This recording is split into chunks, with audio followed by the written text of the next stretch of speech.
Excuse me. My apologies.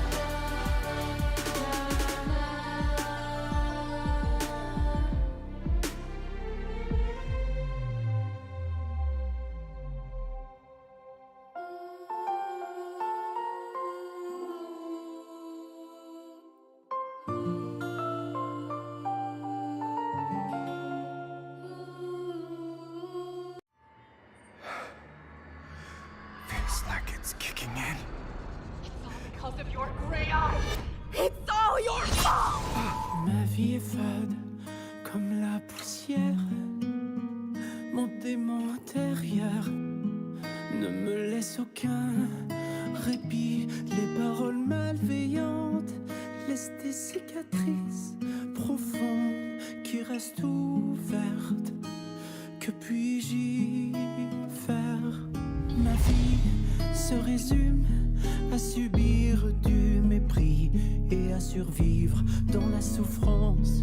Pourquoi est-ce à moi de porter le chapeau alors que je ne suis pas fautif? Noblesse et misère, serait-ce de la chance? Quel sera mon choix entre le chemin d'épines et celui de rose? Et au lancer de cette pièce, je céderai ou je résisterai. Si je ne suis que la marionnette de mon destin, quel est mon rôle dans cette intrigue où l'espoir est vain, est vain? Or death, I own my fate. Life or death, I own my fate. Ma vie n'est que souffrance. Suis-je assez digne d'un bonheur et d'une chaleur éphémère? La vie m'amène les âmes avec véhémence, mais elle offre parfois des pièces par clémence. Je ne devrais pas exister. A curse that fate branded him with. He's inherited the seed of evil. By God, if it ever comes down to it, you must be the one. I wanted to believe you were different, but now I know you never changed. Quel sera mon choix entre le chemin d'épines et celui de rose? Et au lancer de cette pièce, je céderai ou je résisterai. De ces fils n'est qu'une utopie pour une marionnette. Ton cœur et le sang des rats véloques d'apportera la solution. Je refuse d'entendre le son du glas. Je veux que les pensées se tournent vers moi. Je crois en moi, je serai mon propre maître. Je m'en remets au destin, car il incarne ma volonté.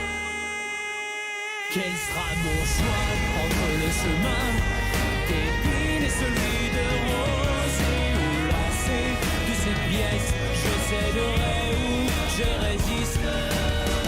À part tous ces préceptes prétentieux, je tournerai et déchirerai la page de mon. Quel sera mon choix entre le chemin d'épines et celui de rose? Et au lancer de ces pièces, je céderai ou je résiste. Mon destin se pliera à ma volonté.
butterfly with no cocoon.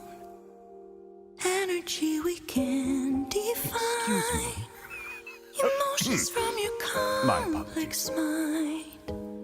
A puzzle I cannot complete. Interact, obey, repeat.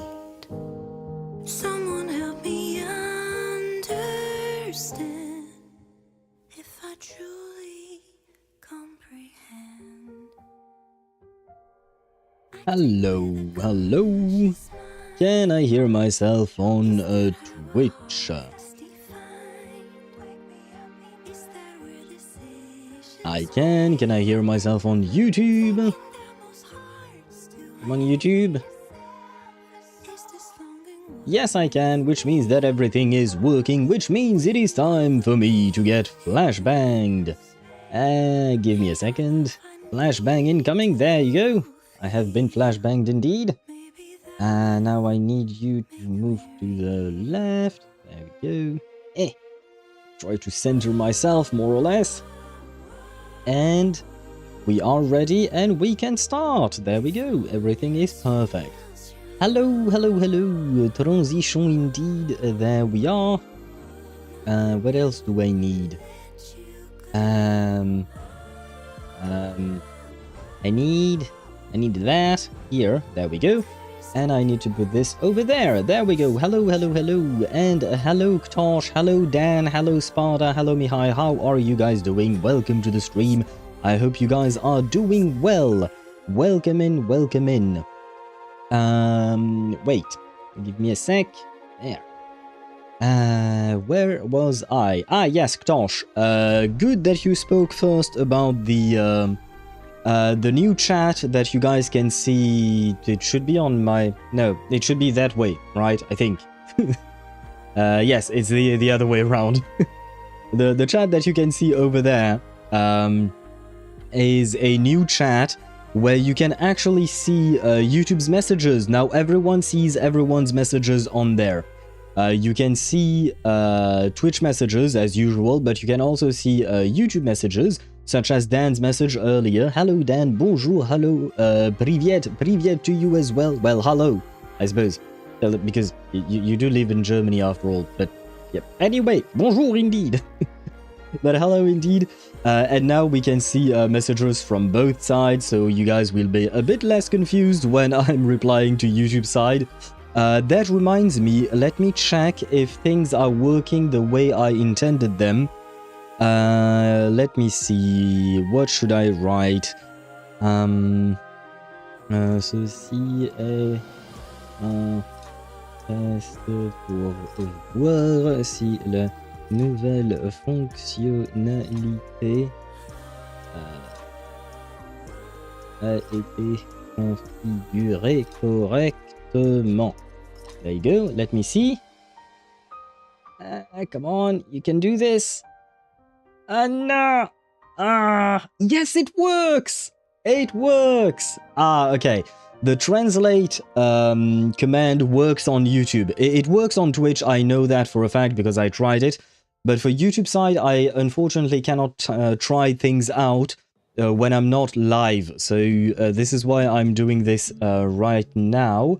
And I wanted to try this one as well. Will this work? For some reason it does take a bit of time. I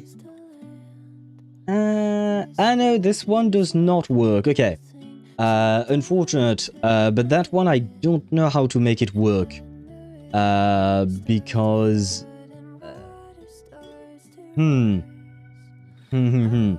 Yeah, there is a new command on Twitch's side. You can type !WYR for would you rather, and the bot will spit out a would you rather type question to ask you. It works on Twitch. I tried it. Unfortunately, I tried it on YouTube and it doesn't work on YouTube side. The problem is the way it was built. The way that command was built makes it a bit difficult for me to find a way to make it work for both. So unless I completely rebuild it myself, because I took the action, the command, from someone else who posted it online. It's from an extension that you can find for free online. But yeah, I could rebuild it myself. It's just that it would take a long ass time for me to rebuild it myself. We'll see. I'll try to see if I what would you call that? If I can do that or not. Yeah, we'll see. We'll see about that. But the translation button does function indeed as Ktosh tried it. Except I guess yeah, it didn't quite understand Rappa's name, unfortunately. The translate function is using Google Translate, so it is not going to be the most accurate thing in the world. To be fair, it's not, but it is helpful. It can translate anything that Google Translate can translate, and it will translate it to English directly, because English is the language we're speaking on stream. Technically speaking, I can change that. It is a bit of complicated, and I won't do it on stream. But if people ask, if you guys want, I can change that in order to make it what would you call that? To make it translate into a different language, but that would probably require me to build different commands for each language, like for example something like !EN to translate it to English, !FR to translate it to French, PL for Polish, or I don't know, something like that. So I could, but it would take time, and it would depend on whether or not you guys want that specifically. So you will, as always, you know, I am here to listen to your feedback, and you guys can tell me what you want and what you need. And thank you very much, Charles, for the subscription gifted to Sparta. Sparta, welcome back to the paying side of things. You got a golden feather, if I'm not mistaken. Yes, it is a golden feather indeed. But thank you very much, Tosh. I mean, I suppose you did say that you would do it yesterday, so you are a man of your word. Thank you very much for the support, man. I really do appreciate it. It makes all the work that I've done today worth it, you know? Because I did spend, like, in total, I think I spent about 7 hours setting up a lot of things. To be fair, among those 7 hours, there was a lot of things that I did not end up using, basically, because it didn't work out properly. Like, for instance, I wanted to implement a simple coin flip. Just, it's the same thing as the asking a question, you know. It's either yes or no. Well, the coin flip is just either heads or tails, so it's a similar thing. But for some reason, it kept bugging on me, and like, it would spit out yeses all the time. And yeah, so I had to scrap that, and I scrapped a whole bunch of commands. Technically speaking, I scrapped about 50 commands, or something like that. But I did try them out to see how they worked and stuff like that, so that's why it took me so long. And I installed some extensions on OBS, and none of them worked the way I wanted. That was kind of bad, but oh well, it is what it is. Anyway. Right, Sparta, thank you for mentioning it. I forgot to turn back on the flexing stuff. I changed the prices, but I didn't turn them back on. That's on me. Let me see. Stream Manager, Viewer Rewards, Power Up Channels, there, Channel Points, and it should be at the end. Yep, there you go. Yeah, I forgot. Now it should be back, if I'm not mistaken. Now it should be back. Yep, the character flexing and account flexing are back with their new prices. Yes, I made them more expensive. Alert, we are undergoing a brief planned maintenance on analytics features. Please check back again soon. Ah. Well, I wasn't planning on looking at my analytics on stream, but thank you for notifying me, which that's very nice indeed. Where was I at? The more expensive flexing, yeah. Thank you for mentioning it. Now it is done indeed. At least for a month I will be ad-free on PC. Yes.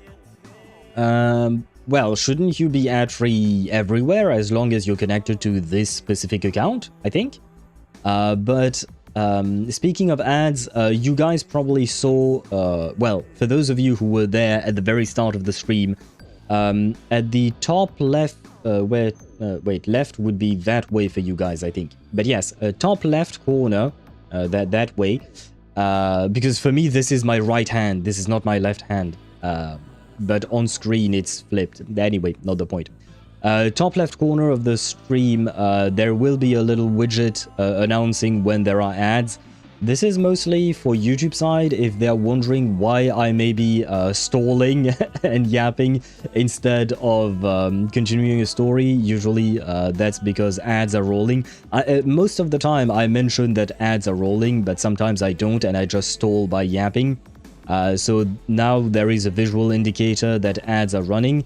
The widget is actually on the top right, but there is also a yellow bar that decreases in size over time to tell you how long the ad break lasts for. It lasts for 3 minutes as usual. That's the kind of like the standard on Twitch. But yeah, that is the one of the new things as well. And hello there, welcome to the stream. I hope you're doing well. Welcome in. How are you doing today? Translate Kawa. I'm afraid poor bot did not know what you meant there. Flexing account got hit by inflation really hard. Yes, it has. Because the thing is with account flexing, it takes me an hour and a half. Well, about an hour. Held_me high says I that. finished building Evelyn for the 3rd time. I am overcritting by 4%, but it's no big deal. Now I am at 79%, 180% crit ratio before battle. That's good. 4% is okay. Of course, it's not like perfect, but it's okay. You don't really have to worry that much about 4% in my opinion. True min-maxers would want to change that, but honestly, it's a pain. So, in my opinion, 4% is okay. Almost have 3k attack.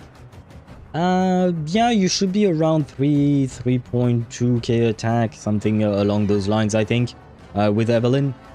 Although it kind of depends on the team you're playing her with and what your disc 5 is, because some people do play attack disc 5, but recommended ones would be either fire damage bonus or penetration ratio if you have lighter in the team. Where was I at? Ah, wait, another translation from Ktosh. Change the prices to cheaper ones or we will riot. Well, you can always riot, but to be fair, like, I feel like it's not that much of a problem for you, Ktosh, because you're here quite often, right? You're here really often, so you should have plenty of points. You should have plenty of points to burn through. And that is actually one of the reasons also, like, the two main reasons why I changed those prices is because, one is, time consumption. Like, character flexing is okay, we can do it in like 5-10 minutes at most when it's one character, but account flexing takes me way too long and it completely deviates the stream, because I do want to, you know, actually take the time to do things properly and review each character in detail. So it does take a long ass time and it completely derails the stream. So I'd rather that stays something, what you call that, something rare, like something very, very occasional at the end of the day.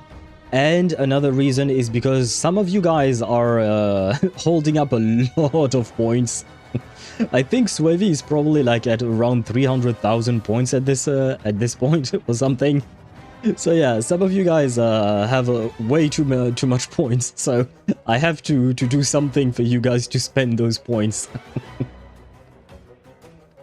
Where was I at? Al Kaya is level 45. Congratulations on reaching level 45 on your Kaya. You're halfway there. Halfway to level 90, Deidara. If I recall correctly, I think you mentioned that you can't go to Inazuma yet, right? Ah, wait, but you do have Kaya.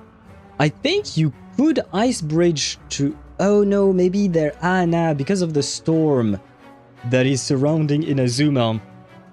Before you do the main quest in Inazuma, there is a storm around the island. So I think you might not be able to ice bridge... No, because I think people have walked with Furina. Ah, but I don't know if they've already done the Inazuma questline or not. Not entirely sure. I'm not entirely sure, what do you call that? If you can ice bridge with Kaya to Inazuma.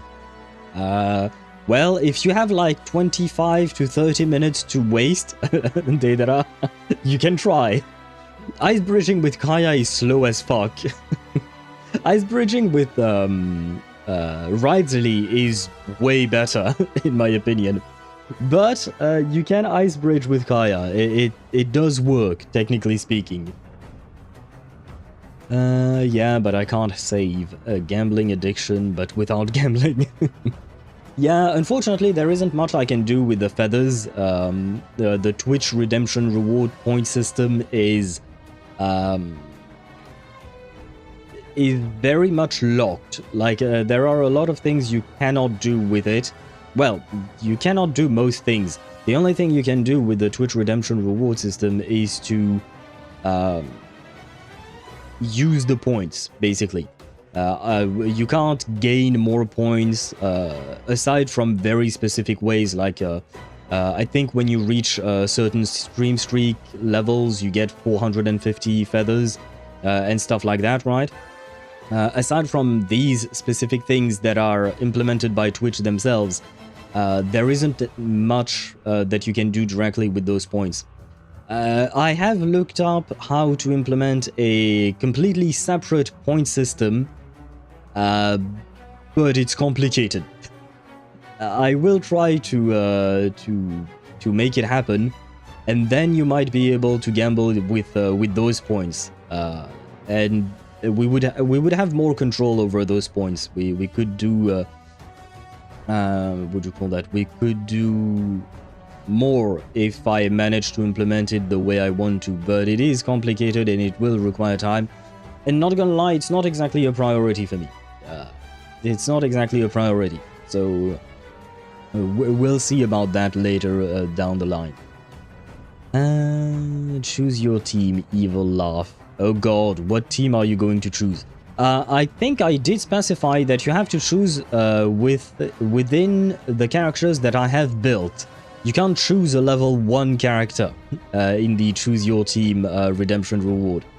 I mean, you can, but I will ignore it because there is no point. The level 1 characters are going to get one shot in chapter 12 of the story. So you just have to choose between all the characters that are built, and I have a lot of built characters. So, you know, you can what do you call that? There is a lot of choice. I can show you the characters once you, if you do decide to redeem that. Though today I don't know if we'll have a lot of fights. We'll see. You can't ice bridge to Inazuma until you do the second act of Raiden's story quest. Nah, okay. It is as I thought. Very well. Too bad. Well, I mean, at least that means that we can save Deidara about 30 minutes of wasted time. Deidara, do not try to ice bridge, it will not work. You will be highly disappointed. Got 600 points because I keep spamming TTS. Well, that's you guys' choice, like whether it is Ktosh not being able to save or Mihai using TTS. That's your choice. I mean, at the end of the day, those points are meant to be used, so you do you. but you have to choose how you spend those points. Just like Sparta said, that's a you problem indeed. And he has 7k, and Sparta has used TTS and various things as well. I must be the person using the TTS the most. Oh yeah, most definitely. Absolutely. I can't actually check, but I'm fairly certain that that would be the case. I don't... Yeah, no, there is not a counter. I guess I could... No, I don't know how to set up a counter for that. I don't know how I would do that, but... I've been on my own stream. I can fairly confidently say that yes, indeed, Mihai, you are the one who uses the TTS the most.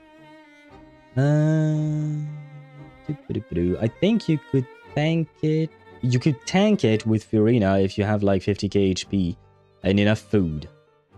Have you tried the new best team for Arlen? No, I've never played Arlen. That's as simple as that. Arlen, Bernice, Kaching, and obviously Shorekeeper. I see. Have you taken your meds, Tosh? I feel like you haven't. And hello, Emmy. Welcome to the stream. I hope you're doing well. Welcome in. You have 15,000 points? You don't really spend those points, though, right? If I'm not mistaken. I don't think I see you using sound alerts and stuff like that all that often. As far as I can tell. Not gonna lie, I don't remember every single time a person uses a sound alert, because, well, you guys use a lot of them. But I don't think you use them all that much. So at the very least, you are a person who manages to save. Well, you just made me lie. When the wind blows, the cradle will rock. And there goes 150 points. And there it goes. Like I said, they are meant to be used however you wish to use them. If it is to listen to Tuesday singing, that's absolutely fine. If it is to spam, well, don't spam things. Well, I mean, there are cooldowns to avoid spamming, but if you want to use the TTS, that is good as well. I mean, everything that I've implemented is meant to be used at the end of the day, right? Otherwise, I simply wouldn't have implemented it. I remember one stream I spent 6,000 points in one stream alone on TTS. Oh, damn. How expensive is the TTS? It's 300, right? Or something like that, I think. I haven't changed the TTS price. Yeah, it is 300. So, wait, if you used it 20 times, right? That would be... Can I count? Can I do math? 300. Yeah, I can do math. Hey, yay. I can do math. 20 times 3 times... Yep.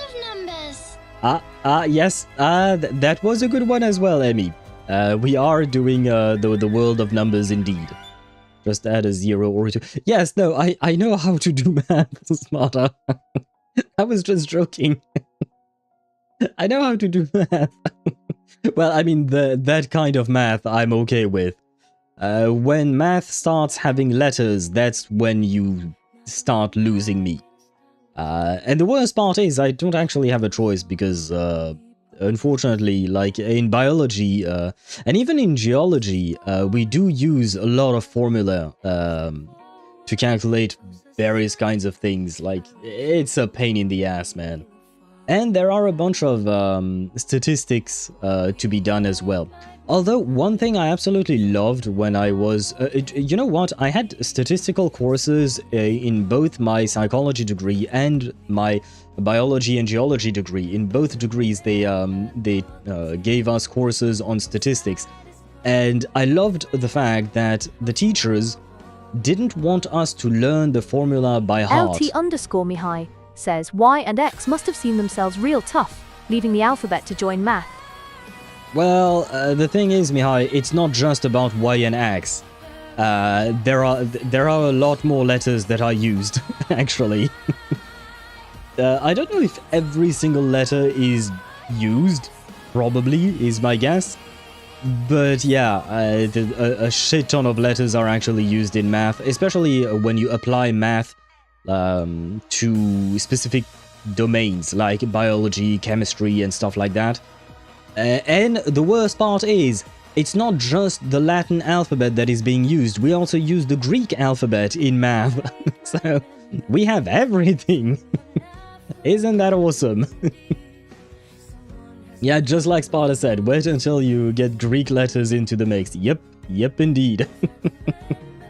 Brother, I don't miss math. I mean, I do like it. I like the idea of math, but remembering all the formulas and stuff, it is just too much for my tiny brain, unfortunately. But I suppose just like Emmy redeemed the welcome to the world of numbers thing, 37 would be quite happy with that. She would probably enjoy it. By the way, in history class, one of the girls said that France attacked Poland in World War II. How could you? Huh? What? I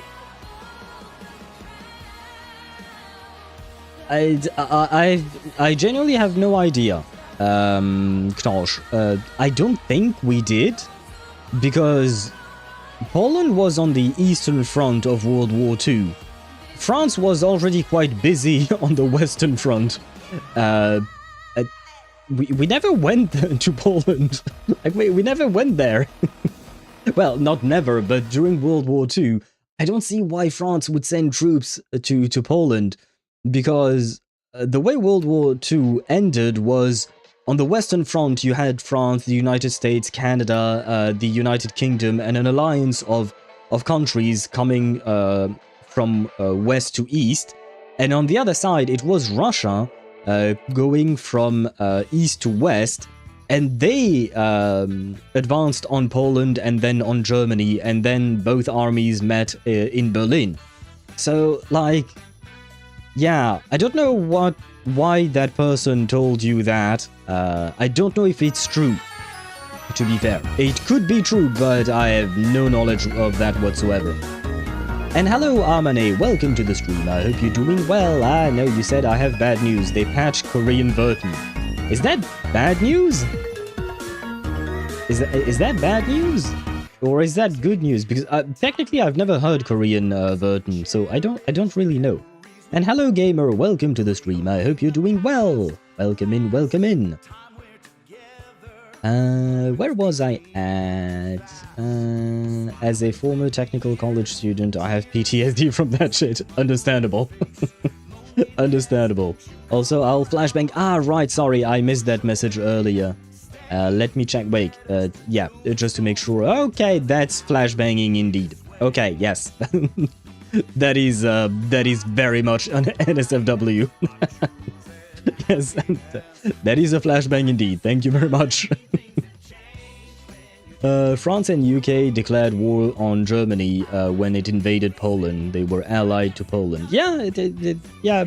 Well, it was kind of everyone against the Axis, right? Everyone against Germany, Italy, and Japan, right? Well, everyone. Maybe not exactly, but you know what I mean, right? But yeah, Emmy's right. We were friends to the Poles. Well, we were friends from a distance. Because like I said, we were quite busy on the Western Front. Just like you guys were busy on the Eastern Front, like, you know...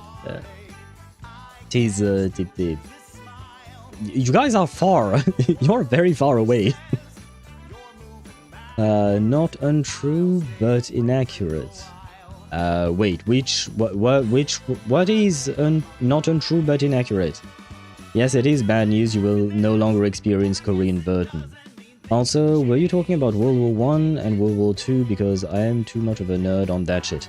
We were talking about World War II specifically. Mihai says, my overall percentage in math is 87%. Yeah, I am a nerd. You're in high school.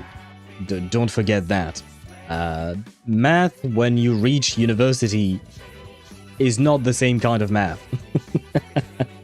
And it also really depends on, what do you call that? on what type of studies you do. It really depends on what type of studies you do. If you decide, I don't know if you want to go to university, Mihai, but if you do decide to go into more sciencey fields, math is math is not great. It's not the same as what do you call that? As high school or junior high or stuff like that. Last year of high school, yeah. But wait until you reach university. And again, very much I emphasize on the fact that it depends on what type of studies you do. Because, like, for instance, when I was studying psychology, the only math I did was statistical shit, and that was fairly easy. When I was studying biology and geology, we did a lot of math for physics and chemistry alike, and that, on the other hand, is a tad bit more complicated. You were busy, not very long. Oh, wait. Wait, what? You were busy, not very long. Well, I mean, yes, well, we were busy, first being steamrolled over, then mounting a resistance, and then taking back our own country. Hence why I said we were busy, you know? We had shit to take care of on our own soil, right? we had shit to take care of on our own soil, so going all the way to Poland to attack them, knowing that we would have to go through Germany to do that, you know, it kind of doesn't make sense, honestly. France declared war. It was more of a symbolic thing. Yeah, technically speaking, yes, because we didn't actually attack Germany when the war broke out. Germany came at us first, to be fair. Did you know Denmark folded in 6 hours? No, I did not. That is kind of sad for Denmark, but to be fair, like, Germany steamrolled everyone when they started the war. Like, they really implemented the Blitzkrieg, right? They really, like, they killed it. They were really good. Congrats to them. It's not really nice, but they were efficient. I will put it that way. They were really efficient.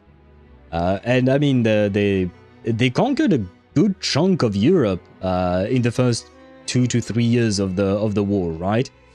They were good, and then they collapsed. But thank God they collapsed. but you know, they were doing really well at the start. University math will make you wish you had a rope and a strong tree branch. Yep, it probably would. It probably would. I tried to ignore math as much as I could, but, you know, at some point you don't really have a choice. I want to be the most evil person of them all. I want to get a job in taxes. Do you actually want to do that, Mihai? I mean, technically speaking, I know that people meme on people who work in relation to taxes and stuff like that, but we kind of do need taxes and people who work in that field. We kind of need that, because otherwise, like, you know, I mean, again, it will depend on the country, I suppose, but like in France, the universal healthcare system, we kind of need to pay for that, and it is huge. Like, I mean, not to shit on the US, I do like my US friends, but guys, you kind of fucked up. Your healthcare system is entirely fucked up. Like, imagine this, something bad happens to you, your health is at risk, so you're already, you know, down in the dumps, and on top of that, if you want to get back to a healthy state, you have to go into debt. Like, that's fucked up. And, you know, well, that requires to pay taxes and stuff like that, right? It does require a lot of shit, so while we do meme on taxes and stuff like that, it is important. It does serve a purpose. I'm not going to say that every single cent you pay in your taxes is well spent, right? That becomes more political in my opinion, because it kind of depends. But there are things that I think are kind of mandatory, like healthcare. For me, health should not be a luxury, it should be a right, because you should be allowed to live. You should be allowed to exist. And hello, Charo Master, welcome to the stream. I hope you're doing well. Welcome in, welcome in. They did in fact fold in 6 hours. Yeah, and if that won't work, I want to go to cooking college. Wait, so your two choices are taxes or cooking college? Huh. Those are not domains that are very much related to each other. But I wish you good luck either way, whichever one you decide to go for. I wish you good luck, and I hope that you find yourself a passion in either domain so that, you know, your job actually makes you happy. Due to ongoing geopolitical situations, some people are now wishing that Mustache Man finished the job back in the 40s. If only they knew that they all would be next had that actually been a success. I don't know exactly who you're talking about, who would want Mustache Man to have won. But I'm gonna say it. They're dumbasses. I'm sorry, but like, if you want a dude who massacres literally millions of people to win, I think that there is something wrong with you. I think there is something wrong with you.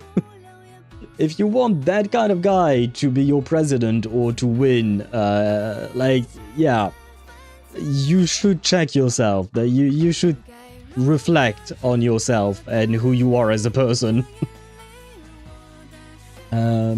Healthcare system in the US more like death care. That is actually a very good way to put it, Sparta. It's either death care or debt care, you know, because you either die or you go into debt. It is a very good way to put it, man. I never thought of it, but it is actually very much true. And I do find it sad. I wish, you know, they had a proper healthcare system. Accountant for restaurants. That is a good point, Emmy. He could, Mihai could mix both domains with that. Accountant for restaurants. Why not? What do you think of that, Mihai? Is that something that would interest you? I love both polar opposites. I like doing the math when doing taxes, but I also like cooking. Yeah, I mean, you're allowed to like various things. That's okay. You can like whatever you want to like, to be honest. I was just joking. I mean, half joking, because they are very distinct domains after all. Well, their healthcare system is messed up because of insurance companies. Yeah, but it is also a political problem, because, like, the US government could probably pass some laws to change the way the healthcare system works, and they have tried. They have tried.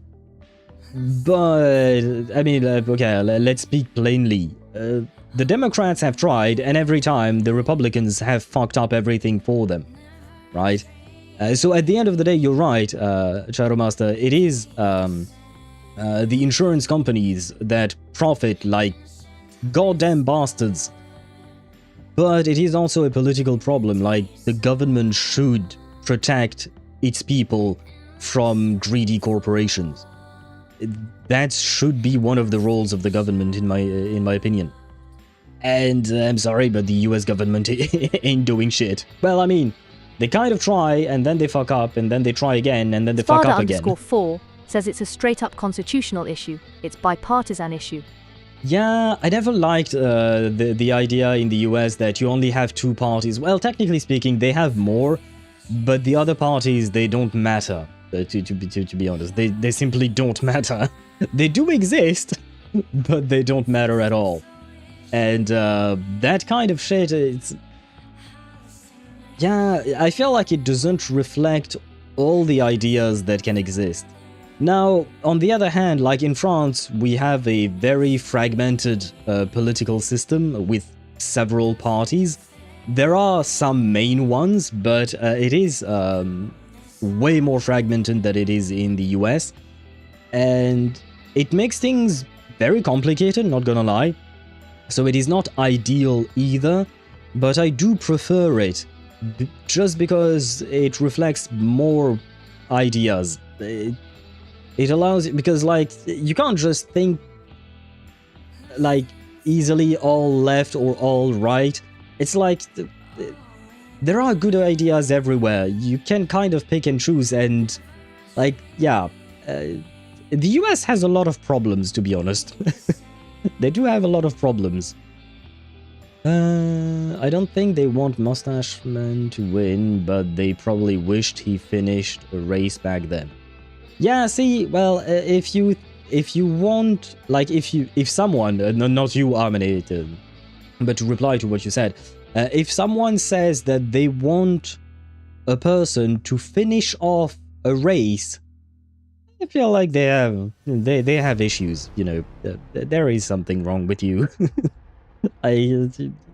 There is something wrong with the way you think. Is the best way I can put it, to be nice, I suppose.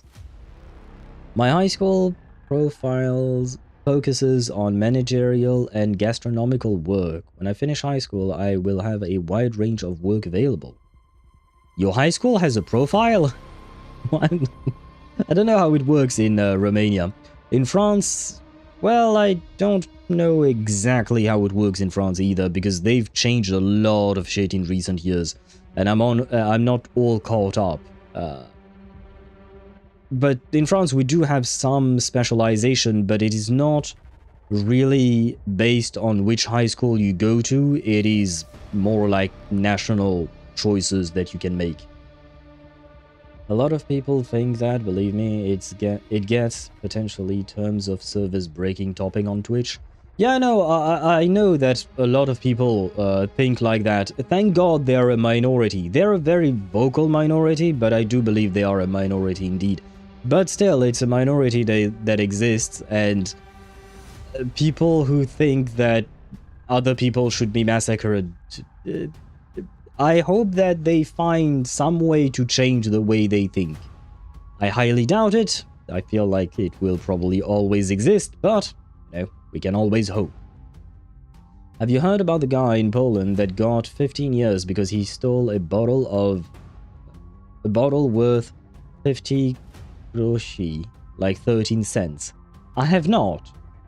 And I have a hard time believing and understanding how that is even a thing. 15 years in prison for a 13 cents bottle. I think something might be fucked up with your justice system in Poland. If that is true. If what you said is true, I think there is something very much fucked up about it. But then again, Mustache Man is quite a supremacist, so all those people would have been next on Mustache Man's list. Speaking of World War II and Poland, there is a bear that served in the Polish army. He's called Wojtek. Pronounced Wojtek. And his rank is a corporal. Yeah, I do remember. We talked about it on stream before, because we do have Polish people on stream. We have Charomaster and Ktosh. Both of them are Polish people. So we have talked about Wojtek before. And I actually had seen the bear. Well, not in real life, but, you know, I had seen the bear in... what would you call that? Not a documentary. I don't remember if it was a video or just an article in passing or something like that. Before insurance companies, the system was rather simple. Amputation cost us $5, so we add a bit on top to make a profit, so it will be $8. Then big insurance companies were created, and they were like, we send you millions of people every year, so we want 50% off. So the hospital was like, we can't afford it, but if we can take highly inflated costs, we can. So the insurance companies were like, sure, as long as we get it cheaper. Since then, insurance companies became even more greedy. Yeah, at the end of the day, it's always about greed, right? It's always about some people wanting more to the point of stepping on others to get what they want. They don't care about others, they just want themselves to be in a good place. It's about a lack of empathy and being very much egotistical. Kind of like, what's his face? Fuck, I forgot his name, the bad guy. The bad guy in Reverse 1999, we saw him yesterday. I forgot his name, but same type of deal. Always thinking me, and crushing everyone else in their wake. Krutov, yes, thank you, Sparta. Ah, shit, I should have remembered that, because it sounds almost like a crouton. And crouton is a French word for bread. It's not exactly bread. I mean, it is technically bread, but un crouton de pain, that thing is a little cube of bread, of dried bread, and usually you put that in soups and stuff like that. You can probably use it in other recipes as well. I don't really cook with that myself. Wojtek with the 22nd Artillery Supply Company and in the Battle of Monte Cassino does carry ammunition crates as to imitate soldiers. I mean, to be fair, having a bear carry your crates of ammunition is kind of genius. Because the bear is way stronger than a human being, right? So bro can carry a whole lot more. Here in Romania, after finishing elementary school, when you sign up for high school, you have to choose a specialty or profile, how we call it, and your classes will actually focus on that specialty, teaching you everything there is to know about it. They try to implement something similar in France, and not gonna lie, I am not a fan. I think junior high school and even high school is too young to decide what specialty you really want to go in. One thing I learned through my own studies is, and I'm not just talking about junior high, I'm talking about in universities. When I studied in universities, I was very happy that I went to universities that had courses, that had diverse courses. Like, for instance, even though I studied psychology, I had several classes on various types of psychology, but I had also classes that were somewhat related to psychology, but that were, technically speaking, a little bit out of that field. And that made me learn more, and that made me learn about things that I wouldn't have even known had they not made it that diverse. So, yeah. I mean, for the people who already know exactly what they want to do, that's great. But for people who might not know what they want to do, that's not going to be helpful to them. And I don't know where the majority stands, to be fair. I genuinely don't know. Would Mawika work instead of Durin, Varka, Bennett, Mawika, and Sucrose? Technically, yes. If you have Mawika on the... wait, no, the Obsidian set wouldn't work, would it? Not the Obsidian set, the other one. I forgot the name. The Scrolls one. I don't remember the exact passive it gives. Let me check real quick. Where is Shilonen, for instance? Artifacts, can you show me... Anya, it doesn't show me the thing. Anya. Doesn't show me the thing the way I want it to show me. Auroron, do you have that set? Why doesn't it show me the actual... I want to read the actual bonus, man. Limited type. Never mind, it could work. Okay, with scrolls it could work, why not? I don't think it would be as good as having Durin, but it would still work. It would be an okay team. I know a Polish streamer who recently finished chapter 12 and is also funny enough a bear VTuber. Rare bear, one may say. Wait, so they're a bear VTuber who just finished chapter 12 of Reverse? Did they enjoy Reverse? I mean, I suppose if they've played up to chapter 12, I'm assuming they like the game, right? It would make sense.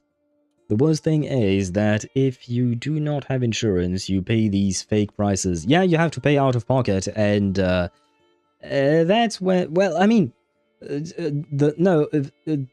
if you want to go one step further, the real worst part is, in the US, even if you do have insurance, you will still have to pay out of pocket because the insurance is meant to try and deny you the payment as much as it can.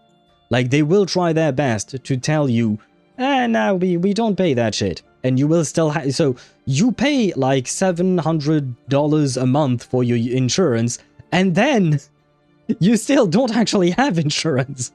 Because they still try to fuck you over. That to me is insane. Like, at the very least, if you pay for something, you should receive, you know, the service, right? But no. No, they truly are... Like, and... Like, the corporations themselves truly are fucked up on that front. I like it. It adds more variety. It's not just basic math, literature, geography, etc. in classes. Well, I mean, it sounds like you're specializing, so specializing does not equate to variety. So I'm kind of confused about that. The dead-end butcher butchered me in Zenless. Wait, but you're at like, your fourth, fifth day playing? I do remember when I started playing Zenless, when I did the, I think it... no, it wasn't the Dead End Butcher, it was a different boss. It was a weekly boss, but still. The weekly bosses took me like 10 minutes to fight. Maybe even more. Nowadays I can kill them in like 2 minutes flat, but back then it was, you know... Well, it was the start, right? It was the start. We have profiles in high school as well. I was in math IT class in high school. Yeah, okay, yeah, but it is not completely specializing you, right? It is a specialty, because we do have specialties as well in France. But like, if you choose that math IT class, you're not just going to do that, right? You're still going to have other classes that are not related to that field, I would assume. I really found that at the job assessment I had today, I expected the math section, but not politics and grammar. Really buffed my final score, I think. Context, it was about an apprenticeship as an industrial clerk at a power company. Why are they asking you about politics?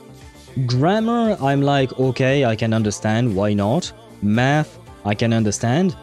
Why are they asking you about politics, though? That part, Dan, huh?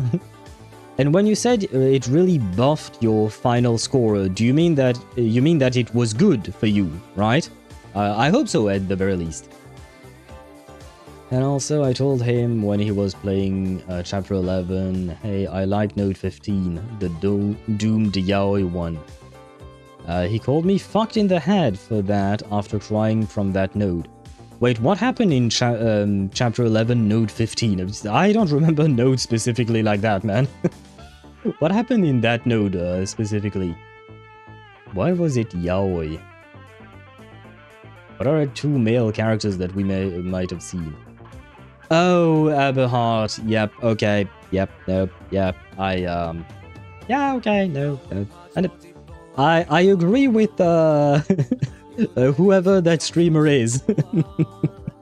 I agree with them. Now that I know what it is about. Insurance is such a bullshit. In America, you pay $700 a month, and when you need it, they're like, no, fuck you, the surgeon is out of network, here's a $45k bill. Yeah, it can even go higher, but yeah. The whole idea of how it works in the US, the part that drives me nuts is that I don't understand how a portion of the US population is okay with that. Like, they're okay with the way it works. I'm just like, well, I mean, if you like to get fucked, that's up to you, I guess. To each their own, but I was like, okay, that's okay, very well, have it your way, I guess. Funny part is that he started during the Assassin's Creed collab because he's a fan of the franchise, and then he stuck around for the story, and then he got traumatized by the orange, and now he's an official R99 content creator. That's great! The more people love and appreciate the game, the better, in my opinion. The game deserves praise. You still have other classes, but the teachers are more chill towards you if they teach you something that's not your specialty. I see, okay. Interesting. I think it might actually be the same way we do things in France. Because, from what I understood of what Mihai said, I felt like it was more specialized than that. I mean, to be fair, Mihai is in Romania and Shadowmaster, you're in Poland, so maybe it's different between all three countries. That could be as well. Anything but playing. I am going to start launching the game, especially because the ad break is almost over. So we might as well start indeed. There you go. The ad break is over. Yeah, okay, no, the ad break is... Oh, shit, I have to resynchronize my Windows clock.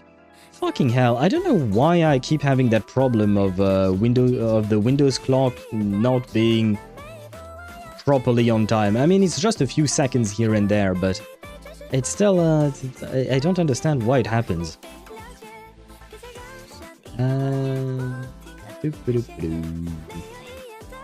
It felt like a basic knowledge segment.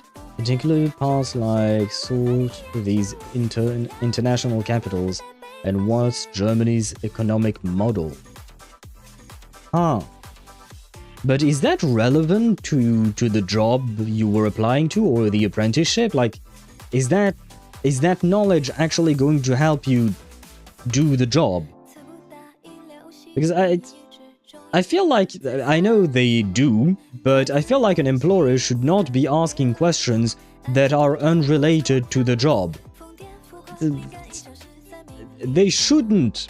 I know they do, but they shouldn't. But, yeah. What do you mean you agree, mate? It was a great node. The best even. It was a great node in terms of story, but it was a sad node.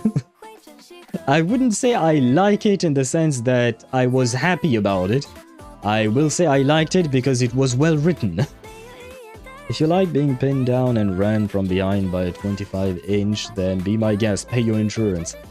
I mean, yeah, at the end of the day, I wonder if it wouldn't be more worth it for Americans just not to pay for insurance and just save, put some money on a separate bank account in case of emergency or something like that.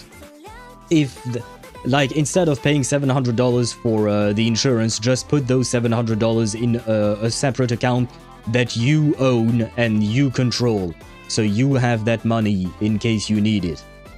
I don't know if it is worth it or not. I have no idea. I haven't done the math, or I don't know enough about the details of how all that works. But, you know... Questions need to be asked. Are you still mad? Oh, the bot is no longer mad at you, Tosh. Welcome in. If you like... Oh, I read that. It is just a doomed yaoi with... Well, it is not just a doomed yaoi. The character killed themselves.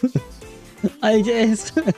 It's not like they go their separate ways, or they break up, or something like that. One of the characters actually puts a gun to his head and shoots himself. That's not just dooms.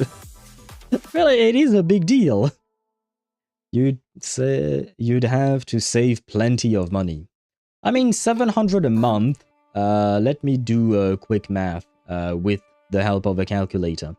$700 a month times 12. I divided, that's why it didn't work. That's $8,400 per year. Do that for 5 years, 10 years, let's say 5 years, that's $42,000 in 5 years. I feel like that's actually pretty good. And the best part is, if you if you want to use that money for something else, you can. Like if you save it up on a different account, I mean. Whereas if you pay that amount to the insurance company, well, that money's gone, and you're probably never going to see it again.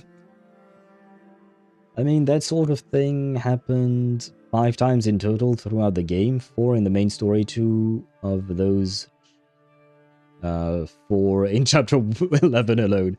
I think chapter 11 had something to tell us.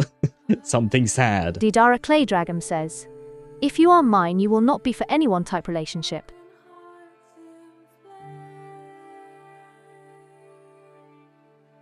What do you mean?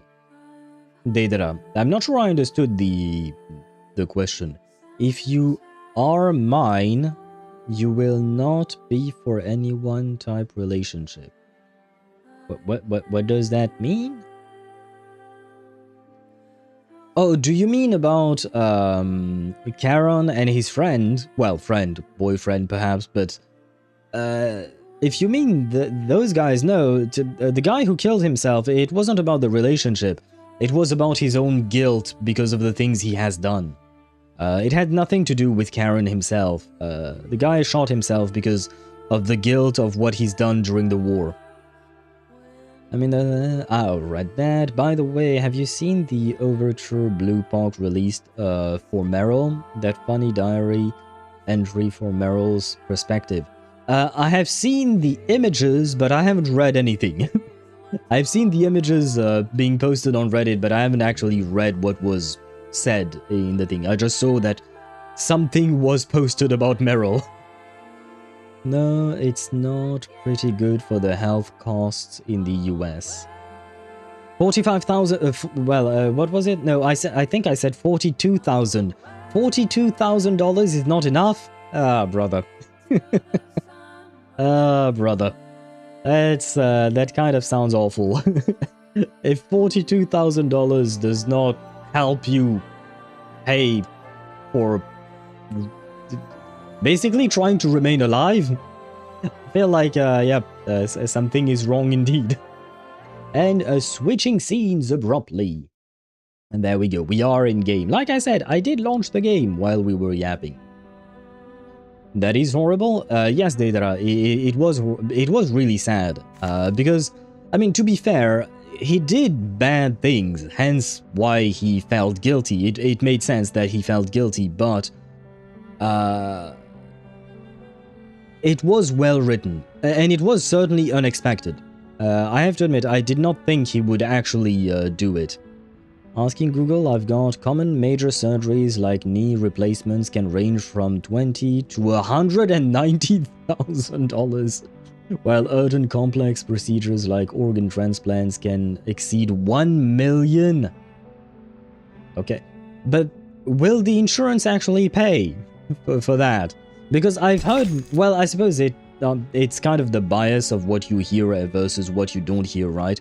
But like, we tend to hear more about insurance deciding not to pay rather than insurance deciding to pay. But at the same time, no one would report on the, no news organization would report on the fact that an insurance decided to pay for something, right? So, unsure, I guess, is how I'll phrase it. But it is goddamn expensive. Like $1 million for an organ transplant. I mean, I don't know how expensive it's supposed to be in France, for instance. But at the very least, the person receiving the operation, the surgery, they won't go into debt usually when something like that happens. Like, for instance, my mother had cancer a few years ago, and they treated her for free. She did not have to, like, she had surgery, she had some meds to take and whatnot. She did not pay a dime. She did not pay a dime. Everything was already covered. So, you know, I feel like that's kind of nice. Because in all honesty, I don't think, if my mother had to pay out of pocket, I don't think she would have been able to because she couldn't afford it. So, again, I prefer France's system. Not gonna lie. But I mean, I do understand that, you know, an operation like organ transplant, you have to pay all those doctors, right? Technically speaking, because it's not just the surgeon and his team that are operating on you. There is also a surgeon and a team operating on whoever just passed away to grab the organs from them, right? And then you have to transport it, and it is very delicate to transport. So I suppose I understand the cost, but I don't think a singular person should be paying that kind of cost because, well, most people can't afford to. So I kind of feel like it's a bad idea all around. Anyway, it is time for us to get back into this story with... shit, I don't remember who is this thing? Person. I don't know who that is. Is that Igor? It can't be Igor, right? Can it? Oh yeah, no, it is Igor. Because at first I just saw that it was like a white ball, but actually it's white hair on a somewhat off-white cream head. So it is Igor. Okay, so that's Igor. We have Lilia, as always, Sentinel and Vertin, and a couple of soldiers. I don't see Ptolemy, thank God. I don't particularly want to see him. But let us see what Stage 10, Legacy of the Era, has to offer. A worm frozen in resin. A worm frozen in resin, its body encased for hundreds of millions of years. Is it the prisoner within this silent ember, or a creation of eternity? Oh wait, speaking of ember, what the fuck is the ember room? And what is the iceberg? And why is eternity here? So many questions. Hopefully we will get some answers at the very least. I don't expect to have all the answers by the end of this chapter, but some would be nice. Berigrad receives the thundering hooves of the cavalry in dead silence. It's as if the city has been deserted. Yet the soldiers sense the stares, frightened, alert, resentful, peering through every rusted doorway, every shattered stained glass window. They settle on the weary war horses, on dust-stained uniforms, and on the black barrels of their guns. What are they so scared of? The cavalry is here to protect them. After all the chaos, letters from the front, soaring prices, bandits. Berigrad is worn thin, even afraid of its own shadow. Just like the people of Tamarovka. The commander looks up at the shuttered windows around him, then turns to the shadows hiding in the alley. You didn't keep the cavalry's orders confidential? Igor walks beside him. From time to time, he presses against his ribs, where the sting of the gunshot still echoes. Word always gets out. Then the citizens must know that you will soon withdraw from the Don. With no one left to protect them, they have lost all faith. They do not know why the cavalry comes. I'm certain their minds are filled with the war's possibilities. They think you will plunder the city, no doubt. That's most of what they have faced since this began. I mean, it does make sense to think the way they do, given the circumstances they are in. So Igor, table tennis, balls could be an option for merch? It took me a second to understand what the fuck you were talking about, Dan. And I said, yes? I guess so. I did not consider that at all when we saw the ball. Yeah, yeah. Like I said, I did not consider that at all. But we could. Well, someone would have to make it, right? I don't think stores would want to make it, so it's probably something that someone would have to make. I suppose, technically speaking, since I am a streamer, maybe one day I will create merch. I will take your idea into consideration. I have no idea how to create merch though, so merch is not coming anytime soon, guys. I see. We'll find a man of standing. Fyodor Petrovich, perhaps, and convince him we bear no ill. People don't understand what they cannot see with their own eyes, and you cannot tell them about the foundation of Xena. In the darkness, several citizens lurk with weapons in their hands. Not one of them escapes Igor's eyes. They have already formed a militia, preparing for the worst. All we can do is remain discreet and avoid adding fuel to the fire. We must end this quickly. Deal with Krotov. Captured or killed, it doesn't matter. Destroy the ritual and return the step to what she once was. I'm not gonna lie, I don't think capturing him is going to do any good. Because, I mean, I guess if he can't escape, maybe. But, yeah, a guy like him, I'm quite unsure whether he can have a path to redemption later down the line. Unless, like, you put him in prison for life. Which, I guess given his crimes, yeah, he should probably be in prison for life, so yeah, never mind.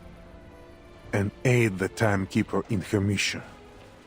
1 week, Igor. That was your word, do not forget it. I suggest we entrust the ritual issue to Lilia's flight unit. They have the element of surprise. An aerial strike will give the Manus little time to react. Already done. The coordinates you gave are with Lieutenant Lilia. He's working on an air raid plan as we speak. I will leave Belgrade to you. The Timekeeper waits for me at the church. What she seeks is in a church. Lilia brings her broom to a stop outside a church. This church is unremarkable among the many others in Belgrade, medium-sized and without a distinctive dome. Only its position sets it apart. It stands on higher ground, giving it a clear overlook of the Golden Plains. What kind of church is this? Place is abandoned. Capitan, I don't know what you're looking for here, but you got to take care of yourself. Especially... As she glances over, she spots Igor approaching from afar. I will, Lilia. Have a good flight. Never had a bad one. Though smashing into the Vice President's office would make it a little better than the rest. It's a farewell in Lilia's own style, but she doesn't leave. Instead, she fixes her gaze on Igor. Lieutenant Lilia, my interests do not conflict with the Timekeepers. The coordinates I provided are correct. We are on the same side. I am not worried.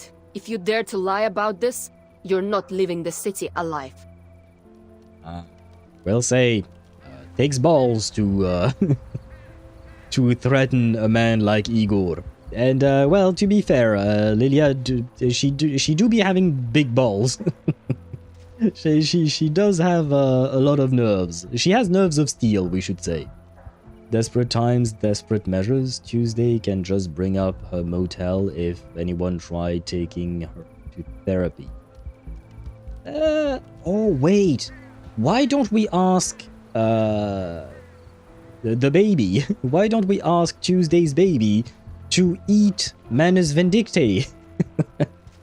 Like, it serves a double purpose, like 2 birds, 1 stone. One, we probably have to feed the motel. I would assume the baby wants to eat.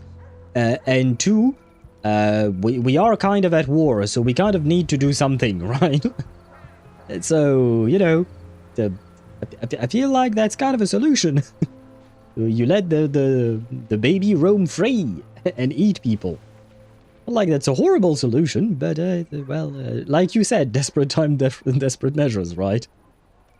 Tuesday would never feed garbage to a baby. Fair enough, fair enough. Nah, well.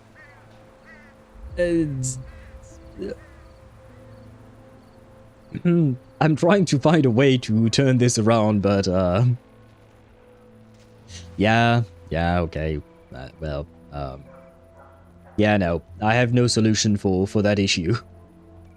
Wait, why is Lilia hot now? She's always been. I don't know what else to tell you. But she does have a new skin. Ever since yesterday, I think. She got a new skin, but only during the story. It's not an actual skin you can use when you play her in-game. Lilia steps forward, directly squaring up with the rebel leader. But no matter what you do, now or in the future, I'll never forget what you did in Sao Paulo. I'll live through this war, and I hope you do too, so I can walk you to the judgment seat myself and see you punished for everything you've done. She meets his eyes head-on, like an eagle locking onto its prey. And if the court doesn't sentence you to death, I will. That's not how justice works. That's... Lilia, you do not take justice into your own hands. Well, although I guess... Well, I can't exactly stop her. Unintentionally, this costume and pose are perfect meme for annoyed waiting. I guess so. I didn't think of that either. But she does look like she's been waiting and she's annoyed. Annoyed for sure. Annoyed for sure. And I prefer to see her smiling, not gonna lie. Because Lilia's smile is really bright, I guess, is how I'll phrase it. Like, the way she smiles is always like it brightens the room. Where was I at? Night Witch Garment. And why they haven't released it. Oh, is it called a Night Witch Garment? Why Night Witch? Because she is part of the Flying Witch, but why the Night art? Is my question. And why they haven't released it, I have no idea, because like, for instance, you know, we ask oftentimes for Hoyoverse why they don't release this skin or that skin, or even Kuro Games. Same deal, because they don't release a whole lot of skins. But Bluepoch, on the other hand, they do be releasing a lot of skins, right? So it is kind of what do you call that? Curious that they didn't. Look up Night Witches during World War II. Night Witches? What are those? Night Witches, World War II. It was a German nickname for the all-female military aviators of the 588th Night Bomber Regiment, known later as the 46th Taman Guards Night Bomber Aviation Red Banner and Order of Suvorov Regiment. Yeah, Night Witches is way better than 46th Taman Guards Night Bomber Aviation Red Banner and Order of Suvorov Regiment. What the fuck is that name? Of the Soviet Air Forces. So the Night Witches were an all-female military aviation team in the Soviet Union. Interesting. I had no idea that was a thing. That they existed even. Thank you very much for mentioning it. We have learned something new today. There is an art of Tuesday's croc baby biting baby Jessica's head as Tuesday tries to pull it out and Tooth Fairy tries to pull Jessica away. Oh no! That's sad. That's actually sad. Wait, oh, is that... Oh, yeah, right. I think, it's not this... Is it the same one? Because I do remember seeing one that... Oh, yeah, it was the same one that Chip posted as well, yeah. I didn't remember the last part. I mostly remembered the dual panel, but yeah. Well, I mean, to be fair, the baby is the baby for a reason, right? It does baby stuff. Look at him. He's so cute. Wait, where is he? There you go. Look at the baby. He's so cute. We have the baby here. Yeah, basically, and now Night Witches have actual witch hat as part of their dress code. Oh, that's kind of cute. That's nice. I mean, there are not actual witches. We unfortunately don't have witches in real life, but it would be nice.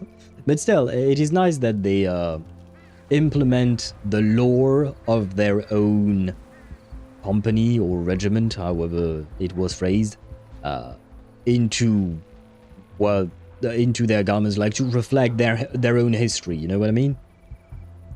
Is Lilia's design usually hot? No, I don't think so.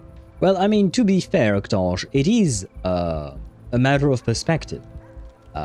Some people might consider something hot, another person might not. Like, it depends. Some people might say that the baby, the crocodile, is hot. It's up to everyone to decide. You know, to each their own.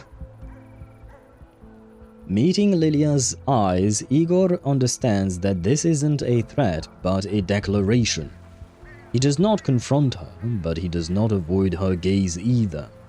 Lieutenant, I know what I've done. I see the faces of those I sacrificed more clearly than anyone. Although I will say, there are some of Lilia's skins, because she has several skins, and there is one in particular that I'm thinking of, and she is beautiful in it.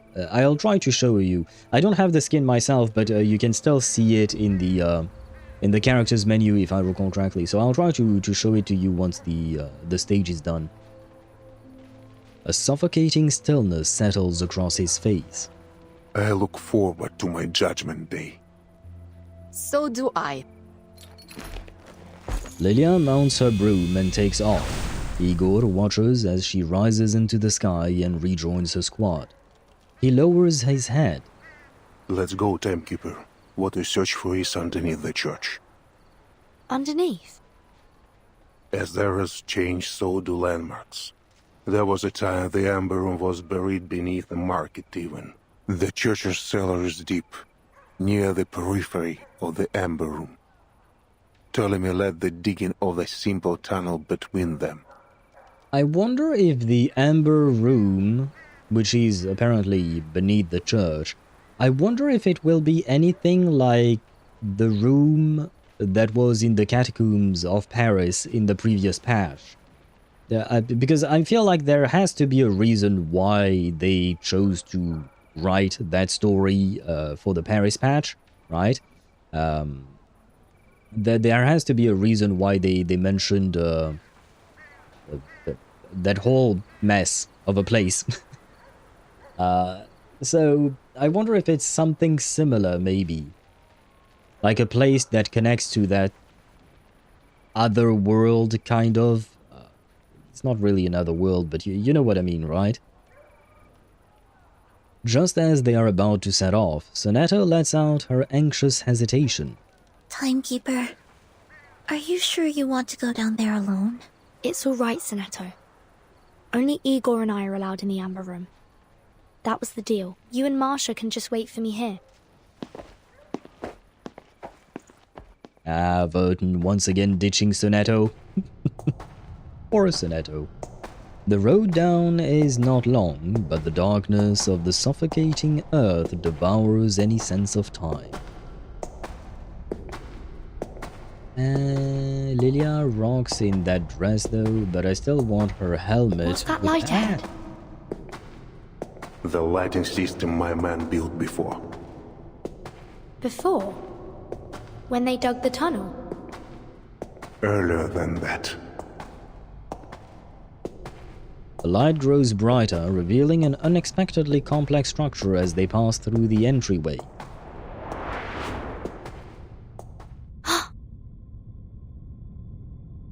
What kind of a place is that? I mean, it's a subway system, I suppose, but... Huh. And wait, what is the line I missed? The light... no. Guided by the lingering scent of gunpowder from Ptolemy's excavation, they move toward a faint point of light in the distance. That's what I missed earlier while I was reading chat. Unfortunately, the game decided to move on without me. Right, Amane still wants the helmet with animal ears. It is kind of cute. It is a bit weird, but it is also kind of cute. Sonetto worried about her girlfriend? Of course she's worried. Sonetto is always worried about Vertin, to be fair. Like, this is why yesterday I said that Sonetto is Vertin sexual, in the sense that, like, she's not into women, she's not into men, she's not into anything but Vertin. There is only one thing on her mind, and that's Vertin. Lilia's character is inspired by Night Witches and Lilia Litviak, who was in other regiments. Ah, I did not know that. Wait, who is Lilia Litviak? Anya, let me copy the message. No, no, streamer bot, why are you... Ah, there you go.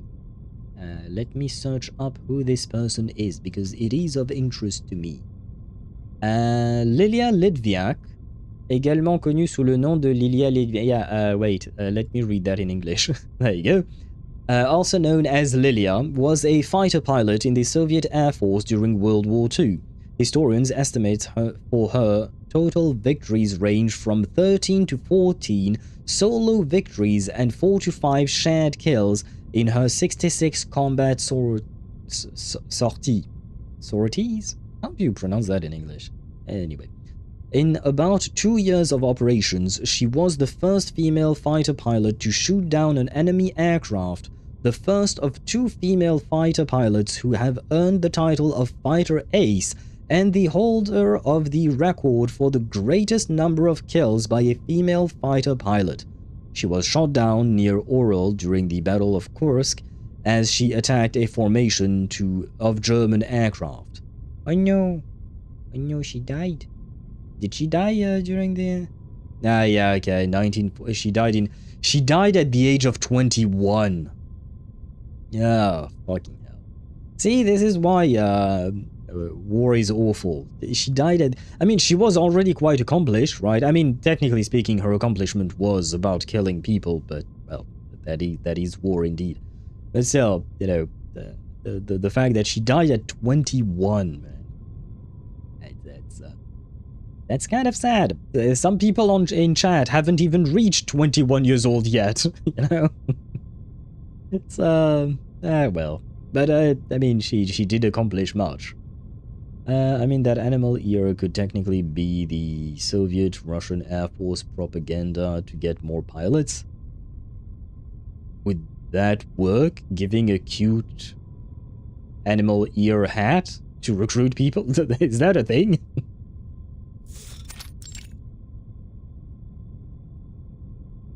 Wait, shit.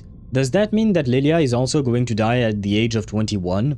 Because I think in here, like, she's like, what, 16, 17, 18 or something like that? She's late teens. I don't think she's in her early 20s yet, right? I don't remember how old she is, actually. You know what? Google can tell me, perhaps, maybe. Reverse 1999, Lilia, age. Let's see. A comment from 2 years ago. According to CN Server, she's 17. Someone else says mid or late 20s. That's my guess. I'm getting various things.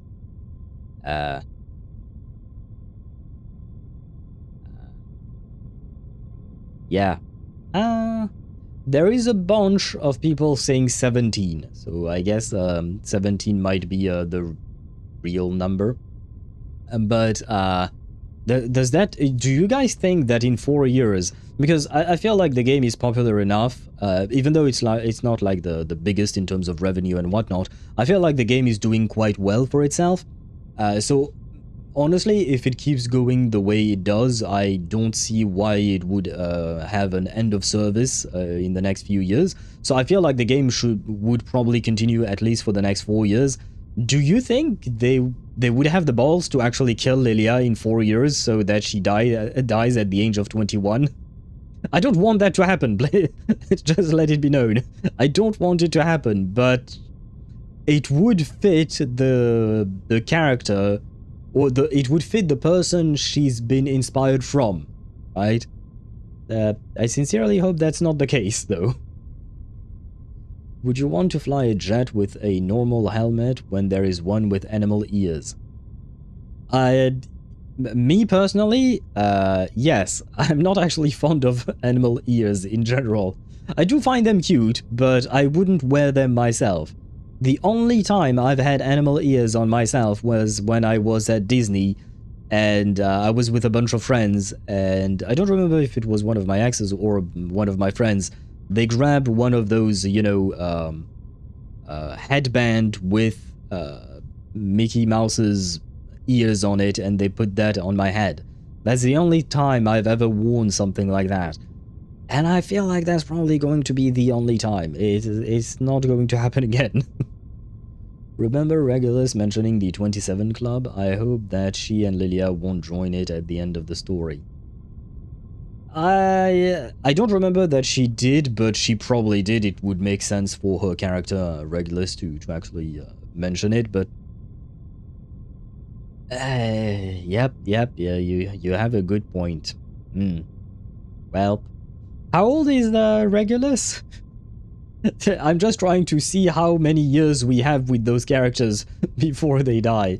Because for Lilia, apparently we have like less than 4 years, because the answers I found were like 2 years old for some. So technically speaking, she could be 19 if you count IRL years, but I don't think that's how in-game time works, so I'm not sure. But yeah, we have between 2 to 4 years with Lilia, and as for Regulus, I don't know, but it seems like she has a few more years to live, which is actually kind of nice. I don't actually particularly want that to happen, you know, even Regulus, I do like her quite a bit. So hopefully they can survive. It appears to be a vast subway station or some grand theatrical stage.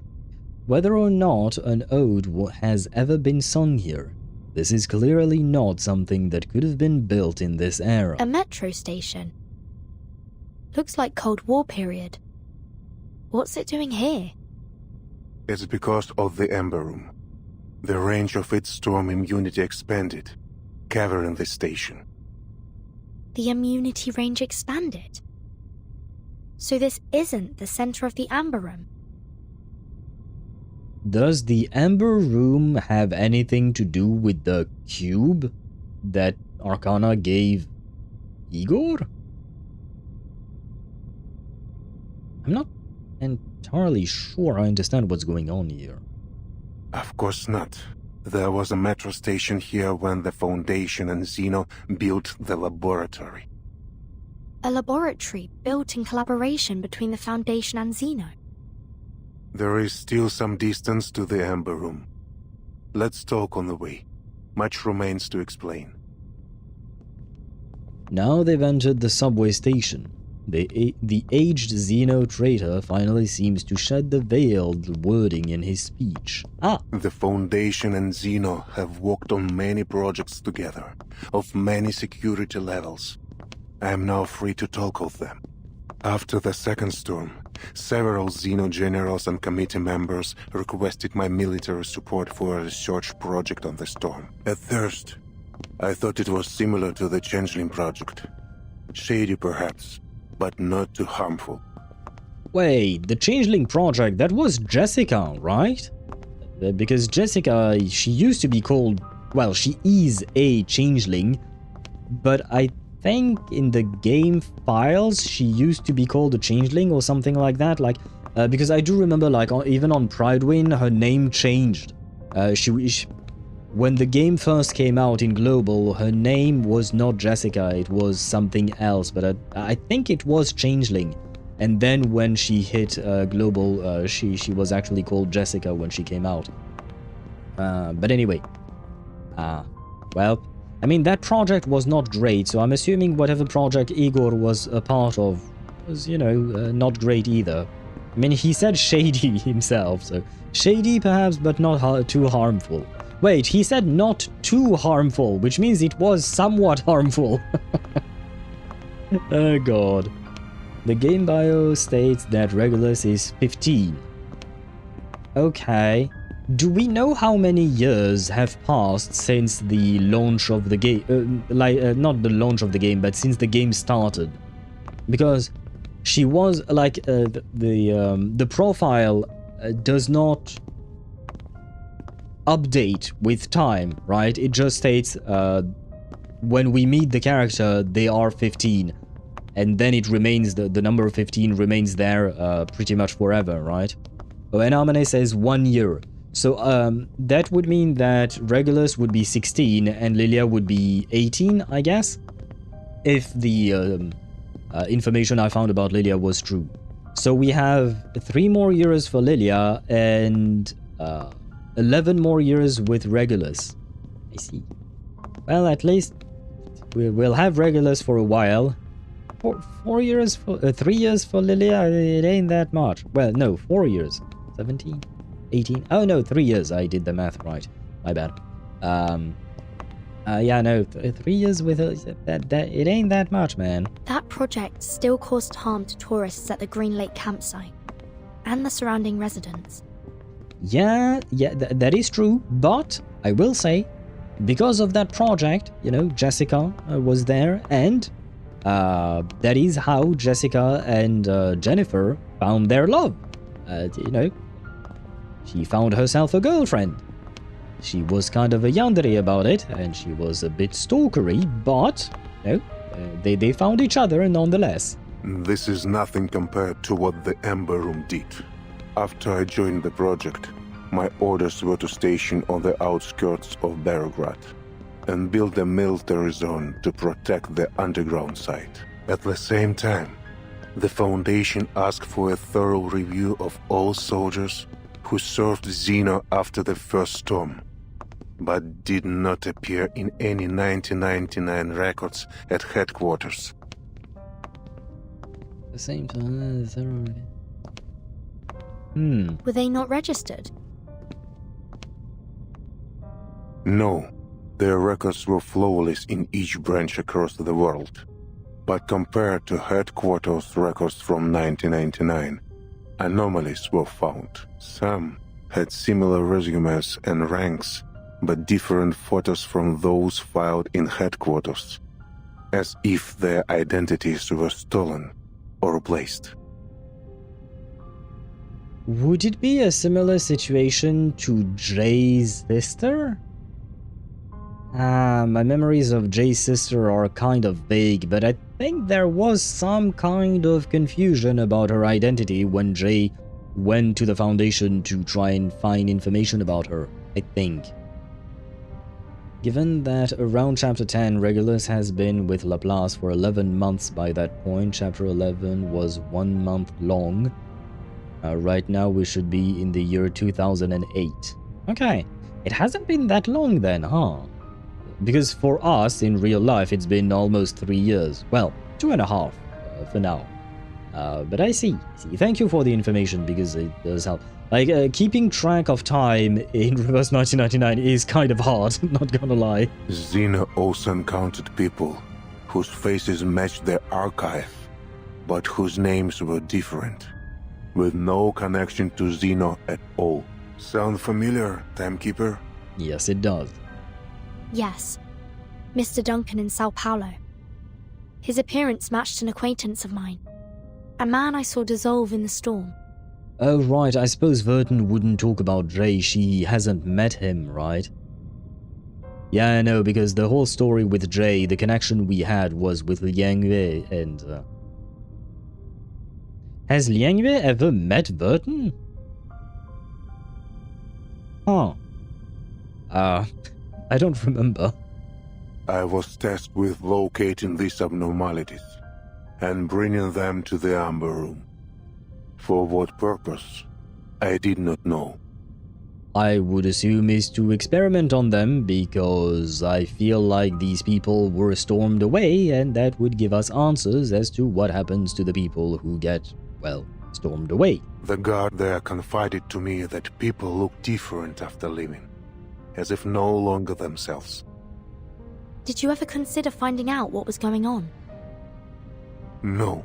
Back then, my faith was firm. I wholeheartedly believed in the Foundation's vision of peace and honored my duty. That is to say, I followed orders. That led to my deepest regret. After the 6th storm, they brought in Earth. Aha. The Foundation found Erd that long ago. Specifically, those leading the Amber Room project did. By order of the Pax House, all information on the project was sealed. Right, if I recall correctly, the Pax House is like an organization which is, in terms of hierarchy, it's superior, like it's on top of the Foundation, right? I think. Like the Pax House controls the Foundation. The 2 subsequent storms came suddenly. During that time, something happened to Earth. Something different. During one storm, she escaped. But the secrecy of the project left us without manpower to find her. This is what led to her multiple disappearances in the following storms. She could have stayed in the safe zone, couldn't she? Indeed. From my view, the Foundation only searched for her to cover for their mistakes. I remember well the last time I saw Earth. It was on a vast land. Dangerous. Barren. Much like the Dawn Steppe. In Antarctica? That was Dr. Doras. I talk of Earth. When I saw her in São Paulo, I knew her at once. Both by her appearance and by her unique, calm bravery. Wait, so you saw Erd in Sao Paulo, but Dr. Dores was also in Sao Paulo. This is getting confusing. But Dr. Doras was not the woman I knew in 1999. She was lost. A soul trying to reclaim memory and identity. In other words, the last time you saw the Erd you knew was before the first storm.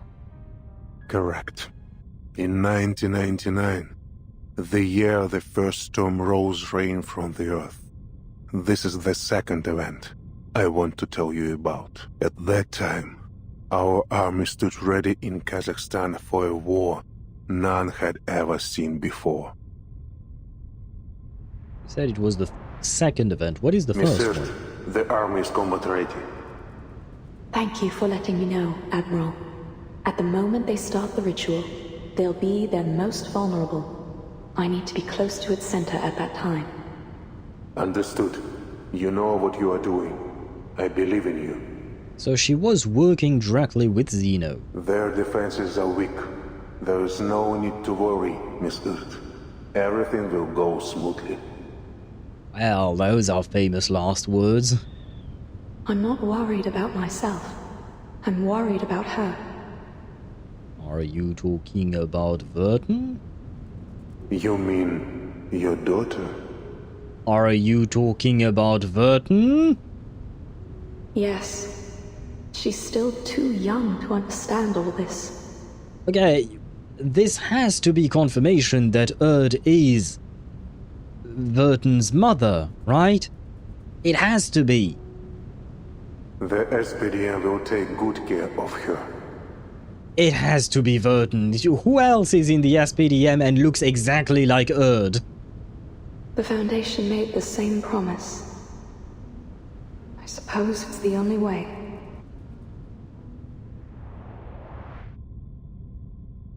Manus Vindictae held its first space-time ritual on December 31st, 1999. Are you not going to comment on the fact that we're talking about your mother? The question that Regulus keeps asking you? Well, she doesn't exactly ask you the question, but, you know, the whole, so you have a mother. Are you not going to say anything, Vertin? I mean, I guess if... Agreed, unless false memories again. No, Dan, I refuse. I refuse to be foiled by false memories again.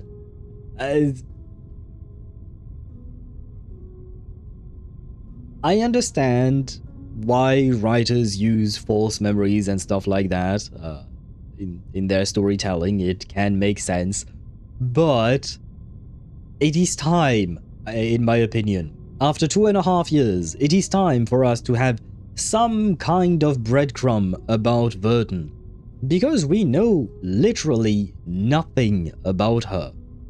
I mean, we know she had no family when she entered the SPDM. Then she tried to break out. She understood that she was immune. Apparently, there is something special about her body that makes her immune. And that is about it. That is about the only things we know about her. And then we met Basmert. And then we met Martha. And then we met Erd.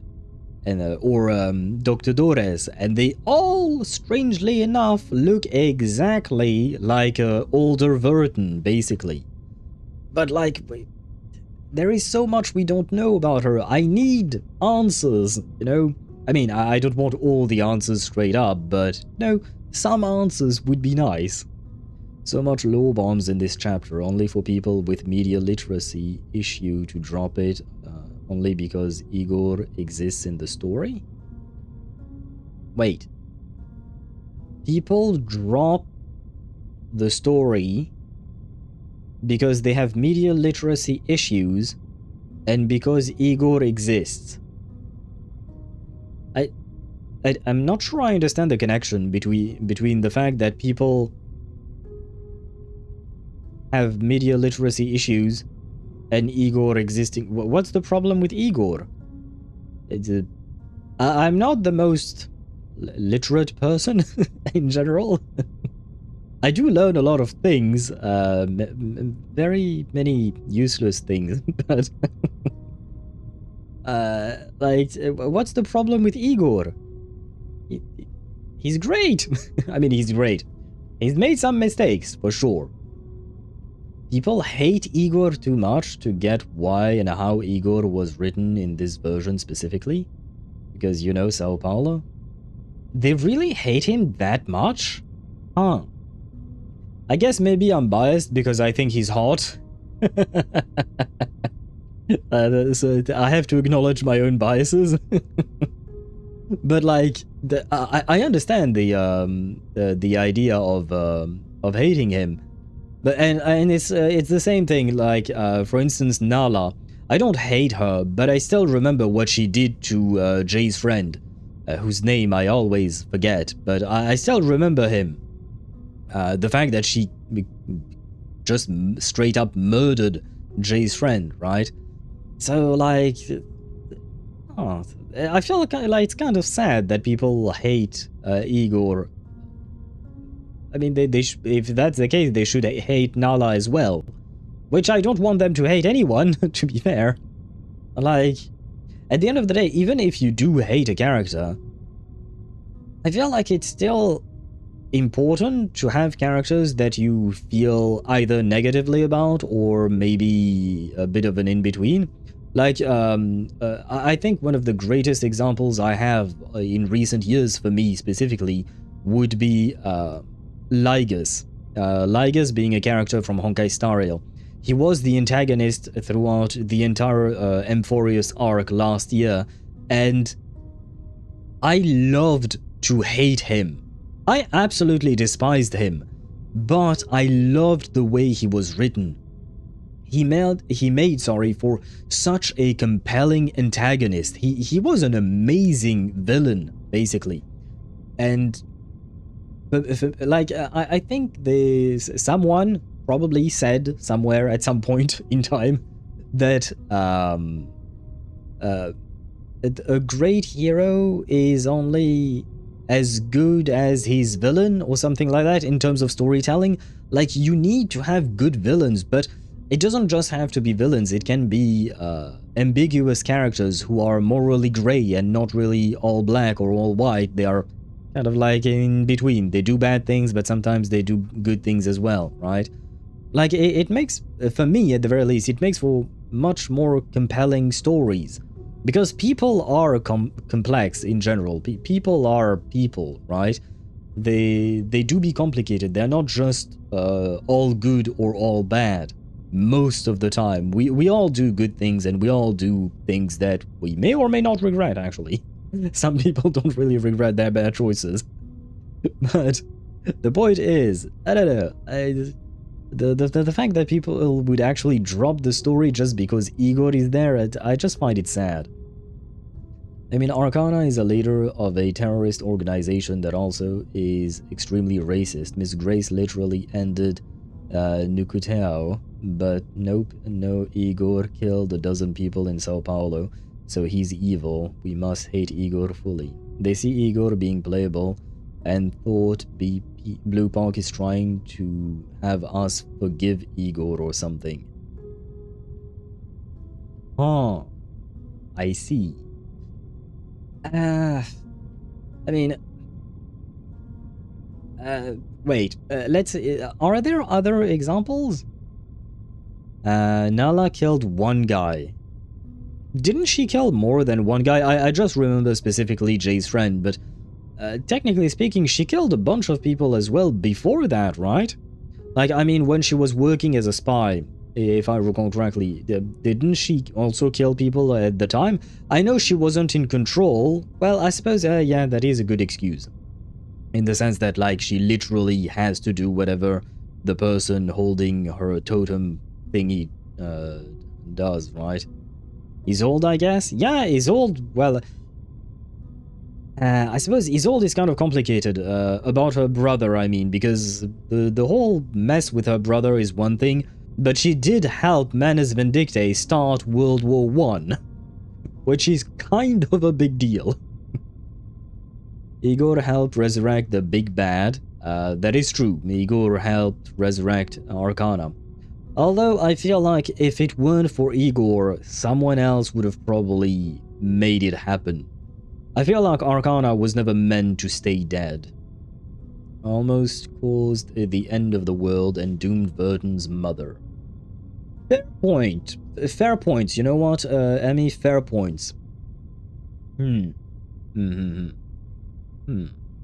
Wait, Emmy, do you hate Igor and did you want to drop the story just because he was in there? A genuine question. I'm not judging or anything. I feel like you love the game, so probably not, but still, I'd rather ask. But yeah, you should play this entire story because they try to explain why Igor is here and is playable. I won't say where they're going with this though. I am going to play... Sorry, I laugh because you wrote, you should play this entire story, as if I wasn't going to.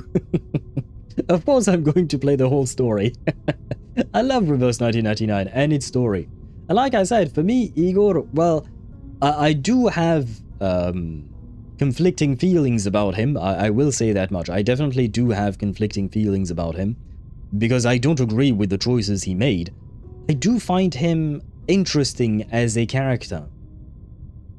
Isolde's part was very minor. If any, World War I erupted because of Manus's assassination around...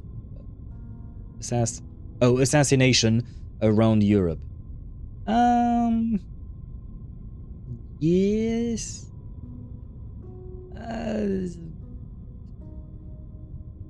Yeah.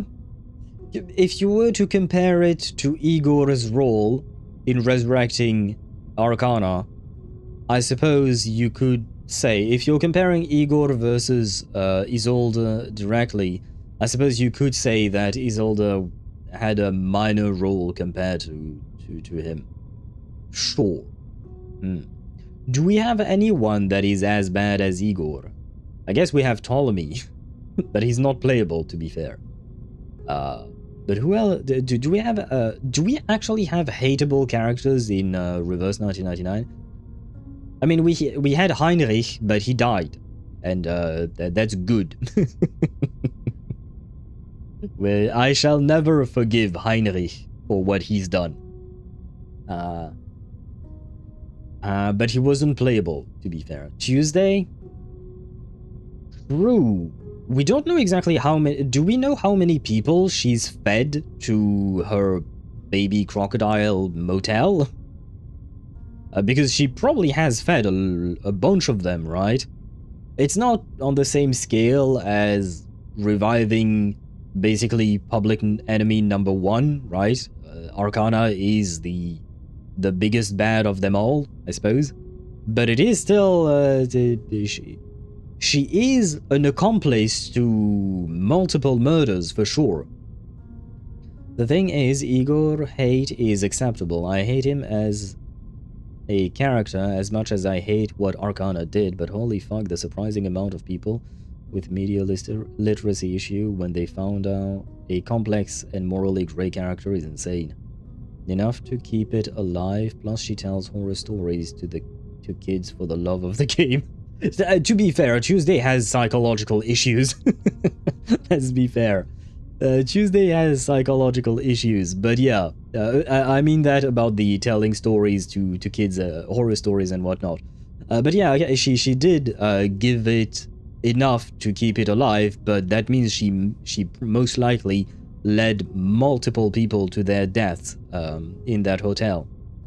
As for Igor, I personally don't hate him. I do dislike the things that he's done, for sure. I wouldn't go as far as hating him, though, personally speaking. But yeah, so what do these people want? Like, cardboard cutout characters that are just simply all good or all bad? I mean, yes. But I guess everyone has their own interest or something, but like, for me personally, I'm just like, it's not really interesting. Something like that, I suppose. Huh. But you can write so much more in terms of like, you can tell so many more stories with a character that is morally ambiguous rather than a character that is all good. Ah well. Isolde was completely manipulated by Manus. Igor knew exactly what he was doing. You do bring up good... Yeah, I will say, Emmy, it seems like you may have a grudge. You may be holding a grudge against Igor. Because you do bring up a lot of points against him. That being said, they are all very valid points. They're all very valid points.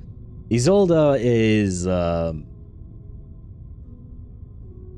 I don't know if we can say that she has all her mental faculties to the point of blaming her for what she's done because of all the psychological issues that she has. So, to be fair, number one, she was manipulated, but number two, she maybe did not even truly understand the severity of what she's done, right? Whereas Igor is in full possession of his mental state, I guess. So it is, again, like I said, very good points that you're making. I don't like Igor. As a meta slave, I'm happy he's far from a must-pull. I think he's still far from redemption. It's gonna take a lot to redeem him, to be fair. Because like you mentioned, he did revive a person. I mean, I don't like saying what I'm going to say, because Arcana is hot, and I really like her as a character. But Arcana is basically Mustache Man, except she's a woman and she's hot. And Mustache Man was not hot. And I guess he was a dude. He could have been a hot dude, but no. But she's basically the equivalent. She wants to wipe out a whole race of people, the whole of humanity, basically. She wants only arcanists to remain, right? So she's... So yeah, what Igor did was basically reviving hotter mustache man, I guess. Which is a choice of all times. So all of that to say, I have to agree. Redeeming Igor is going to take a lot, if not, maybe it's actually impossible. Isolde is a mess. That's what makes her relatable. I don't know if I would call her relatable, because the mind she has and the life she's led to me, it doesn't exactly feel relatable. But the idea of a person being a mess and being easily manipulated because of the vulnerabilities that they have and that others are exploiting, that is indeed very much relatable and understandable. She's worse than Mustache Man. She wants to reverse the time and end human civilization. Mustache Man didn't even go that far. No, yeah, you're right. She is indeed worse because, well, the sentences I say. But the thing I was going to say is that Mustache Man only, with giant quotation marks on the only, killed a few million people, which is way too much already. Arcana wants to kill billions, right? So we go from millions to billions of human beings. If we assume that the population in Reverse 1999 is in the orders of billions, I would assume so. But yeah, there is an order of magnitude that changes between the two of them. That is true. But the concept, I suppose, the concept is similar, right? Let's say I still dislike Constantine less than Igor at the moment.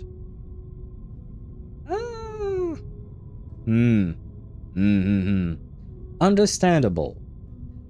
I personally dislike Constantine more than I dislike Igor, because I will be honest, part of me is happy that he helped revive Arcana. Don't get me wrong, I don't want her to murder billions of people. I am just happy because I love her as a character, in the sense that I find her very interesting and intriguing. I want to learn more about who she is, so if she had just stayed dead, I would have been kind of disappointed. So, in a way, I have to admit that a part of me, who is interested in the story as a whole, is kind of happy about what Igor did. On the other hand, what Constantine did, in my opinion, was unnecessary. Like, sacrificing the children to make Vertin realize that she was immune to the storm and teaching her a lesson and whatnot, that was unnecessary potential murder. Again, we don't... The people being stormed away might not actually die, but at the time, that's what it felt like to me. That was wholly unnecessary for the story. Well, I guess it just makes... like it's a detail to learn more about who she is as a character, so it does kind of make sense. Igor, on the other hand, in my opinion, it was quite important that he did what he did, in the sense that bringing Arcana back, in my opinion, was a good choice for the story. If they had just left Arcana to be dead and just propped up a new villain, I think it would have felt somewhat underwhelming. Again, this is in terms of like storytelling, like from an outsider's perspective. If I go in with my personal feelings, I do agree that what Igor did was quite inexcusable. And thank you for the hydrate, gamer. I have been yapping for a lot. I was trying to yap my way out of the ads, and I've absolutely managed to do that, but I've yapped so much that yeah, the ads have been long over. If they had succeeded, that ritual would have brought time back to the blank era. Antarctica was their second attempt. The results were much the same. The flood summoned by the ritual was incomplete and turned into the first storm.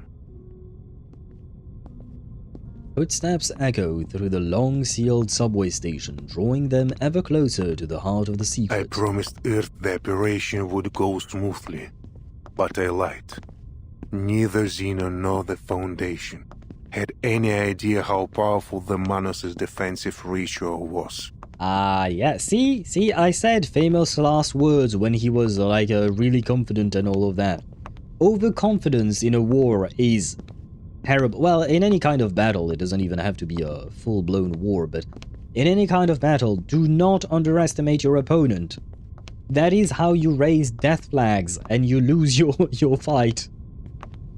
The situation was desperate. We had only one order. Advance, regardless of the casualties.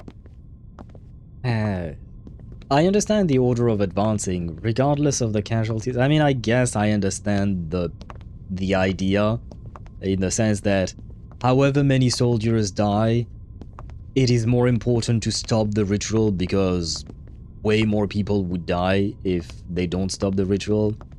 But at the same time, I dislike the... I'm not saying it's wrong because I understand the idea, but I still dislike the idea of just treating soldiers as fodder to be sacrificed. Because they are people too, you know?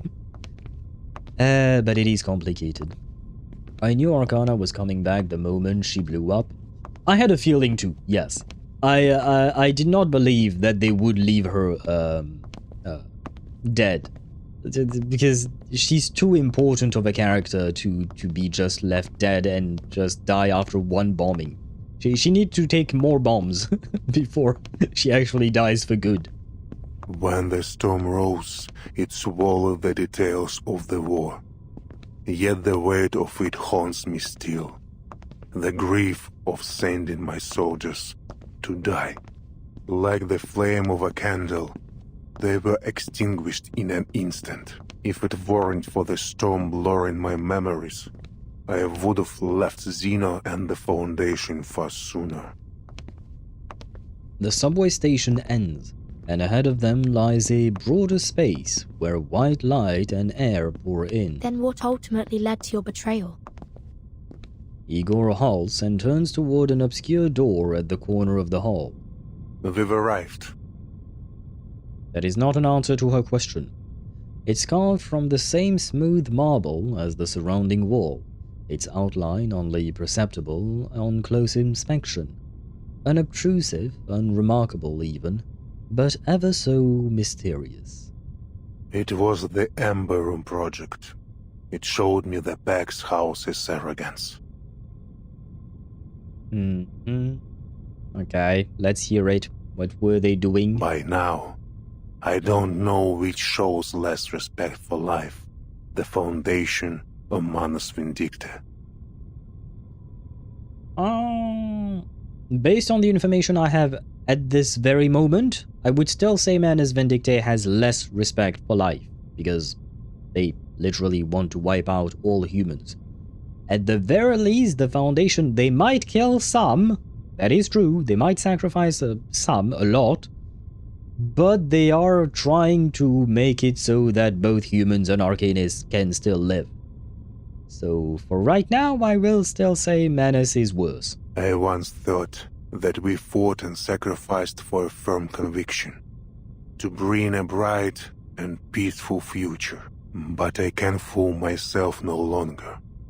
The Pax House may aim to build a peaceful future for both humans and arcanists, but their means are no longer justifiable.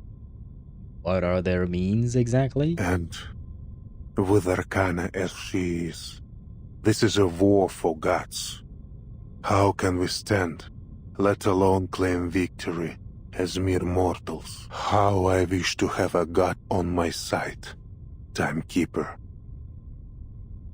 There is an almost pleading note in his voice. What lies in the Ember Room, I cannot fully say.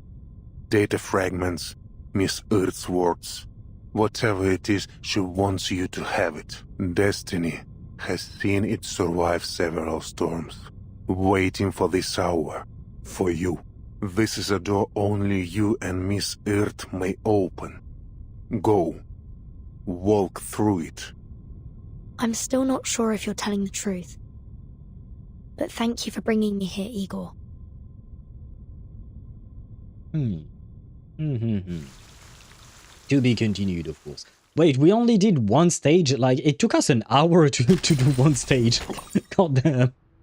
I didn't think it would take us that long. Also, see how Manus is fighting right now? End of chapter 11. I'm not sure what exactly you're referring to specifically.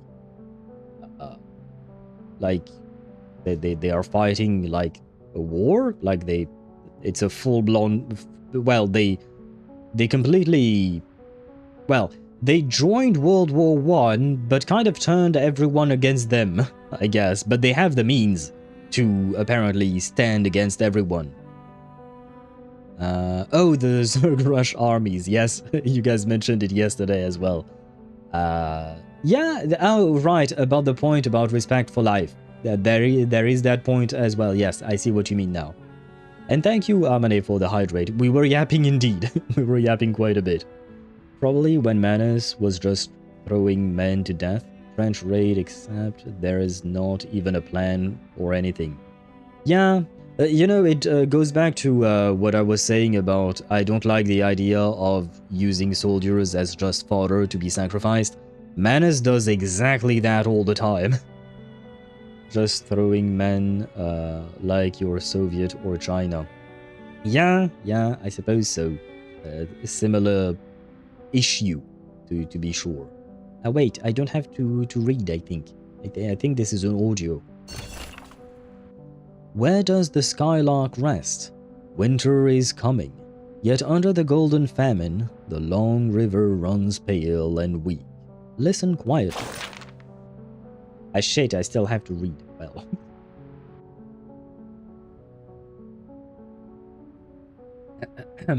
I will do my best Commander Ivan's impression. I am not. Wait, what kind of accent does he has? What is it, Sabina? Drink some more. Yeah, no, I can't do it. I can't do accents in English. I'm terrible at it in English. In French I can, but for some reason in English, I struggle to keep my own accent. Anyway, what is it, Sabina? Drink some water first. Take your time. I can't. Commander, you might throw me down the well for what I'm about to say, but please, give us the order to arrest those rotten merchants.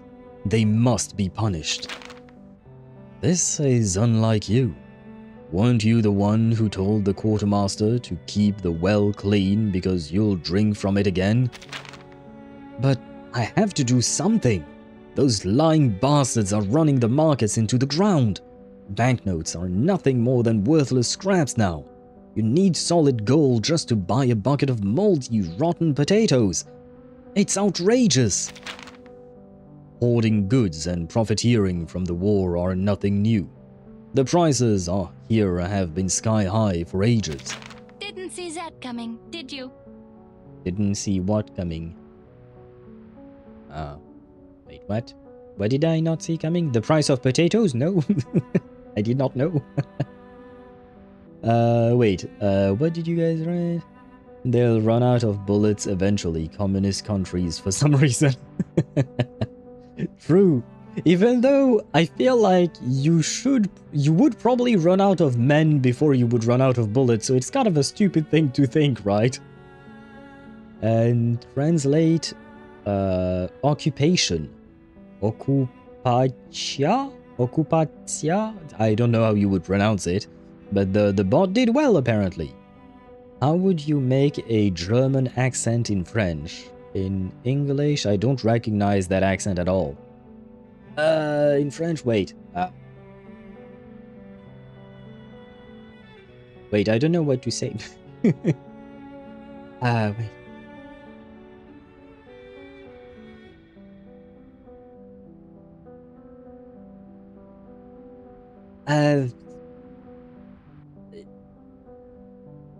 Yeah, a good question. I haven't done accents in a very long time, to be honest.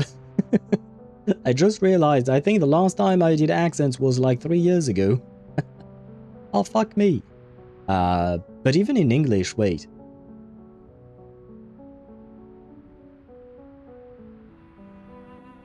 My brain is halfway breaking when I'm trying in my mind.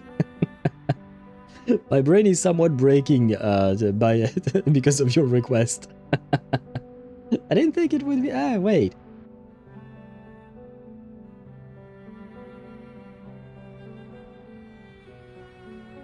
Wait, I need a sentence. Do I have a sentence? Hoarding goods and profiteering from the war are nothing new.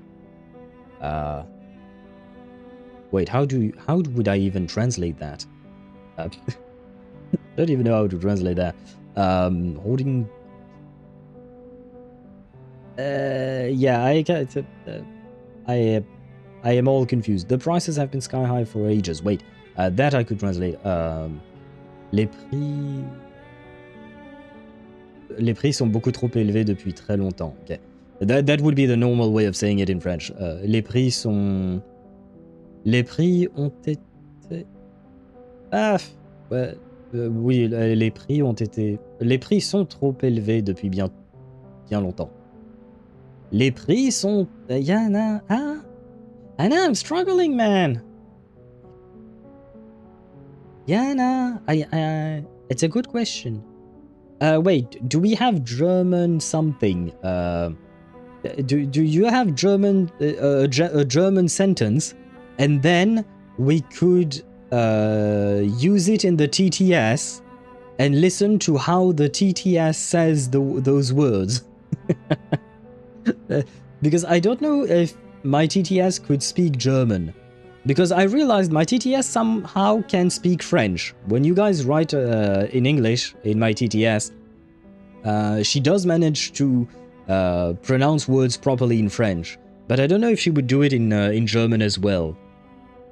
Is Garming better than Arley? My answer is maybe not a grand pro. Poor Tosh. You really are unlucky. Wait. Will you answer Tosh for once, please? Oh shit, I can't write properly.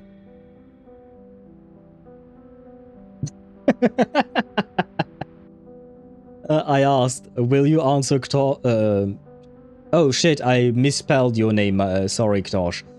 For once please, will you answer him? And my answer is no, I don't think so. Wait, Dan actually wrote something in German. Wait, wait, I have to test something. Does this work?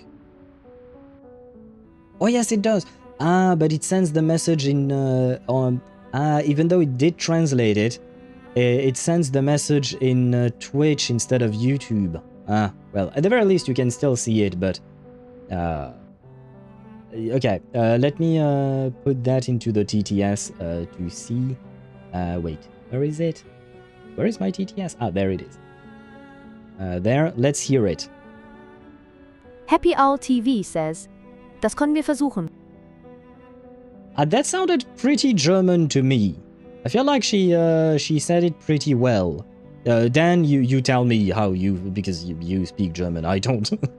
But to me it sounded more or less like how I hear German. Which is not much to say. But that standard is not that high, to be fair. My answer is I don't know about the do you hate me? Tosh, you really are unlucky with this with the bot for some reason. I don't know what happened there. And I genuinely, I've said this many times before. The bot is not rigged because I wouldn't even know how to rig it like that to be indecisive or to only give indecisive answers to a specific person. I wouldn't even know how to do that. Sounded pretty fluent. Shit. So the TTS is too good. Okay, wait. I have a different solution to try this, because this is well, this is not exactly important, but it is interesting nonetheless. Give me a second. I need Google Translate. Google Translate. Okay, switch it. There you go. Okay. Wait. Switching scene for just a quick second. We have some testing to be done. Yep. You should be able to capture this. There you go. And let me kill the music for now. There we go. No music because we want to hear. This is German writing, but with the English of translation, and I do believe you guys will hear this. Das können wir versuchen. Well, I guess that would be English trying to say German words, right? What about French? How does the French sound? Das können wir versuchen. Okay, yeah, that sounded horrible. That sounded awful. Okay, yeah. Never again. Never again. And what about in German? Das können wir versuchen. I will say the TTS of Google Translate doesn't sound as good as the TTS I'm using, but you guys should know that the TTS I'm using, the voice, is actually that of what do you call that? Of Google. The voice pack I'm using is from Google itself. So it's kind of weird that their own voice in one app is not good and in the other app is really good. As fun as this is, do we need 1 hour per node now? We kind of do, apparently. That is what we've been doing. And Ktosh asked, are you rigged? And the answer is no. See? The bot is not rigged. It says so itself. Yeah, you get my point. A small pouch of salt now costs as much as a quartermaster's monthly wage. Do you really expect us to stand by and do nothing? The golden famine is still spreading. The flour mill shut down after its workers enlisted. Life in Beregrad keeps getting harder. I understand. I'll speak with Fyodor Petrovich. We can't let these parasites bleed the city dry. Commander, you have much more to discuss with him than that. The other day, an old man approached our soldiers with a gun, hoping to trade it for food. They agreed. Now the women, children, and elderly are gathering outside the camp attempting to barter for rations. I heard. Those belongings and weapons were bought with their relatives' lives. Winter is approaching. They've brought not everything they owe. They are desperate. That's what I thought too, so I didn't order the guard company to forcibly disperse them. But there are opportunists in the crowd, using this chance to loot the locals. Have you identified them? Yes. They aren't bandits or infiltrators, but refugees, the stronger ones among them. Set up barriers outside headquarters, post guards, begin screening and control measures. This cannot continue. Yes, sir. Then, what about the women, children, and elderly? Screen them out and get them settled. Provide as many rations as possible.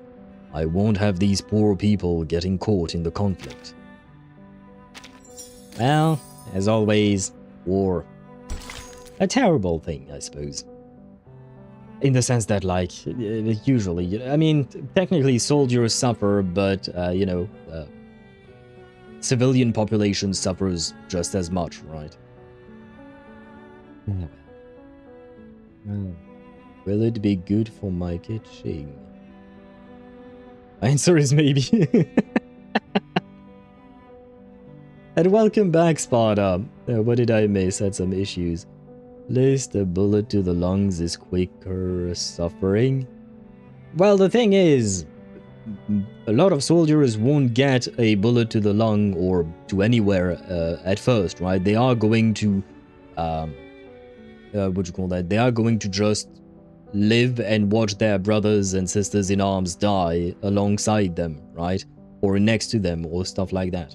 As for what you missed, we are learning more about potentially Vertin's mother, and you're missing Ktosh going insane because of my bot.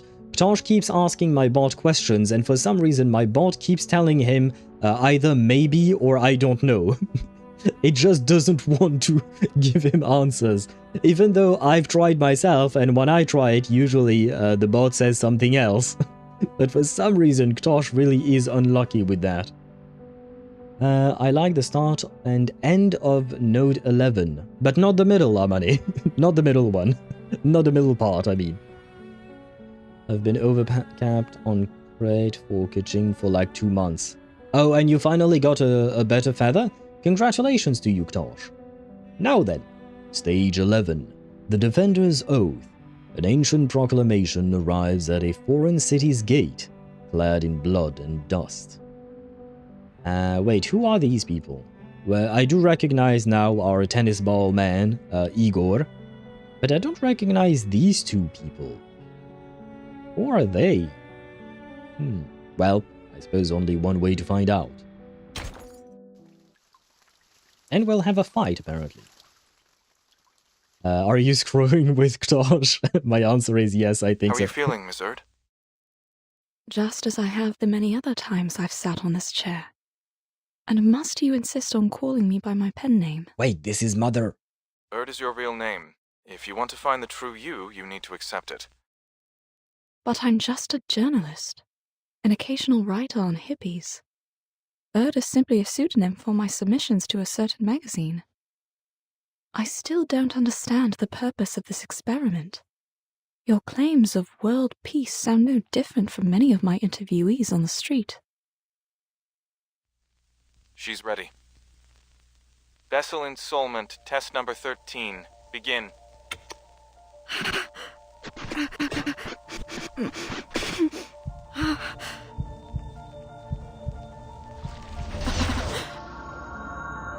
What the fuck?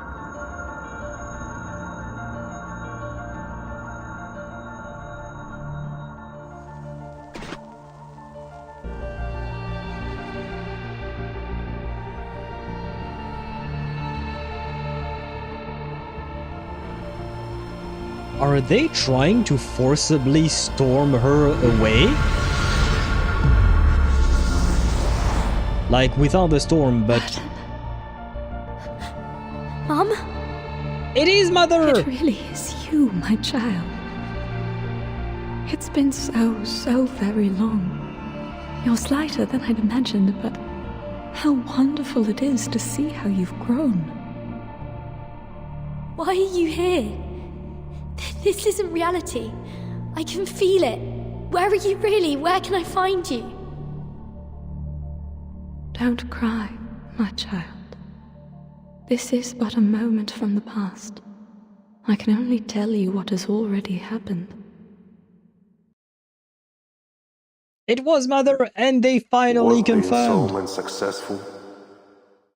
What the fuck is an ensoulment, by the way? They keep mentioning that. But they finally confirmed it. Vertin, Mom, it is you, my child! We finally have confirmation. God damn, it took us long enough. But finally we know for a fact that Erd is indeed Vertin's mother. I mean, it's not like we needed the confirmation, but it feels really good to finally have that confirmation, you know? By the way, like I said, what the fuck was that experiment? Like, and I think it is the idea, the ensoulment thing, the way they mentioned it. I think that's what they call because to me, what it looked like was like they were creating mini storms, I guess. I don't know how exactly they do it, but they try to storm away an individual, not an entire era or something like that, but like just a singular person to try to test like what it does exactly to the person. Which I suppose I understand the idea of why you would want to experiment with that, in the sense that like it would bring you a lot of answers about the storm and how it works and whatnot. But it is also kind of inhumane. So there is that. Wait, I missed a bunch of messages. No, I like the middle part, but I specifically like the start and end. I know, I quickly realized why you said that, Amane, at least for the start part. The end, I'm not there yet, but for the start, yeah, very, very good start to this stage. Currently 96 to the euro there. Could get more if I wouldn't have that much ER and 56 EM, which is good since I'm gonna wait for the reset and see what rank I am. It was 680 last time I checked. Please say anything else. Then I don't know, or maybe. My answer is absolutely is yes. Finally, after like 10 attempts. Yep. See, the bot can be nice, but I do believe that when Sparta asked the question to the bot was replied seriously in the sense that the bot seems to be messing with you. Whoever that lab tech VA was, dude sounded like he was actually speaking IRL and not voice acting. He did sound quite good. I did enjoy his voice acting there. And I have a feeling we might either we will know who he is, or maybe we already have clues to who he is. I feel like he might be important. Seems like it. We're about to find out, or eventually. It might take a couple more years to find out who Vertin's mother is. Well, I think we got that answer. I mean, the storm inherently is kind of inhumane. Yes, of course. But the Foundation is not the one causing the storm. That would be Manus Vindictae, right? Everything we've seen so far has been the Foundation trying to fight against Manus Vindictae, and to a certain extent, fighting against the storm. This is the first time we've actually seen them perform the same kind of ritual as the storm itself, if I am right about this whole ensoulment process thingy. I mean, reminder that after chapter 10, people still theorized about how Erd could possibly be Vertin's mother. I'm not sure what you mean by that, because I've always called Besmert, Erd, Martha, and Dr. Dores Vertin's mother. For me, they've always been Vertin's mother. I was just waiting for the game to confirm it, but like even the very first time when I saw Besmert, the first thing I said, and I think I even titled my stream something along the lines of, "Are we going to meet Vertin's mother?" and all that. I have to admit, I was somewhat disappointed in that patch because we learned absolutely nothing about Besmert. But ever since I saw that model, for me, it was clear in my mind, this is supposed to be Vertin's mother, but I was waiting for confirmation. I mean, I read that, even after Vertin calling Dr. Dores mum and Dr. Dores being Erd. By the way, did you recognize the chair? No, I don't think I did. Never mind, I could get one EM roll instead of ER and then have a perfect build in theory. Yeah, I suppose build is one thing, then it's player skill that comes into play, like you have to properly perform the rotation to the best of your abilities and whatnot. Did the experiments last that long because the storm immunity is a heritable trait? Has this simply been Vertin's family line's arcane skill all along? That is a good point. That is a good question. Maybe they're all... wait, no. Because Dan, in chapter 10, Dr. Dores got caught by... She started to vanish, and she completely vanished, at some point in the waters. Whereas Vertin was swimming fine. Well, I mean, it was hard to swim in that turbulent water, but she wasn't disappearing at all. So I don't know if the immunity that Vertin has is something that she inherited from her mother. I'm not sure. Or maybe the mother used to be immune, but after so many experiments on her, her immunity wore off, if that's even a thing. But I mean, we're talking about magic here, so anything's possible, really. I'm top 608. Congratulations, Tosh. That is very high. I was gonna say... we last saw the chair in Sao Paulo, chapter 8. I don't... I have a vague memory of the chair itself, but I have no context in my memory. Like, there is not enough context in my mind for me to fill in the blanks, unfortunately. Still have to pull for Kazuha just for Kaching. Like I have C2 Shilonen, but in some cases Kazuha is still better than C2 Shilonen. In some rare cases, yeah, I suppose so. I don't know if I would say that you need it, but I mean, at the end of the day, Kazuha is not a loss to pull. I always thought that it was too obvious that Erd is Vertin's mother. At the moment, I'm convinced at 97%. Wait, so right now you're not fully convinced, Emmy? I suppose technically speaking, we talked about it before, they could pull the rug under our feet and just say, oh no, this was all fake or something like that, I suppose. But, yeah, come on. Andro sat on the chair back when it spawned in Doris's place and said nothing happened. The memory is refusing to come back. I'll take your word for it. I'm trying to imagine it and to picture it, but for some reason my brain is not remembering, unfortunately. 3% is not much. True. True that, I suppose. Not quite, but it's the closest we've ever gotten. Amazing. All previous subjects couldn't bear the side effects of the experiment. Only Erd. State the conclusion. Yes, sir. Erd's true personality may have briefly returned during the 13th test.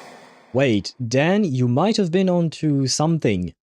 Because, like, maybe the experiment only lasted for 13 tests because Erd has some, maybe not immunity to the storm, but, you know, some kind of protection, I guess? Like, maybe she's not completely immune, but she's resistant to the effects of the storm, hence why they could do all that they've done. We know this because of the disappearance of the Amber Room. That is to say, for a few seconds, the room became unobservable. All feedback signals were cut off. My assumption is that the Amber Room traveled into the future during that time. Interesting. Why specifically the future and not the past? The future? Why? For what? Only time will tell. Timekeeper. Sonato? Timekeeper?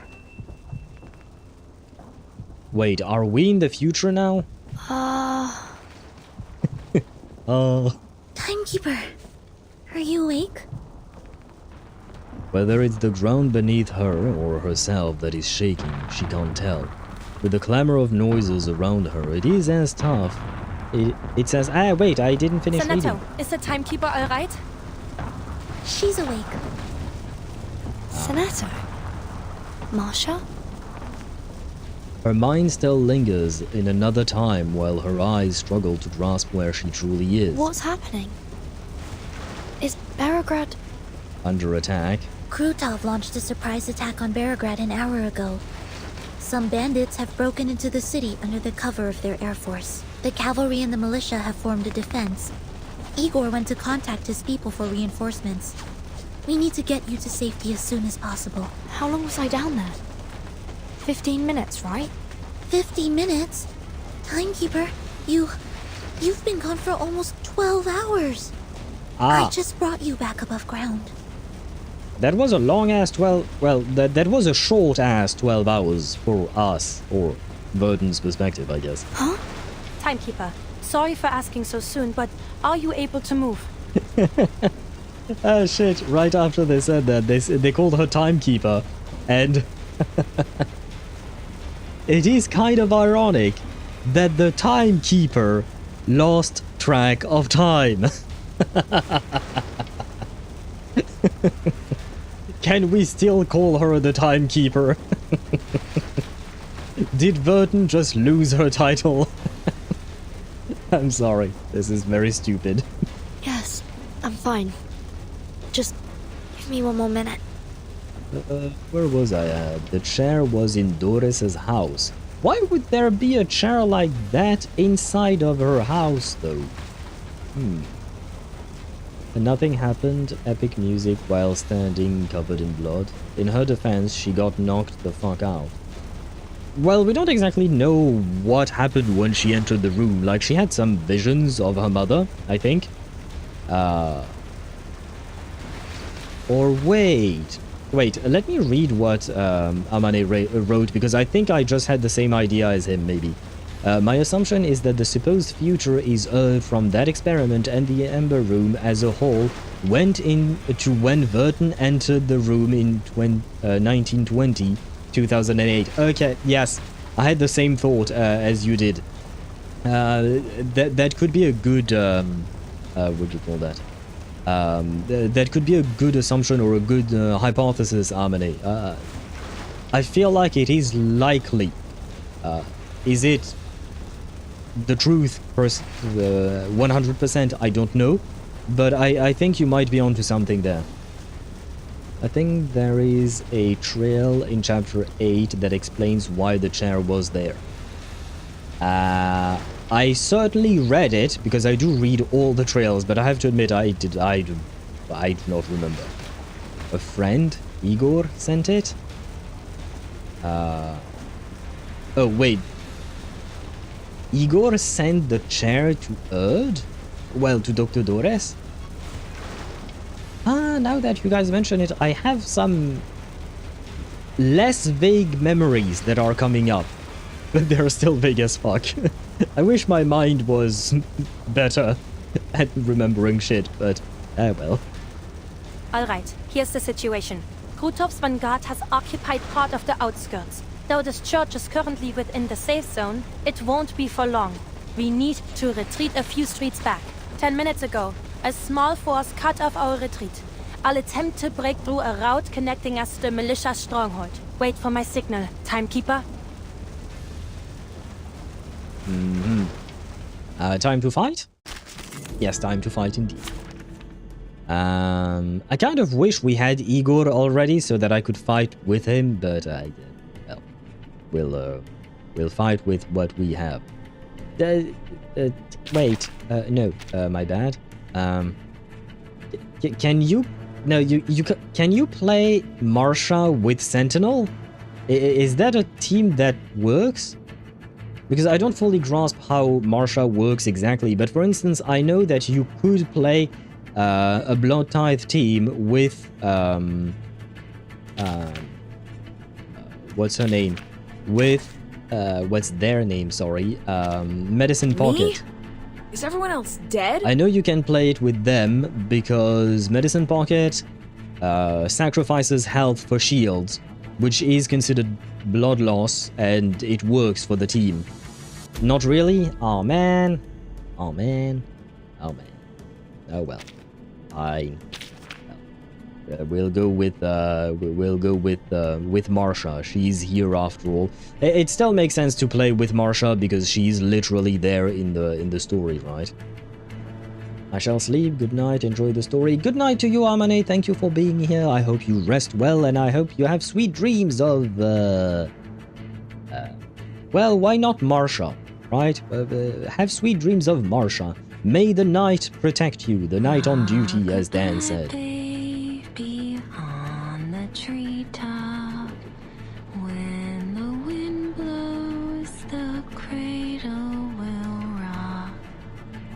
And, well, I guess maybe you want sweet dreams with Tuesday as well. I don't know if that's a good idea, but you do you.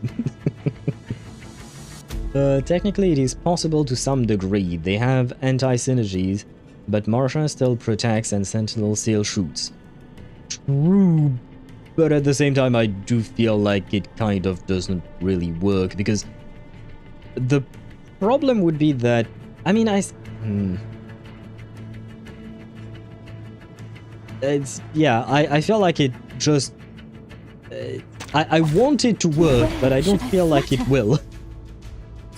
And Ktosh said play Lilia. Ah shit, I forgot to show you Lilia's skins. But Lilia is not here, she's on her own mission at the moment.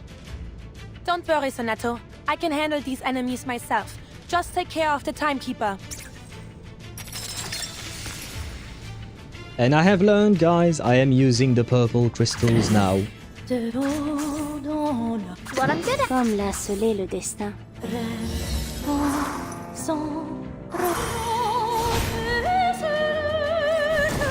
A sacred charge. Laundry time. The tremors of fate.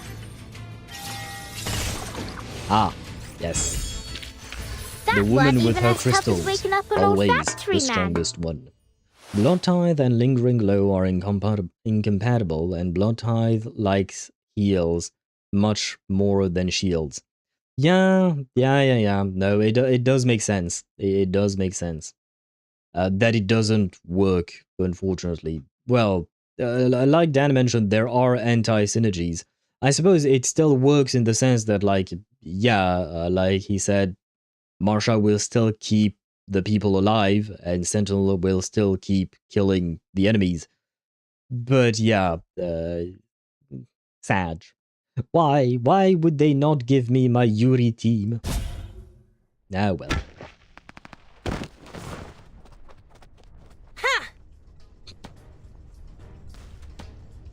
The Knight's Trench Club proves an effective weapon in the cramped alleys of the city. It isn't long before Marsha has cleared a path. Timekeeper, Sonato, this way, quick! And she has beautiful eyes. Timekeeper, please hold on to me. Right. Even with half her weight on her, Sonetta manages to cross the open danger of the main street with astonishing speed. At the other end of this alley is the area under our control. The Cavalry Corps will escort you out of the city to a safe place. Aren't you leaving with us, Miss Marsha? I'll take you to the commander, but after that, I'll stay in Belgrade until the enemy is repelled. I wish you good luck. I hope you don't die, please. You have a girlfriend waiting for you? The wreckage of a warplane shot down just moments ago by Igor's anti-aircraft guns lies lodged in the dome of the church. Before that, several shells had been launched into the militia camp, hospitals, churches, and residences, setting the hard-kept peace ablaze. Friendlies! It's friendlies! They're back! Meryl lowers her binoculars and calls for the militia guarding the street fortifications to clear a path, allowing the three young women to fall back into the rear formation. The commander strides forward at the sound of her voice. Are you alright, Timekeeper? You don't seem well. It's okay. I'm not hurt. Just a bit dizzy. The Timekeeper hasn't eaten anything for over 12 hours. Her blood sugar might be the problem. I'll take her to have some food. Well, that, or, you know, the whole ordeal with the Amber Room. We don't exactly know how it affects people, right? Doesn't stop the fan art from being fabulous. The one where a Sentinel teaches Marsha how to shoot is my favorite, blushing all over. I think I saw that one, Dan. I think I saw that one. But yeah, it will never stop the fan art.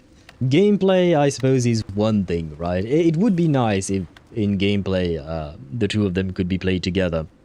But, you know, I suppose our romances will live on in our hearts and in our fan arts. I forgot to ask, how's the power level of Reverse, looking at the magic portion of things specifically? Hard to describe, I will say.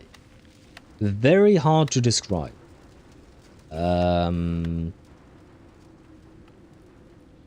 Very hard to describe. Because we don't really know the upper limits of anyone up until now. But as far as I can tell, we haven't really seen the upper limit of anyone. I mean, like, there is Arcana, and she survived a nuclear bomb, basically. So there is that. But Arcana is kind of special, right? So I guess Voyager? Well, I mean, we know that she's supposedly very powerful, but we haven't seen her use her powers, have we? Because she only appeared in the Kiperina story and she was just playing with blocks and dolls or something like that. We've never actually seen her use her powers, right? Her arcane powers. If I'm not mistaken, please correct me if I'm wrong. So nuke tier on the low end. No, I would say nuke tier on the higher end. Arcana is, what'd you call that? Arcana is an exception. She's not the rule. Arcana is the higher exception. As of right now, as far as I know, Arcana is the most powerful character we have in the game. As far as I know. Have you played Tides of Thought yet? The heck is that? What is Tides of Thought? I don't reckon. What type of gameplay does it have? Because that's usually how I recognize. I don't recognize the name of the game modes. I recognize the gameplay of the game modes. I see. When you finish, take her to the siege outside of the city. New Reveries thing instead of Voyages of something. Yeah, I do remember what you're talking about. No, I haven't started at all. I haven't touched Tides of Thought at all. I have no idea what's going on in there. This fight will not end soon. The city is no place to linger. Yes, Commander. I'll take her away as soon as possible. Make it so. The commander nods and turns to the knight waiting nearby. Meryl is standing at her side, unnoticed until now. And you? You swore to stay in Belgrade. Yes, sir. I can join the militia rescue team. Many medical staff in the city cannot defend themselves. Good. Medics of the Cavalry Corps and Griffin Legion will stay as well. You will aid each other. Of course. I'm coming with you, Marsha. Fine. But do as I say. Okay. Oh. The commander looks around for Igor. The two leaders agreed to stay in the city. Igor is standing nearby, still holding a telescope, his gaze fixed on the city gate. Oh. And hello, KyoFX. I would assume that's how to pronounce your name, but hello to you and welcome to the stream. I hope you're doing well, and thank you very much for the follow. Welcome to the community. I hope you have a pleasant stay with us. Welcome in, welcome in. Although I'm afraid to say that unfortunately ads are going to start right now, so it is kind of sad. I kind of hate it, you know, when someone just follows the channel and right after that ads start right away, and I'm like, how am I supposed to greet people and thank them and welcome them to the community when Twitch just throws in a bunch of ads at their faces, you know? But still, I do thank you and I do welcome you. Though I guess the ads haven't started. They were supposed to, but I guess Twitch may or may not be lying to me. Yeah, no, even the widget on the bottom corner is saying that it's supposed. Oh, it's supposed to be this corner, I guess. Yeah, for you guys, it's down there. Even the widget is saying that it's supposed to. Well, I don't. Ah, wait, huh? Now we have the widget on top that is saying as well that the ads have started. Ah, finally, it has started. Well, there you go. And well, Twitch never changed. Twitch never changed. Except for Voyager using planets for her ultimate.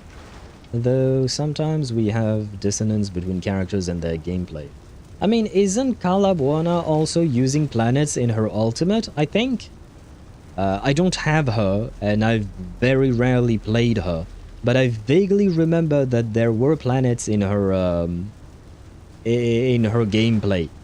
I don't remember much else. So a moderately superhuman in terms of speed would probably be a problem, wouldn't they? Depends what you call a superhuman. I don't really understand what you're trying to get at, Spartas. And, like, The magical system, the arcane system in Reverse 1999 is very vague, in my opinion. So, like, it's kind of hard to truly describe power levels in this game. A little spoiler, one stage you fight Alien T, and after a few rounds she summons Voyager, which lore accurate has... Wait, that's a huge ass number. 3 here, 3 here. 2,147,400 and... Nope, I think I fucked up the number. Wait. 1, 2, 3... Here. And then 1, 2, 3. Okay, yeah, no. So 2,147,436,000. No. Why can't I read this number? What is wrong with my brain? 483,000. Okay, yeah, no. Ah, wait, I missed. No, okay, so 2,147,483,647 HP. There we go. Wow. My brain did not like that number for some reason. But how do you know that it is lore accurate that she has 2 billion HP? Like, how do you make the connection between the gameplay and the lore? Is my question.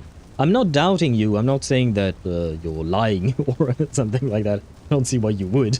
I'm genuinely trying to understand how you came to that conclusion, I mean. I will explain in more details in a moment. Ah, I see. And the ads are gone. Yay, I have yapped my way out of ads. Now then, he does not move for a long time. Speaking of Igor. What do you see? Beyond the gate lies only the vast golden plain. I know Krutov. If this is his declaration of war, he will not stop at bombs and bombers. What? You mean... It's coming. He's gonna send people, I would assume. The grass bows low and as black... Oh no. Oh no. Oh no, what did they do to our poor baby boy? The grass bows low as black galloping hooves carved a path straight to the city.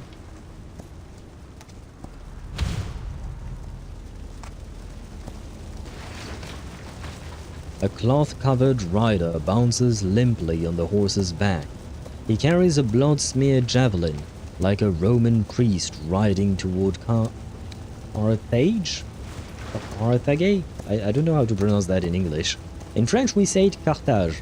A messenger bearing a declaration of war. A classic move. A pity the man doesn't know how to ride. It's not that he does... Do you not see that he's bound? The messenger does not grip the reins. He jostles and sways like an ominous banner battered too strongly by the wind. But the black horse only gallops faster, pummeling straight for the gate. That's... By the time the messenger arrives, the cavalry have already formed ranks and guns. But the messengers read no declaration of war, nor is he thrown... he only slides from the horse and crushes to the ground. His shattered form laid bare. The horse rears and lets out a mournful whiny. Charon? Andreas? Is that really... They finally realize who it is. They rush to the gate, charging through the ring of cavalrymen. The instant Meryl lays eyes on Karen, she crumples to the ground, her arms wrapped tightly around her head. No, don't! The cavalry barely manages to hold formation as the warhorse shy back.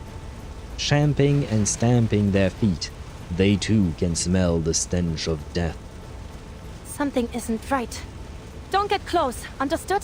Don't look at him. Meryl, come to me. She lunges to Meryl's side and drags her behind cover. blocking her view of Karen.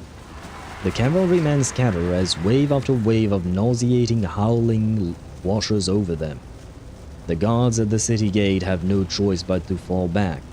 Entry to Berigrad lies wide open, filled with nothing but the stench of death. What did they do? Someone needs to take her on to an enclosed space. I suppose I have to give it a try. Just as she has done countless times before, Marsha draws a deep breath and stills her emotions, paying no heed to what may happen when she finally releases whatever fear she is soon to face. She gives Meryl a gentle pat on the shoulder and steps out from behind the shelter. She walks toward the abyss of death, looking directly at Karen's fallen body. The fear in her amygdala is severed, just as promised. It's working. Karen. Oh my. What have they done to you? What indeed?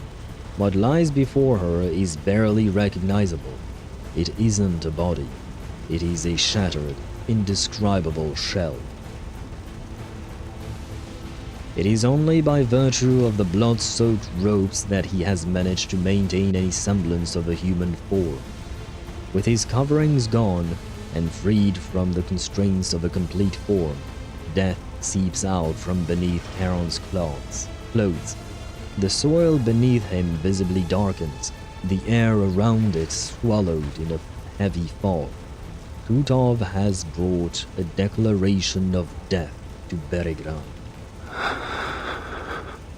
Okay, you're still alive. I hear you. Yes, Karen? What is it? Marsha leans in close in an attempt to catch whatever sound his ruined body is still able to give voice to. A message from Krutov. He swears to destroy Berigrad unless you hand over Igor.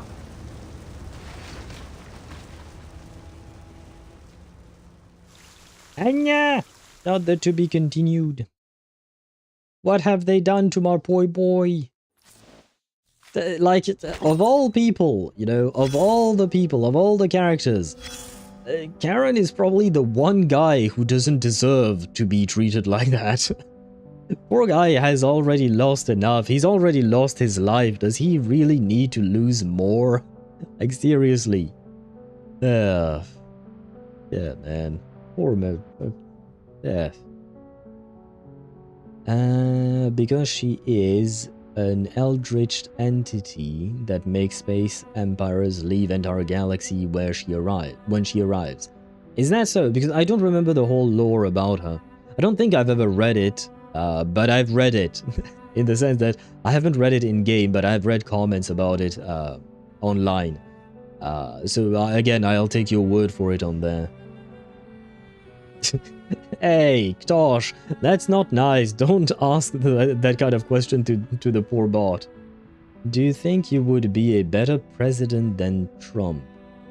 Do you mean me? Me or the bot? Because I don't know if that question kind of comes out of nowhere. I'm trying to figure out what level of superhuman can the strongest arcanist take on. Because I think Aunt May would be extremely overkill in terms of superhuman capability. Yes, it would absolutely be overkill in my opinion. I mean, I don't know exactly what Arcana is capable of. On the other hand, there is Voyager that Emmy mentioned. Voyager is not a human being. Voyager is called a cosmic entity. And just like she said, space empires leave their galaxies when she arrives. So that means she can probably fuck up an entire space galaxy. So aside from Voyager, and maybe Arcana, I think for the rest of the cast, May would probably be way overkill. He's still alive. Karen got fucked up severely. Yep, it does seem that way.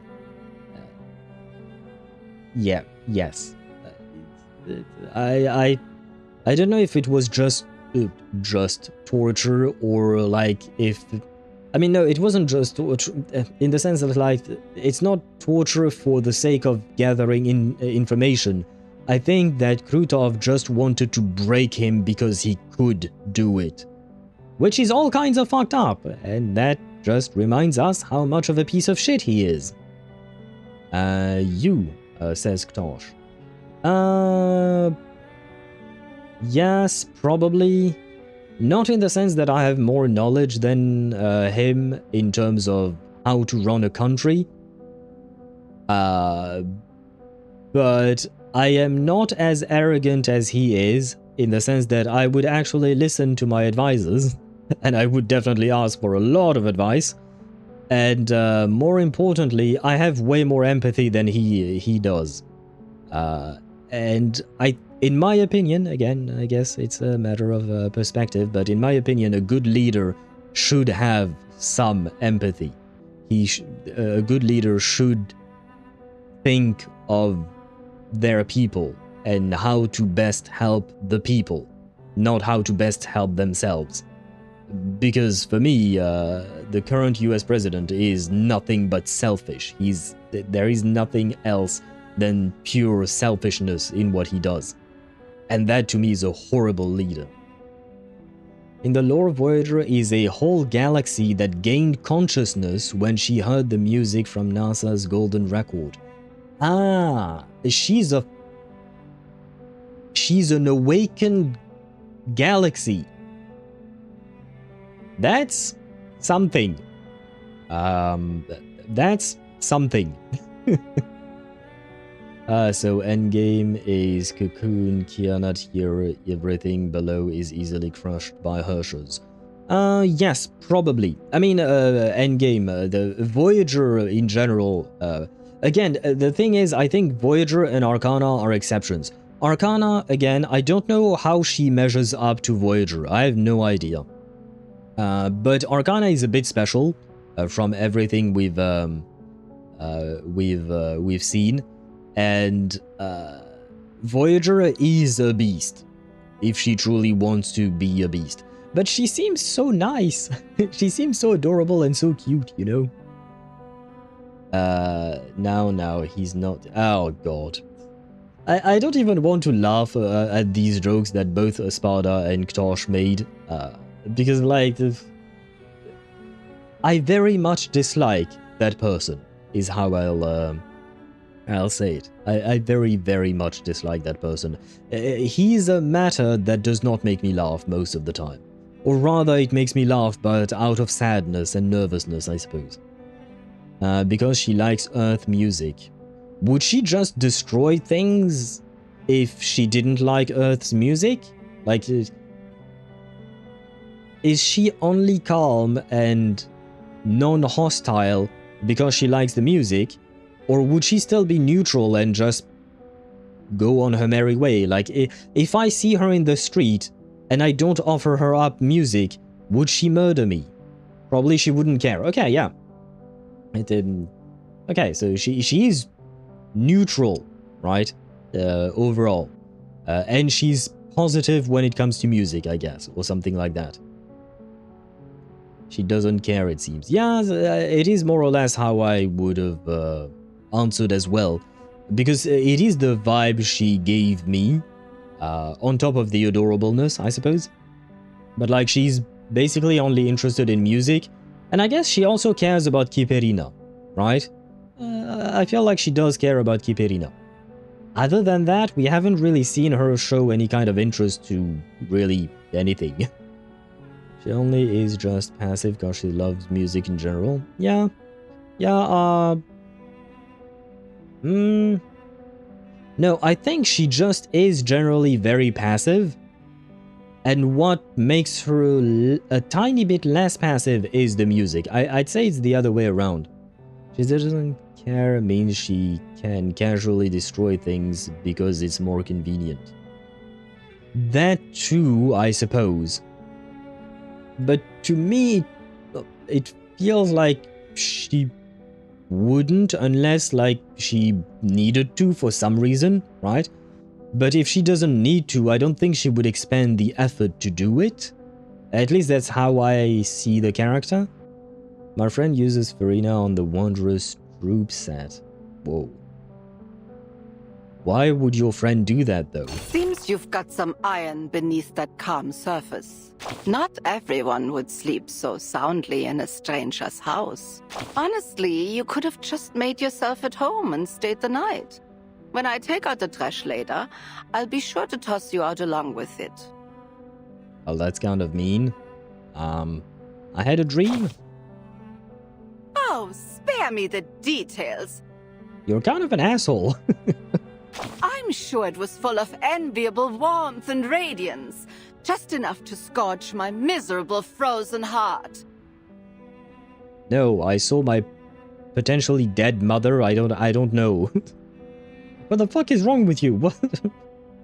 Who hurt you? Whatever you saw or did in that dream, do yourself a favor and let it go. You may not like the reality served on your silver platter. No one does. But you'll have to swallow it. Blame this mess on the black robes if you want. Those cowards keep trying to drag the world back to their good old days. And the white robes preaching the future? No less clowns for their taste in uniforms. Falling off their high horses again and again, brought down by their own arrogance. Yeah, no, I agree that Manus Vindicta is bad. I agree that the Foundation is bad as well. Less bad still, but still bad. But you don't have to be an asshole about it. Well, what did I do to you? Or rather, what did Vertin ever do to you? Who would have thought? The whole universe turned into one circus, starring two troops of fools. Why didn't that blind woman just let the world burn back then? It wouldn't have been worse than these chaotic times. And who asked her to play the martyr anyway? If you're lucky enough to find her, take her home and make sure she stays there, quietly, for everyone's sake. I don't know who this woman is, but I don't like her. I don't like her one bit. Who hurt you? Her answer, who didn't? Yeah, but I've always said the same thing. Just because people have hurt you doesn't mean that you have to hurt others. I feel like, while it is understandable that some people, when they're hurt, they start hurting others, I know it is a thing, it exists. But for me it is an explanation, it is not a justification. So, even if a lot of people have hurt her, which is fair enough, it doesn't mean that she should be an asshole to Vertin when she speaks, because for me, the way she speaks, she is an asshole. I'd actually have to read up on her feats, because, you know, Hershers are like conceptually extremely busted. Can Vertin even get past the general durability of these demigods? No. No. Arcanists are quite fragile, I would say. Most arcanists are quite fragile. Some of them are more durable. Vertin, we don't really truly see the extent of what she can do. Like, in story, we don't really see her do much, aside from being there, I guess. And in gameplay, trying to translate what she does in gameplay in terms of lore is not easy to explain, man. I found the video about Marsha and Sentinel I was looking for.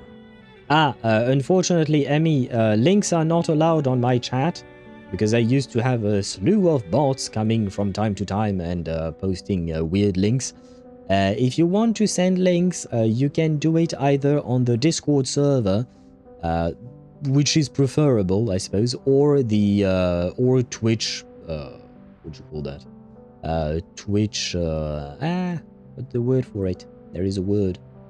Twitch. Look for. Send this to any reverse 1999 player without context. Again. Oh god, I'm scared. Do I want to know?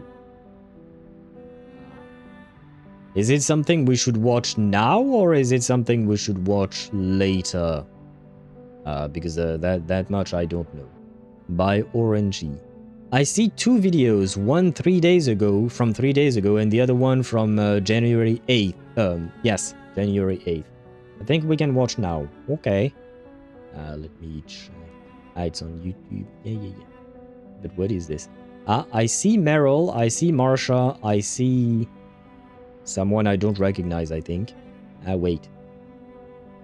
Let me check if everything's good before we continue the story.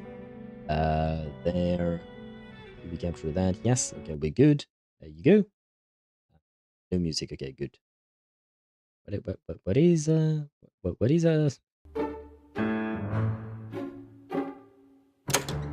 Marsha. Good job, Marsha. You successfully secured yourself a spot. We wish you can achieve something amazing for the character role we assigned for you. What a tragedy. This is ridiculous. No one is garnishing coriander on a damn friend. Can you imagine your teeth getting hit a suitcase on your arena? What is wrong with you? Saucy. Kidnapper.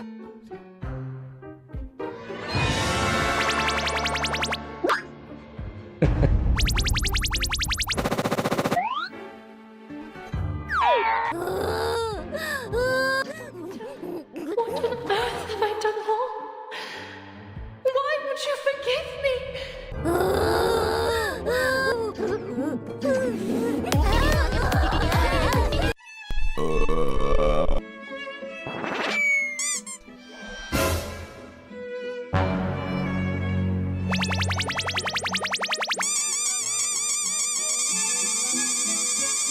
What the fuck am I watching?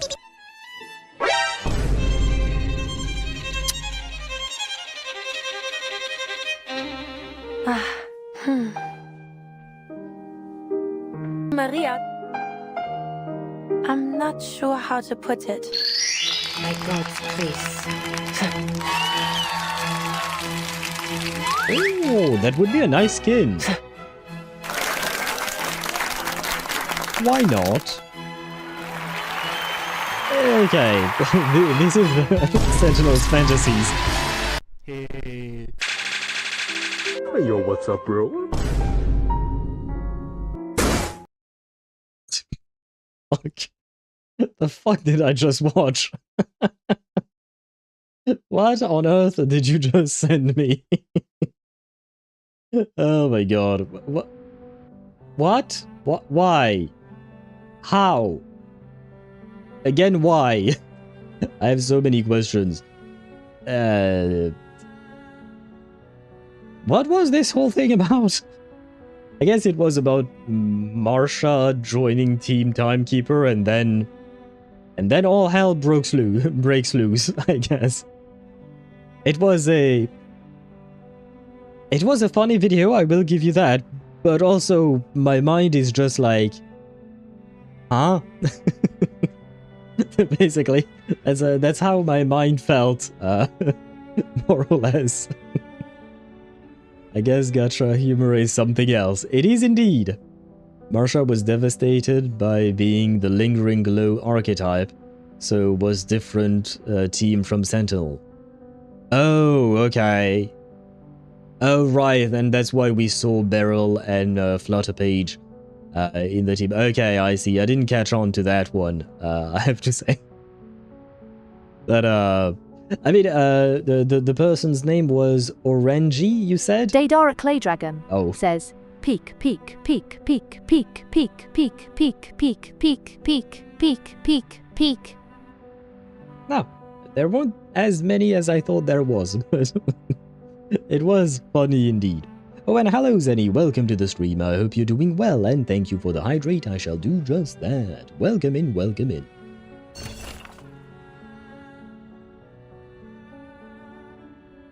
Just popping by, don't mind me, I couldn't sleep. Ah, shoot. Well, I don't know if it will help, because I know that some people watch streams and watch videos to fall asleep. So I hope that maybe you will manage to find sleep on the stream. Maybe my sweet voice will help you fall asleep. Maybe. I make no guarantees, no promises, but I do hope that you do find sleep. Speaking of, sleep in the sound of bones. This man has turned stiff, but the tears and stains on his notebook are fresh. Opening it sends a chill down your spine. Lance. The Lost Diary of a Captive. An old diary with black, viscous stains smeared across its cover. The corners are torn and dog-eared. It seems the owner abandoned it recently. November 11th. Every night since my capture, I've heard terrifying, fragmented whispers coming from outside. And screams. Not just one or two people, but many shrieking and wailing in pain. I can also smell something burning and rotting. Damn it. Are those menaced dogs burning corpses or performing some twisted ritual? November 20th? Why did it suddenly change the way... Why use the Roman numerals all of a sudden? Oh, okay, never mind. I've lost track of the date. That answers my question. I've lost track of the date. Time and life hold no meaning in this god-forsaken place. I once saved lives as a doctor. Now, they've used my medical instruments to brutally murder Boyarishkin, Artyom, and Malyakov right in front of me. I feel like I've heard the name Artyom before, I think.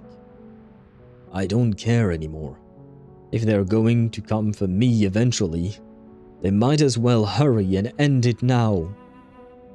November something. I don't know how to write this. I actually survived that nightmare, which feels like a curse in itself. We were herded onto an empty clearing where a koldunya in black robes was chanting a song. I could barely make out the words. Inculcator, I think, of Arcanum. Let me manifest decay anew. She pulled away the shroud covering the corpse. As the black mist dissipated, a broken body lay before us. She handed me my old scalpel. Dissect it. I looked down at the remains exposed to the air. Male, early 20s. Mottled, wrinkled skin. Ribs collapsed and fractured. I didn't know what I was doing. Fear made me forget everything I once believed. Standing beside her, I raised the blade and started cutting. The scraping of bone was monotonous, but I freed that soul from its mortal prison. When I lowered the knife, I realized we were surrounded by a black fog reeking of death. All the other captives had died, their faces twisted in agony. The Koldunya seized my filthy hand and laughed. Thank you, Karen. You've helped me unravel death and command it. Master death and aid its power. November something. Boyarishkin, Artyom, Malyakov. They came for me. I didn't mean to. I'm sorry. I'm sorry. I'm sorry. The remaining text is obscured by black, viscous stains. Well, I guess now we know what happened to Karen. Well, being dissected alive. Well, I guess if it's a live dissection, it's a vivisection. But yeah, well, I mean, you get the point. Not great. Not great at all. Not even not great. Like, it's kind of horrible, you know? And she was pointing Rubuska, blood tithe sustain. Yeah, I realized that after the fact once you've told me that. I did notice that Rubuska was sweating bullets then. I saw Nautica return to egg and transforming into an egg pillow. Yes, she was very much adorable, and the noises it made when she transformed, it was very cute. I'll found something you might appreciate, send it in general. Is that May or is that Fern from Freerun? This looks like adult Fern if she grew up. But it is very pretty. That's Kafka? I don't... Wait. That's Kafka? Wait, no, wrong button. Character. Yeah, no, okay, her hair color is different.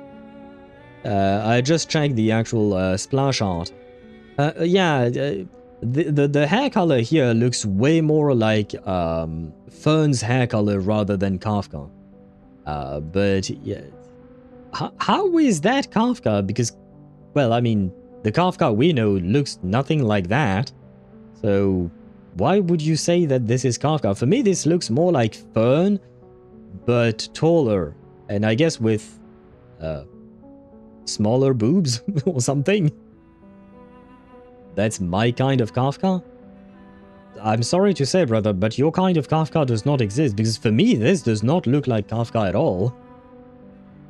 The iron is that medic like Marsha. Oh, the irony. The irony, my bad. The irony is that a medic like Marsha would make perfect sense in a blood-themed archetype, as long as she doesn't use her fire baton on Rubuska. I'd say Marsha's anger is justified. True. Like, in terms of... It would have made sense. I agree with you, Dan. It would have made sense for Marsha to be a blood tithe sustain. I guess, technically speaking, Rubuska is also why not for Bloodstain, Blood Tithe, sorry, because she's a sustain. Because she is a vampire, right? Or, well, technically speaking. It's, well, it's debatable whether she's truly a vampire or not. But you know what I mean, right? It still makes sense for Rubuska, but it would have made sense for Marsha as well. I suppose because they just came out with a Lingering Glow between Beryl and Isolde's, what do you call that? Isolde's Euphoria. They wanted to give another piece of the puzzle for the Lingering Glow team, right? That's my guess at the very least. That version of Kafka is based off of Franz Kafka. Okay, so it is not the Kafka that we know then. It is not the Kafka from Honkai Star Rail then. I mean, I know her name is inspired from Franz Kafka. I mean, there aren't that many people. I mean, there are maybe other people called that, but not as famous, I will say. But the point is that that is not the Kafka from Honkai Star Rail at the very least. Rubuska's Lingering Glow would have made sense too. Rubuska is chasing the lingering glow of peaceful days with her family. Why not? Why not? When you put it that way, honestly, why not? It kind of makes sense. Now then, Stage 12. Life and Fate. Reforge scythe and plow into sword's edge. Let iron learn to leave its sheath. Let our enemy know the taste of hunger. Ah, but I noticed this was not a fighting stage, despite the very fighting nature of that blurb of text. He does not feel pain as the living do, but it has left its mark all the same. He must have endured unimaginable torment. His bodily structure is too fractious to store his arcane energy. The leakage is worsening his condition. Wait a second, are they going to just slowly kill off Karen in front of our eyes? Karen's body is held together in an unnatural way, like a man crushed 1,000 times. His fragments no longer fit together as they should. How could the Manus do such a thing? Why? He's got nothing to do with any of this. That's what I said. Like, bro did nothing. He didn't even join anyone's... Well, I guess that's why. It's because he didn't join their side. So if you're not with them, you're the enemy, basically. Yeah, well. Meryl stands with her back to Karen, her shoulders hunched and trembling. I should have gone with you, Karen.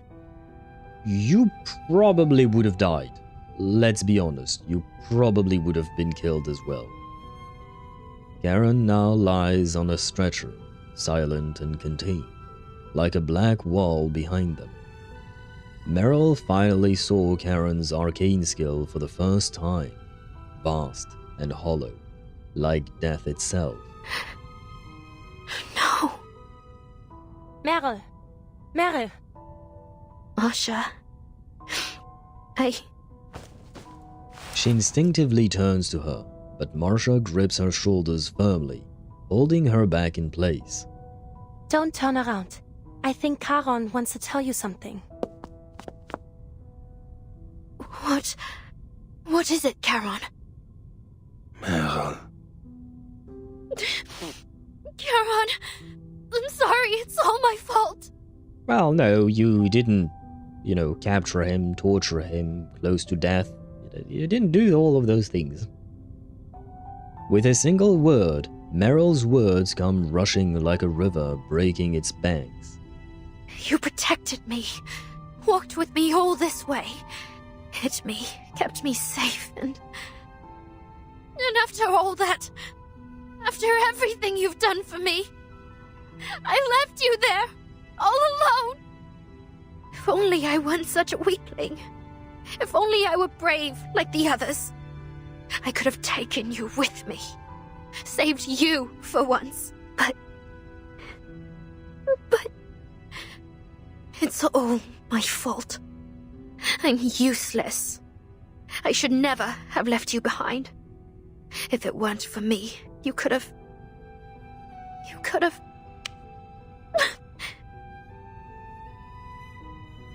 The words choke in her throat before they can be spoken. No, Meryl. Karen finds a chance to piece together his broken speech. You promised to run away when danger came. Why do you remain here? Go, find a safe place. No, I can't. I can't run away anymore. I shouldn't. I should never have run in the first place. If I had just gone back to the squad. If I hadn't asked to go with you, if...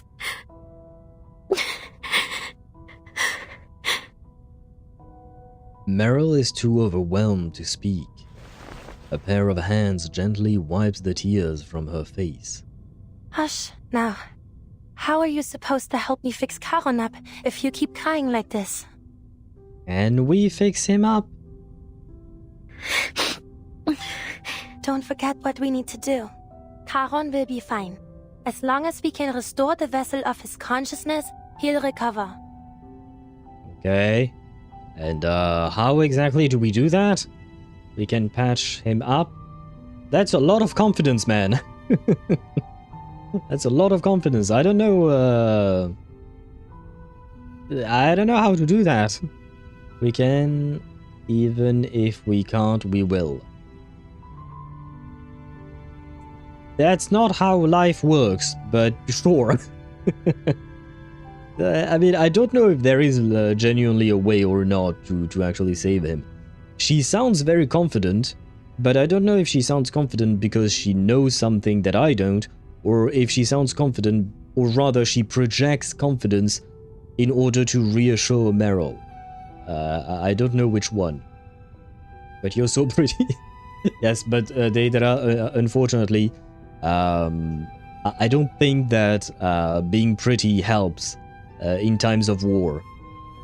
I'm fairly certain it doesn't really do shit.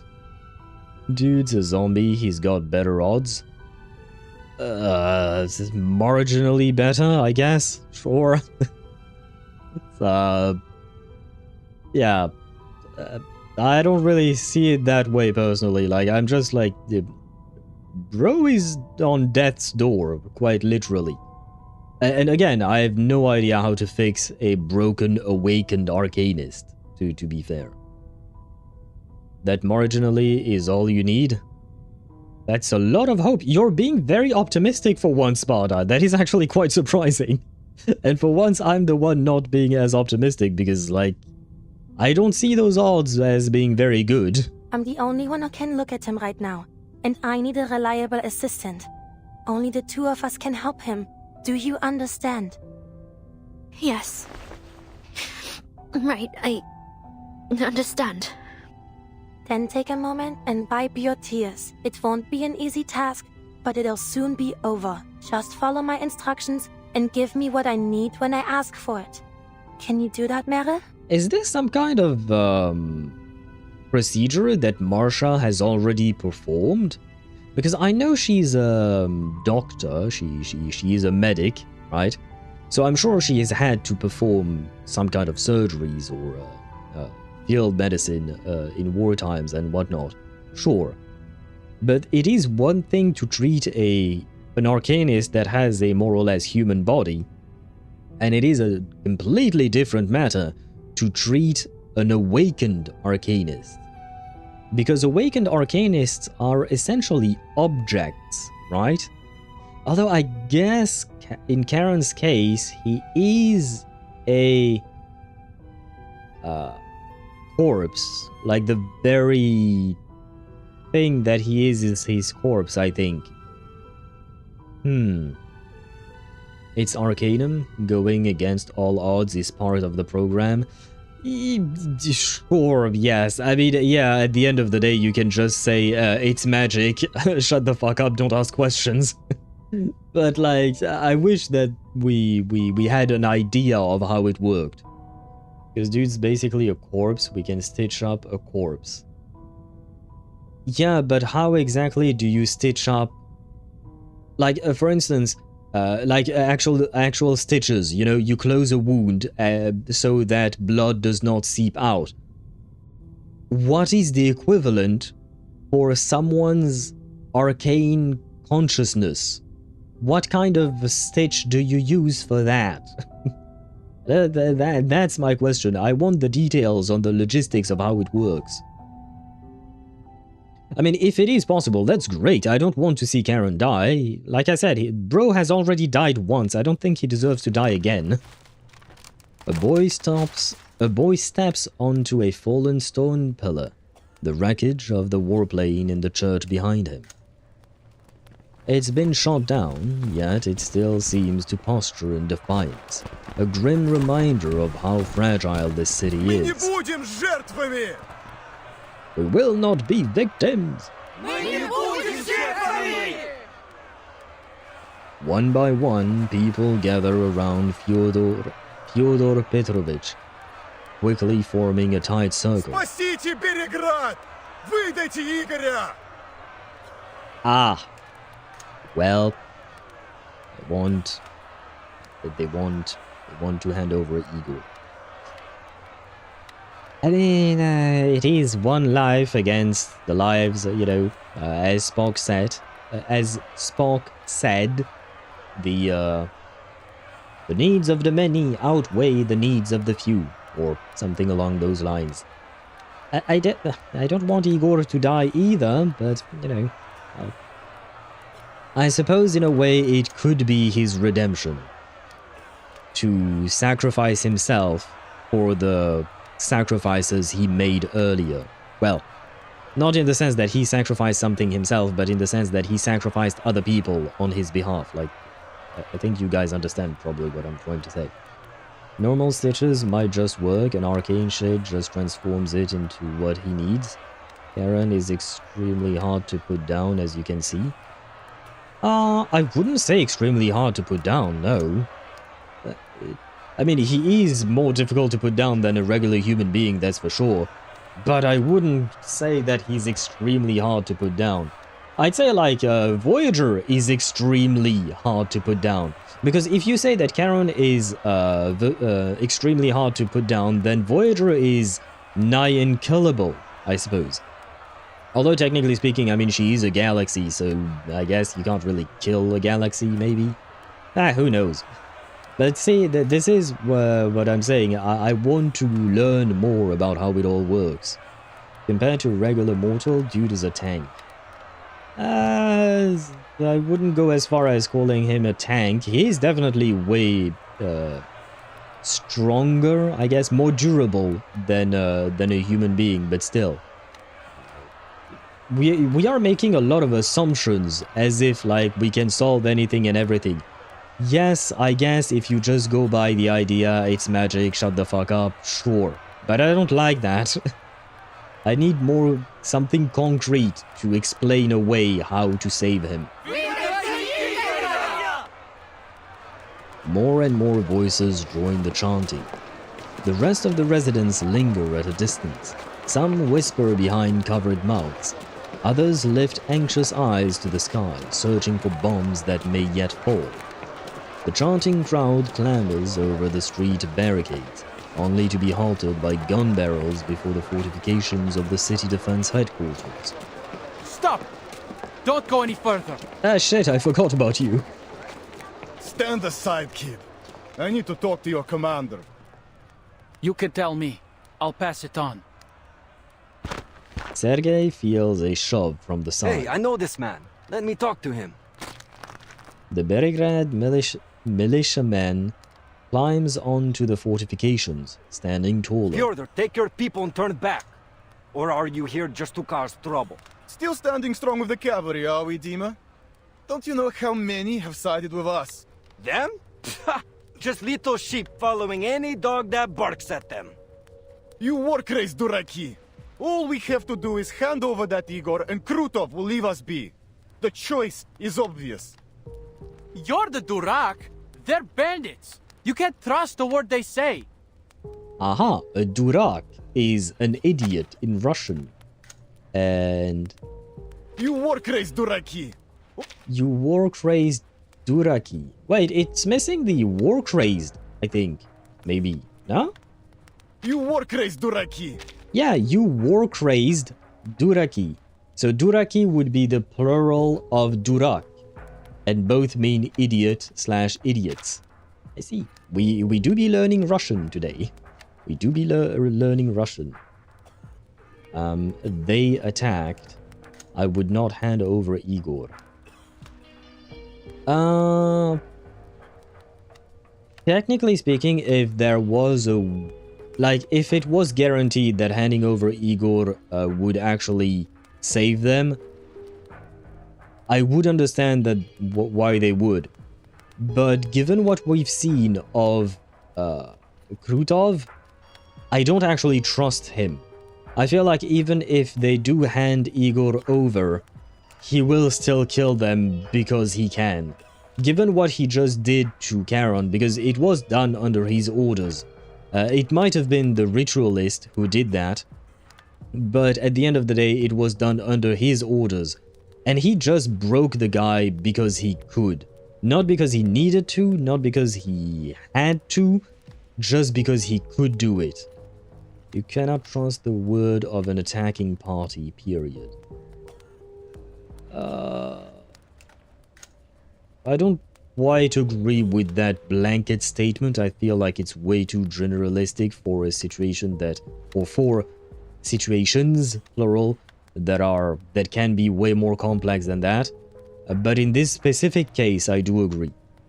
Now, I don't agree with the general idea, but I do agree in this specific case, I do not trust that Krutov would keep his word.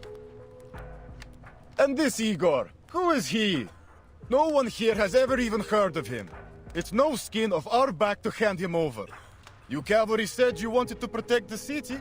Now is your chance. If Krutov has some personal issue with Igor, then I say they solve it themselves on the step. You don't know what you're talking about. The drinks pickled your brain. Just look at your nose. You've got no say here anyway, so shut it and go home. I don't think that's gonna help. A cacophony of boos erupts from the crowd. Or you can use your enthusiasm to fight off the bandits and get our market back. The commander turns from the window. Tell the 1st Battalion's commander to evacuate the citizens trapped outside. Just a few sharp soldiers. Don't worsen the situation. Be careful. No misfires. Fyodor won't dare start a real fight. He'd sooner roll in his wealth than die.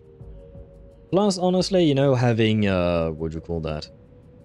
Having the civilians fight the military that is trying to protect them, it's kind of just a lose-lose situation, you know, because the real enemy is Krutov, so you would probably be better off allying to each other rather than fighting each other. Even in war, politeness pays off. Who would you hand over Igor to, Manus or the Foundation?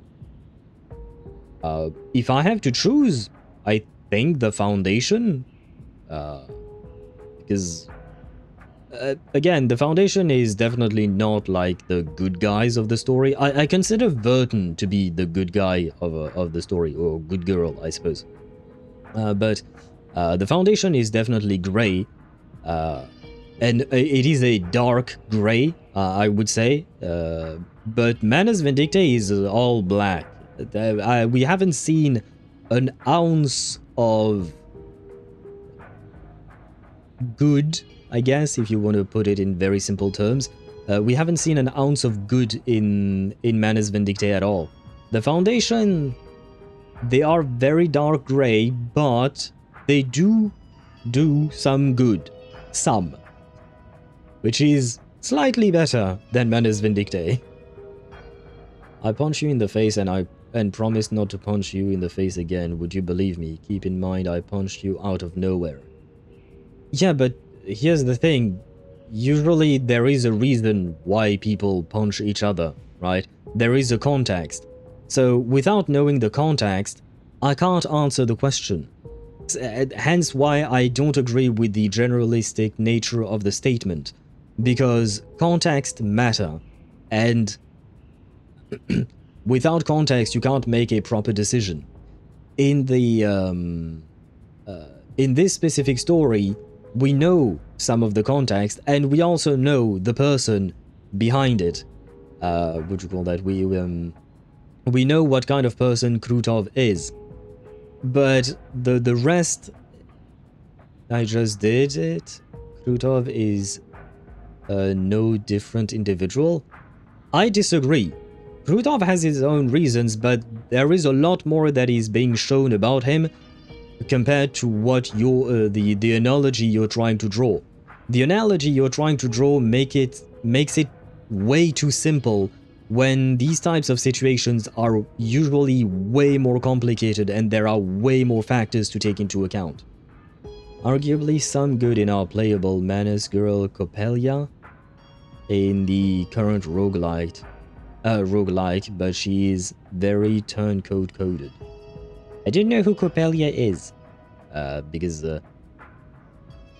oh right, wait, that's the new roguelike that, oh right, okay, no, see, I know what you're talking about, but I haven't really played through it. I've done one run. There was one run where I actually read through things, and I've done another run when it updated, like last week. But I didn't read through it, I just wanted to get over the tutorials. So I did the run as quickly as I could. But yeah, I haven't really explored through that game mode at all. Yes, Commander. Sternova leaves at the order. You taught Krutov well, Igor. He has driven a wedge between us. Old-fashioned, but effective.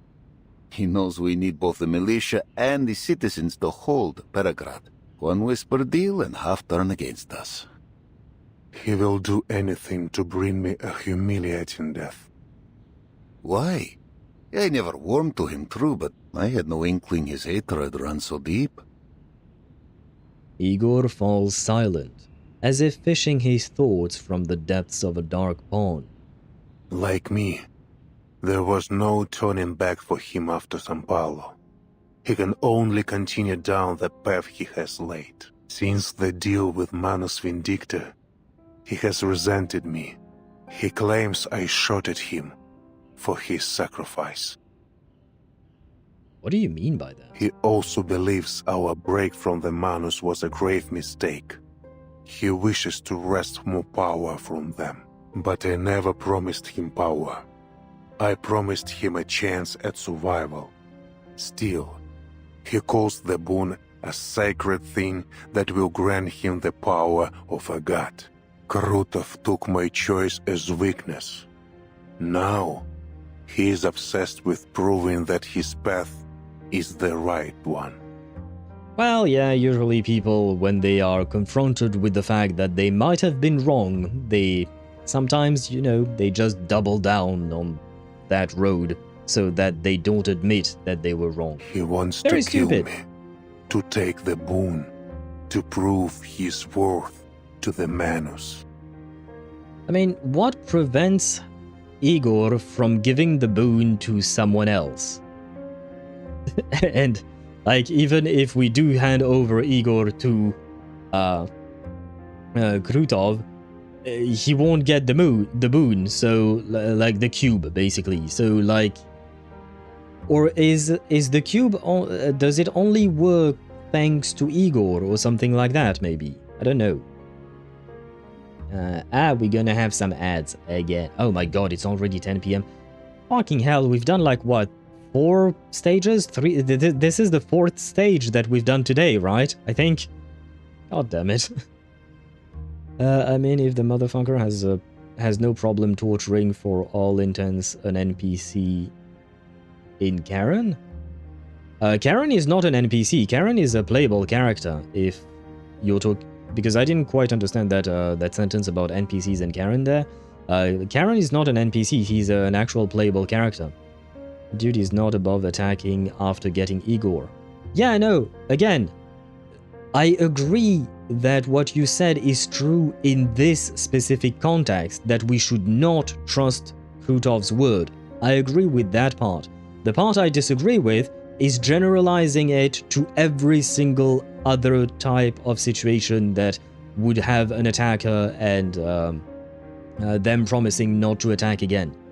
That's the part where I disagree, because it really depends on the whole context of the situation. Theron acts as if he's an NPC? What do you mean he acts as if he's an NPC? What does that even mean? We can take advantage of this. Outside, arguments between the cavalrymen and citizens rise and fall along the street. One thing is certain. This decisive battle will not be inside the city. We cannot stay here alone. Let us live together, Ivan. We will discuss our strategy on the way to camp. What is your strategy, by the way? To be continued, that is the strategy. You know what, for once it's a good to be continued, because we're gonna have ads in like 3 seconds or something like that. Oh no, it's 4 seconds. The widget, I think, is more accurate than the than what Twitch tells me. But you know, at the very least, what do you call that? The ads intervene in between stages and not during a stage, so we can at least be happy about that. I just go bury bodies, otherwise I do not exist. That's my impression, at least. Yeah. I don't see how that's him being an NPC, but, like, in the same sense, then I guess Voyager is also an NPC in your eyes, because she just listens to music and plays with toys. But, I mean, there are some people who are quite passive. It just exists. They do be they do be real. Darren got amazing characterization in Chapter 11. I doubt he needs much more going forward. Well, I mean, if he dies, he won't get much more characterization, that's for sure. That's for sure, but, you know, still, both is, I mean, why not more? If there is more to tell about his story specifically, about who he is, how he changes and develops, why not? Maybe this whole ordeal might make him stop being so passive in the face of the situation, right? Or maybe it will just anchor him even more in the idea of just being a neutral party trying to help the dead find peace. I am an NPC. Wait, you're an NPC too, Daedra? What do you mean? Do you bury people? Daedra, we never talked about that. Are you burying people? Is that... Maybe you should not answer that question unless you work at a cemetery. Then it would make sense. Like, he has no other motivation. He's very passive. Okay. Or I get what you're saying. I still wouldn't call Karen an NPC. He is a very... or rather, well, I guess he's a very well-developed NPC, that's for sure. Because there is more than just I just go bury bodies, otherwise I do not exist to him. That is his main concern and motivation, but there is the whole context of how he became the way he is now, and that's the more interesting part. He has a lot of character, don't get me wrong. Yeah, but when you say that someone is an NPC, I feel like you remove part of the character's character. Because, I mean, NPCs in Reverse 1999 are really well written, I will say that much. But usually NPCs, they do lack something. Which I don't think Karen does. I don't think he lacks anything in terms of, well, characterization or story beats and whatnot.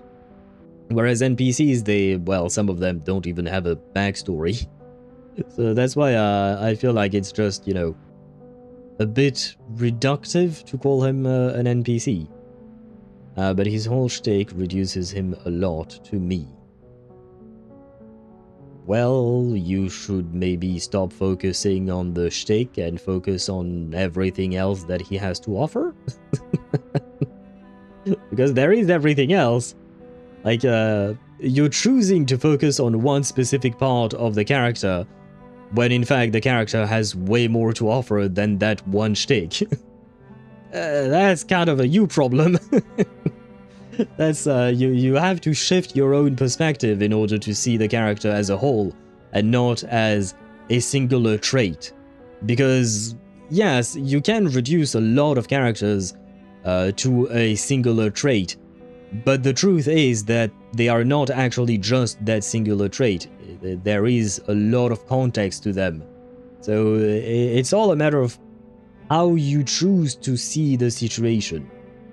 And the ads are gone. We can say farewell to the ads with this farewell letter in stage 13. Mounting their horses and clenching the reins, young men bid farewell and head to war. A story as old as time. Well, that is unfortunately very much true. We do be going to war. So, you're saying you devised this plan with Igor? Sternova stands opposite the commander, the map table between them. Agitated, she shifts the markers representing the military forces back and forth. The commander glances up at her. Her words are minimal, but her stance is made clear. Put the griffin down, Sabina. We're all in the same boat now. Sternova raises a hand and sweeps the wooden griffin to the edge of the table. I'm not questioning your orders, but I will state for the record that leaving our back wide open to Igor is too risky. After dark, the cavalry will advance upstream with minimal gear to launch a surprise attack, cutting off Krutov's supply lines. It makes sense. Our riders know the terrain like the back of their hand.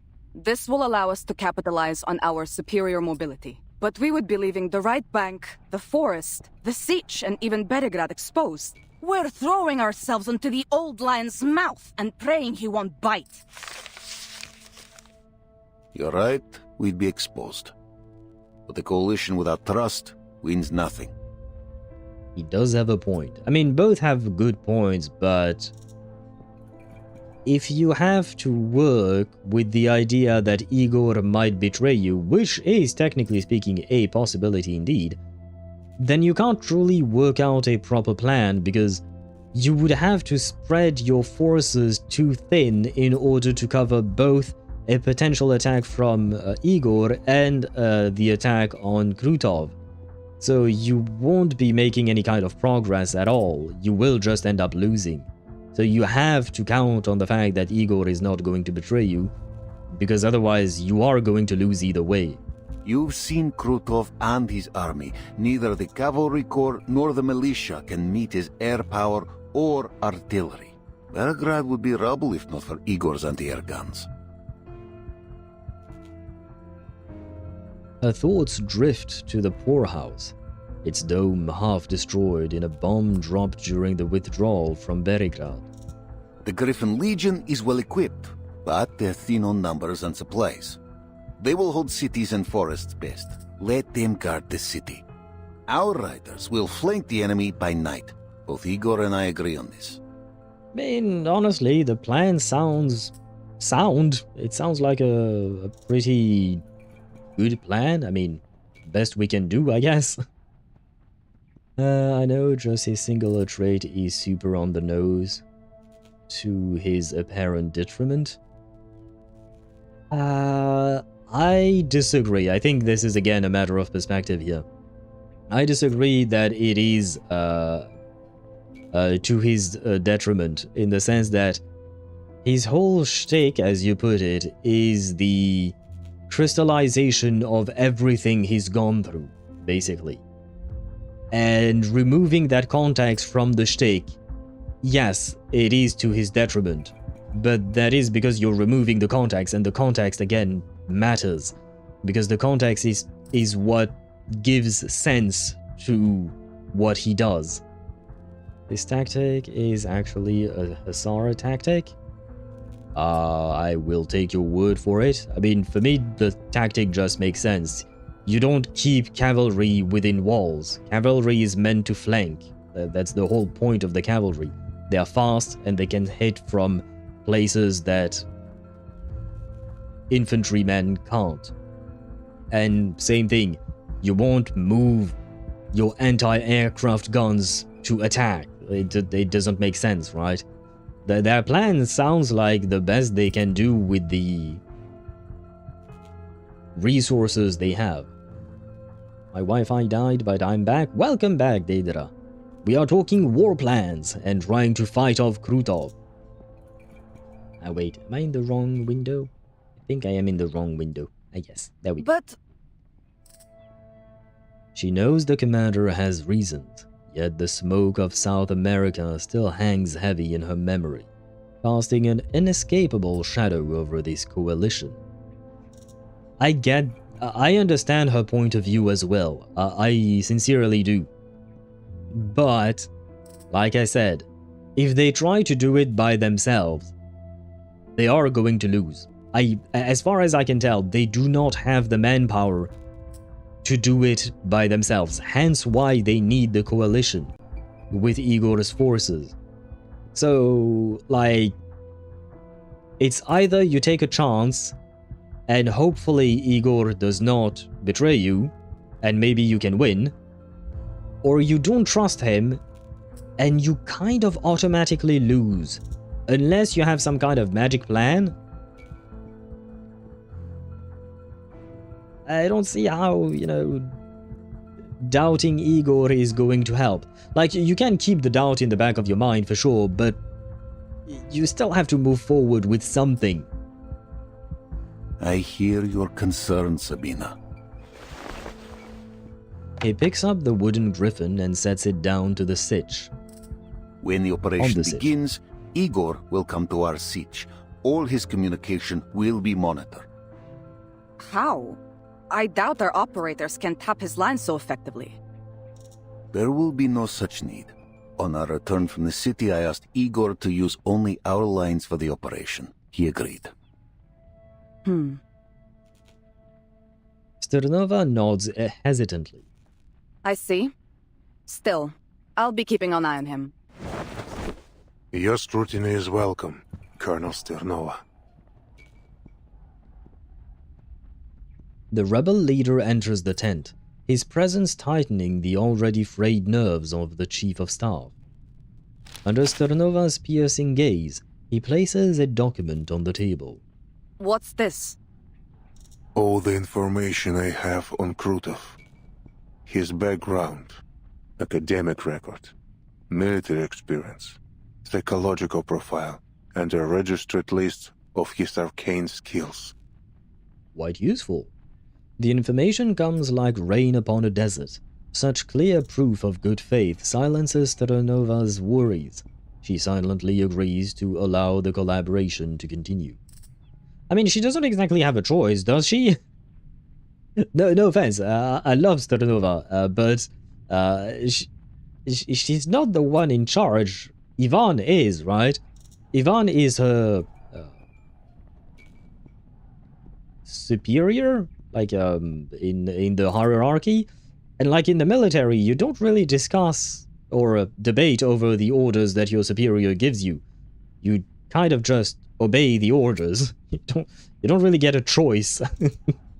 So, like when they say she silently agrees to allow the collaboration to continue, like, I mean, it's not like she can do much. Sometimes you can, rarely, and in this situation, given how, like, you can discuss things, I suppose, but if the commander has made their decision, you have to obey the order. Otherwise, yeah, you're gonna face consequences for it. That's where you say permission to speak frankly. Yeah, sure, you can speak, but you won't... Like, your decision is not what will matter. At the end of the day, the decision that matters is that of the superior officer, no one else's. He's the one who decides. And if there is someone above him, then that person can override whatever Commander Ivan says. But Terranova does not really have the power to do so, unless she wants to rebel against him, unless she mounts a mutiny against him. Then, yeah, she could overturn his decision. But otherwise, she doesn't really have the power to do anything other than, like I said, mounting a mutiny. I don't think she would actually do that. Igor straight up told her, I agree with you not trusting me. I wouldn't trust myself either. Well, yeah, like I said, I agree. I see Terranova's point. I agree that they should not fully trust him, and having this kind of safety net of being able to monitor his communications or whatever else, it is good, because it will build some kind of trust. Not just blind faith, but, you know, trust based on things that can actually be seen, aka monitoring him directly. Spasiba. We know little of Krutov. I'll be sure to read this before we begin. Under the high noon sun, blurred shadows fall across the canvas wall of the tent. Huh? Who's that gathering outside? I saw some officers discussing something in camp. It may be them. Let us hear what they have to say, Sabina. This is... Just as Igor predicted, there is a group of officers standing outside the tent. I have a feeling they might want to actually, what do you call that? To actually hand over Igor, and they might want to try and convince Ivan to do so. Their hands rest along the seams of their trousers, their faces each wearing a complicated, cautious expression. Why are you out here jabbering when you should be making preparations? The leader of the 5th Regiment takes a small step forward and delivers a textbook salute. Commander, I am here to make a request of you. On behalf of the men, sir. His name is Goat? I guess it's his code name, but still. Goat. If he's the goat, we should listen to him. I'm listening. He draws a deep breath. The goatee upon his chin trembles slightly. As you know, many of our comrades have homes nearby, families. We formally request a half-day's leave to visit them. Do you mean like right now in the middle of a battle? Because I don't think now's the time. Afterwards, why not? But then again, Ivan would have to negotiate with his superior officer at Xeno. And they would have to negotiate maybe with the Foundation. Because, Ivan's team has been ordered to assist Vertin, so there is that to take into account, but right now is not maybe the greatest of times. I swear to you, sir, not a single rider will shirk their duties. We are Cossacks, true, ready to shed blood on the battlefield. I mean, that's nice and all, but, like, aren't you in a city under siege? Like... We were born soldiers of the steppe, just as our fathers were, and theirs before them. We know that not all of us will live to see the rising of the sun tomorrow. So if we have a chance to see our loved ones... He clenches his teeth. Facing the commander, the speech he prepared seems to have slipped from his mind. So he simply remains silent. After all, the most important request has already been made. The commander clasps his hands behind his back, his gaze sweeping over the rows of Cossack military caps. The soldiers follow his eyes. No one dares break the silence. Then he waves a hand. A half day. No more. Go see your families. Hey, I guess they can leave somehow, for some reason. Like, I'm genuinely confused because for me, they are within a city that is under siege. So, like, why would Krutov let some men leave to see... Unless they are talking about people who are already within the city, like the families are already within the city. Then that would make more sense, I guess. This is good for morale. Yeah, no, I understand that it is indeed good for morale, but... Like, I'm questioning the feasibility of it. Like, are the families just, like, in the region? Because if they're in the region, like, how are you supposed to reach them when the city you're inside of is under siege? Wanna look at the tactical map at the top? The strategic map feature has been added to the campaign's tail. Main story chapters view real-time troop positions during the story. Thank you! I saw that thing, I never clicked on it though. Does Mika give the attack speed after his skill or burst? If I recall correctly, it is after his skill. But it might be his hold skill. You would have to check that. Different pieces on the map represent each faction's location. Arrows indicate their next movement direction. Yes. Okay, the Griffin is Igor. This is the city. And then... Who is where? And I can't move away from this. No, I can't move the map. Where are the arrows? Didn't the tutorial say there were arrows? Where are my arrows?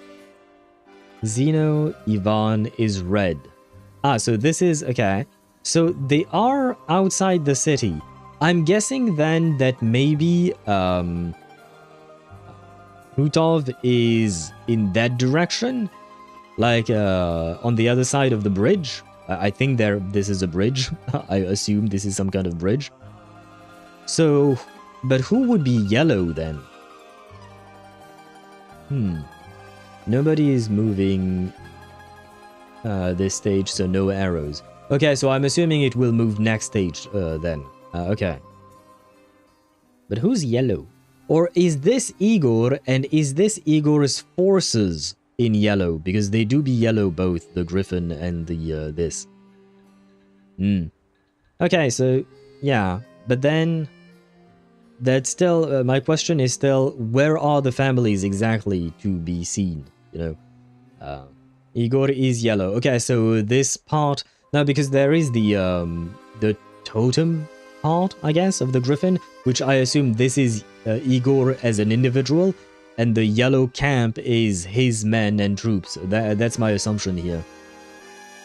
They only explain the faction colors at the beginning, and the arrows are only present during an attack. I looked up the map a few times, each node when I played. Ah, this is my very first time clicking on this thing. That's my bad. A bittersweet cheer erupts from the soldiers. The feeling spreads quickly throughout the camp. The other soldiers soon learning of the commander's answer from the rising fervor. Anyone who fails to return to the siege before nightfall will be branded a deserter. Do I make myself clear? The cavalryman disperses to the tune of "Yes, sir," and "Thank you, sir." The commander lets out a long sigh and meets Stranova's eyes. Will you be paying a visit to Tamarvka? No. He shakes his head. There is much to prepare. Come, let us return to it. The commander sets a pile of blank letter paper on the table and pushes it towards Stranova. Pass these papers to any soldier not going home. Tell them to write a letter if they wish. Stranova's gaze darkens. She glances at the commander, to Igor, and back again. Then at last she nods. She gathers the paper, turns, and leaves the makeshift meeting room. Not the wisest choice. Sending them home just before a major operation. Their families will plead for them to stay. But they will return. All of them. You share their blood, Igor, you should know this. And a Cossack will do anything to protect their home and family. The embrace of those they fight to protect will only sharpen their resolve. The commander pours himself and his temporary ally a cup of dark tea spiced with pepper. Maybe you think you know them, but they know little of you, and even less about what Zeno expects of them. They will be sent to other battlefields, away from their homes. Their homesickness will be a liability. They knew what service meant when they enlisted. Though I cannot say if they are truly ready to leave their homeland behind. Homeland. Every war is fought on someone's home, yet its name is used to forge the young into unbreakable soldiers. It seems you still understand this. But tell me, Ivan, why don't you go to Tomarovka? The road should still be safe. Ivan lifts his cup and takes a sip. Or is it that the dawn of this era is no home to you? Are you afraid to tell your soldiers the truth? The commander adjusts the collar of his uniform, searching for a way to change the subject. I don't answer to you anymore, Igor. In fact, you're one of mine now. You should join them. Join them? What do you mean? Write a letter to your loved ones. We're gonna talk about, Lopera, Moldir, perhaps, I don't think this will happen during the main chapter 12, but I hope that we get a reunion for Igor between Igor, Lopera, and Moldir. I don't know if I want it to be a happy reunion, because I don't know if it can be a happy reunion, not gonna lie. I don't know if it would really make sense for them to just have a happily ever after or something like that. But I just want to see them interact again. Especially after the last time we've seen Lopera, she was completely broken by what had happened to her. Moldir, on the other hand, I wonder exactly how she would react. Well, to be fair, I also wanted a reunion between Moldir and Lopera, which didn't really happen during that patch. But the patch was mostly, busy, I suppose, with other stuff. I believe they could have made this better by making the map more interactive, especially when the sandbox uses the same art style, marks, and props. Yeah, plus, you know what? One of the reasons why I never clicked on the tactical map is because for some reason, don't ask me why, but for some reason my mind thought that this tactical map would just bring me to the what you call the sandbox. I guess maybe it's just because I didn't remember the name of that little menu there. But yeah, for some reason I thought it was just the same thing, so there was no reason to actually, you know, click on it up until now. But yeah, I think they should have presented it a bit more, and unless they did and I missed it. And yeah, making it more interactive so that you actually have a reason to click on it throughout the story. Question, does the entire cast just get blipped into the next era the storm yanks them into?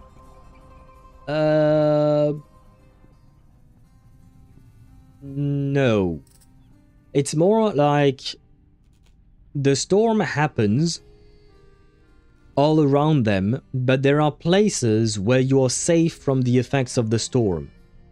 So the storms change, like for instance the Foundation headquarters is one area that is safe from the effects of the storm. So if you sit inside the Foundation headquarters, you won't be yanked anywhere, you would just not be affected. Everything around the headquarters will change and will switch eras, but you will, like for you, nothing much happens. You're just there, I guess. At least that is how I interpret the whole explanation about it. For me, that's how it works. You just stand inside of an area and everything else changes. So you're not exactly being yanked, or you don't exactly blink out or blip out of existence and pop back in a different place. It's the place that comes to you, not you that goes to the place, if that makes sense, I guess. I hope that was clear, I guess.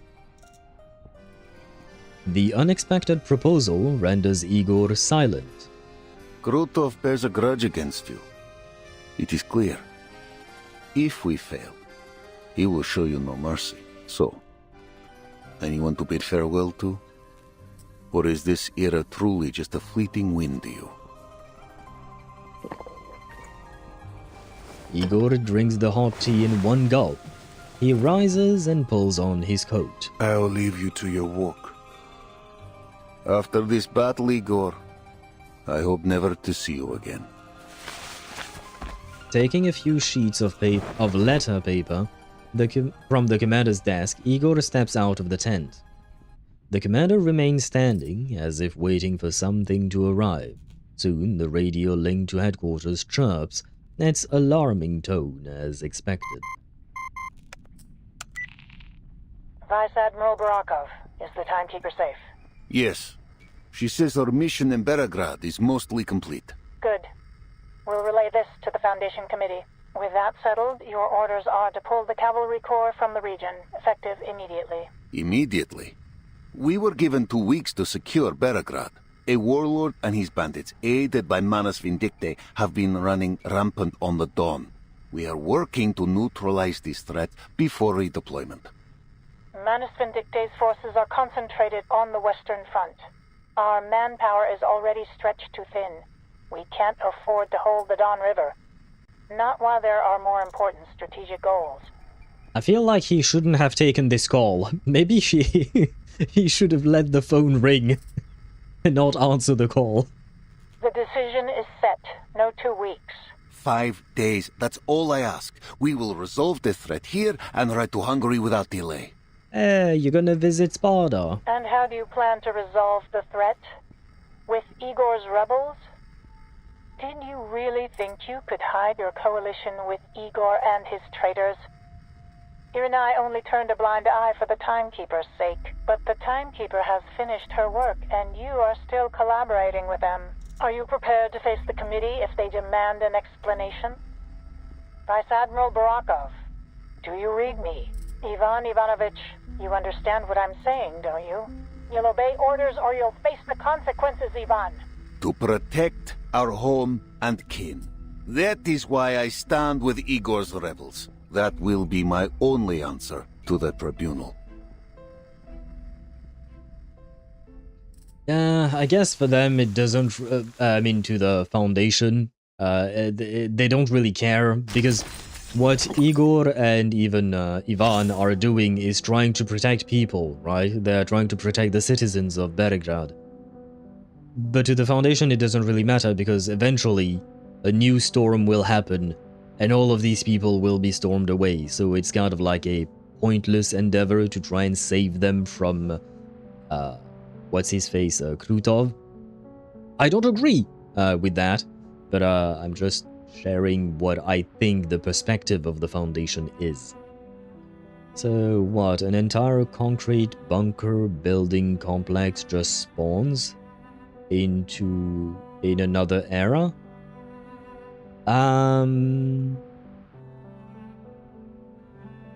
Well, no, because the building was already there, I guess. Because the Foundation is extremely old.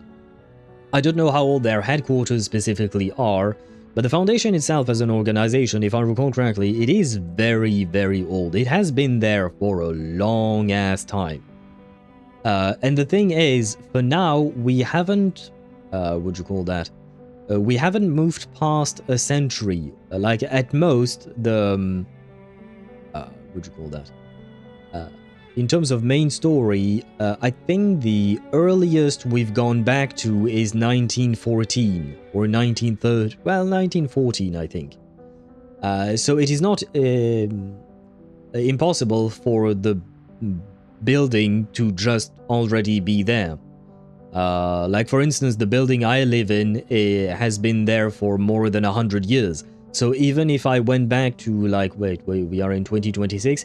Even if, like, my home was, what'd you call that, was immune to the storm's effect, and I went back to 1926, my building would not just pop in, it would just be there, I guess. So somehow they are anchored in all strands of known time affected by the storm.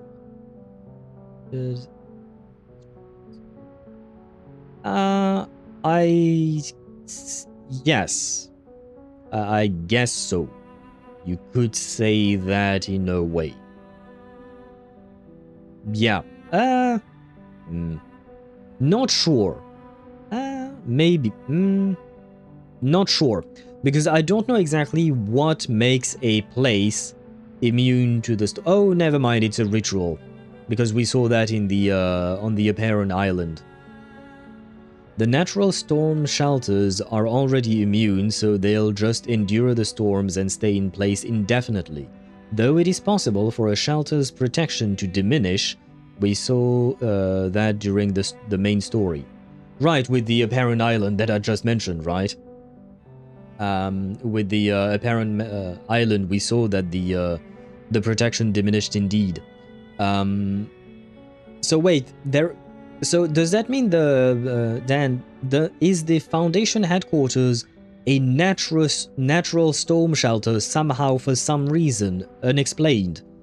Because I was under the impression that every storm shelter is basically just the same ritual that was being used by the Aperon people to protect their island, but you know, we, like Team Vertin, Team Timekeeper, is not privy to how exactly that works in the Foundation and other places.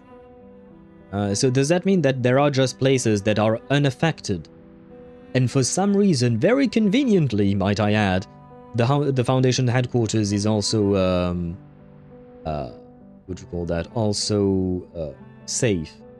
Actually, I don't know that. Maybe we'll find out. Maybe I forgot the context of the circle. Well, if I recall correctly, the circle is the ritual that keeps individuals safe, isn't it? Or could it be that the circle is a ritual that the Foundation applied on a smaller scale for the Equilibrium umbrellas, but in theory it is also a ritual that could be scaled up for entire buildings. But then again, why would the Foundation research the Circle's ritual if they already knew how to do that? So maybe you are right and there are natural places that are indeed immune or something. But then again, why didn't the Foundation study how the island of Aperon protected their place? Because we spent a lot of time, you know, investigating how the Circle works, like Arcana's spell specifically. But I don't remember if we spent that much time thinking of how the school of the island of Aperon was being protected. I can hear the owl brain CPU going brr. Yes. I mean, this is exactly the same thing as what I was mentioning earlier, you know, when I was asking how exactly are we going to patch up Karen. These are the types of questions that keep me up at night, in a good way, in the sense that I enjoy trying to figure out how these things work. I mean, there is a reason why I studied sciences in general, is because science is basically trying to understand how the world works, right? Same thing here. I like trying to understand and figure out how, even if it's magic, I like to understand how magic works. I know there are several schools of thought on how to write a magic system. There is the school of thought that you should write but not should, but you can, like, it depends on the author and what they want to write about. But some magic systems are very vague and quote-unquote poorly defined, but it's poorly defined on purpose. It is on purpose that the author chooses not to define clear rules for the magic system, and on the other hand, there are also other magic systems that are very much defined and have very clear-cut rules. I personally, I like both, but I do prefer the rules one because it's easier to grasp, whereas the more vague one is not as easy to grasp because anything and everything can happen. So at the same time, it allows for more creativity, but at the same time, you're kind of like expecting a just like an explanation of like, shut the fuck up, it's magic, right? So I do like both, but I do prefer the one with hard set rules. Hard magic is super constrictive, medium magic is usually the ideal, soft magic is just authorial powers. Yeah, more or less, yeah, I mean, it really does feel like the author can pull anything and everything out of their asses to save the day, basically. And it is not oftentimes that it is well justified, like sometimes it really seems like it's a literal deus ex machina that spawns out of nowhere, and it does, for me, deus ex machinas are disappointing. Like, I like when we have a problem and the solution is being foreshadowed and you can try to come up and think of a solution rather than just wait for it to magically happen, right? Complete hard magic can be very constrictive, so it kind of depends on how hard you go into those rules. But yeah, a bit of an in-between is ideal indeed, because it allows more freedom to do more things, but also does not allow you to just pull something out of your ass and say, oh yeah, it's fine like that. Deus Ex Machinas can be well done, but you have to work for that. Yes, like I said, foreshadowing. Foreshadowing is huge when you write a story, because, like, at least for me, when I discover a story, whether it is reading it, watching it, or whatnot, like, I will try to pick up on any clues I can, and when I try to connect the dots, of course, I will have some theories in my mind, and when the Deus Ex Machina comes and, like, it's not something that I feel blindsided by. It feels like there is some kind of payoff, and it feels very satisfying as the viewer or reader. So yes, they can be well written, but they can't just appear literally out of nowhere. They should be foreshadowed, they should be hinted upon.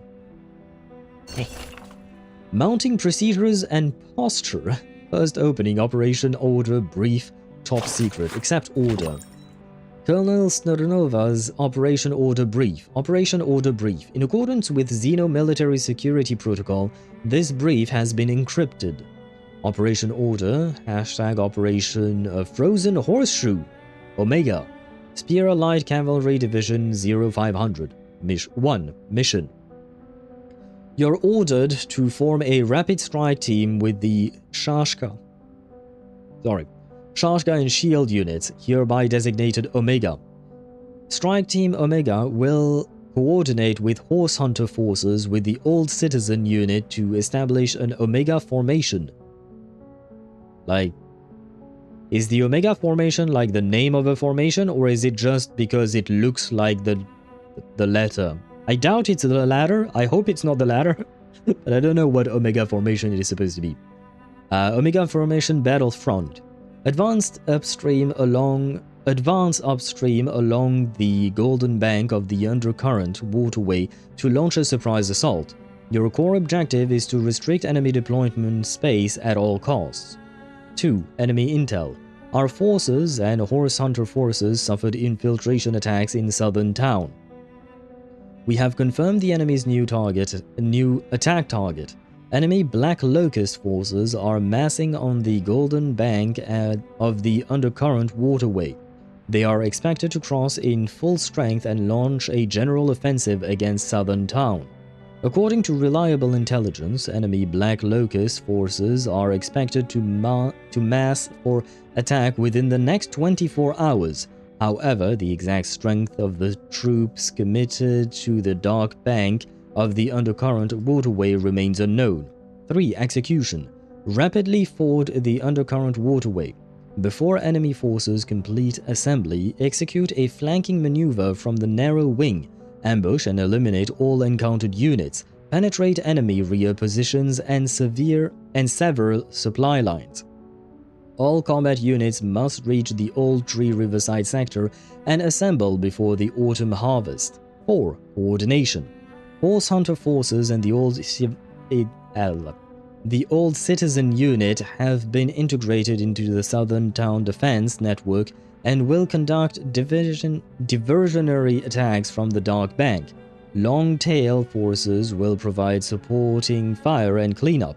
Following the extension of the offensive, your unit must immediately engage the enemy and coordinate with friendly forces for encirclement. If you encounter an enemy counterattack, you may request air support.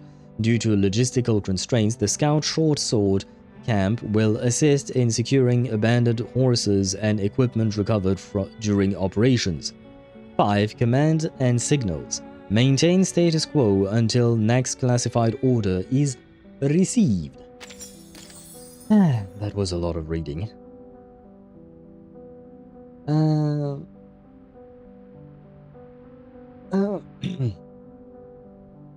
Like a Deus Ex Machina in Honkai was that Well just spawned behind Kevin. And then they explained that when Sirin temporarily ate the core of reason, he shoved himself inside of it, which is why he could just spawn behind Kevin when he yanked it out of Bronya. It was a Deus Ex Machina, but it was explained. Was it explained beforehand, or was it explained afterwards? Technically, a well-written Deus Ex Machina can be explained afterwards, but like I said, my personal preference, again, I insist on personal preference, my personal preference is when it is foreshadowed not explicitly, after the events. Like I said, I prefer when it is foreshadowed rather than explained after the fact, but still, it can be well written even if it comes afterwards. A recent Nautica post reminded me of Chapter 10. Should the army convert casualties into black algae? Nautica survived it for months, right?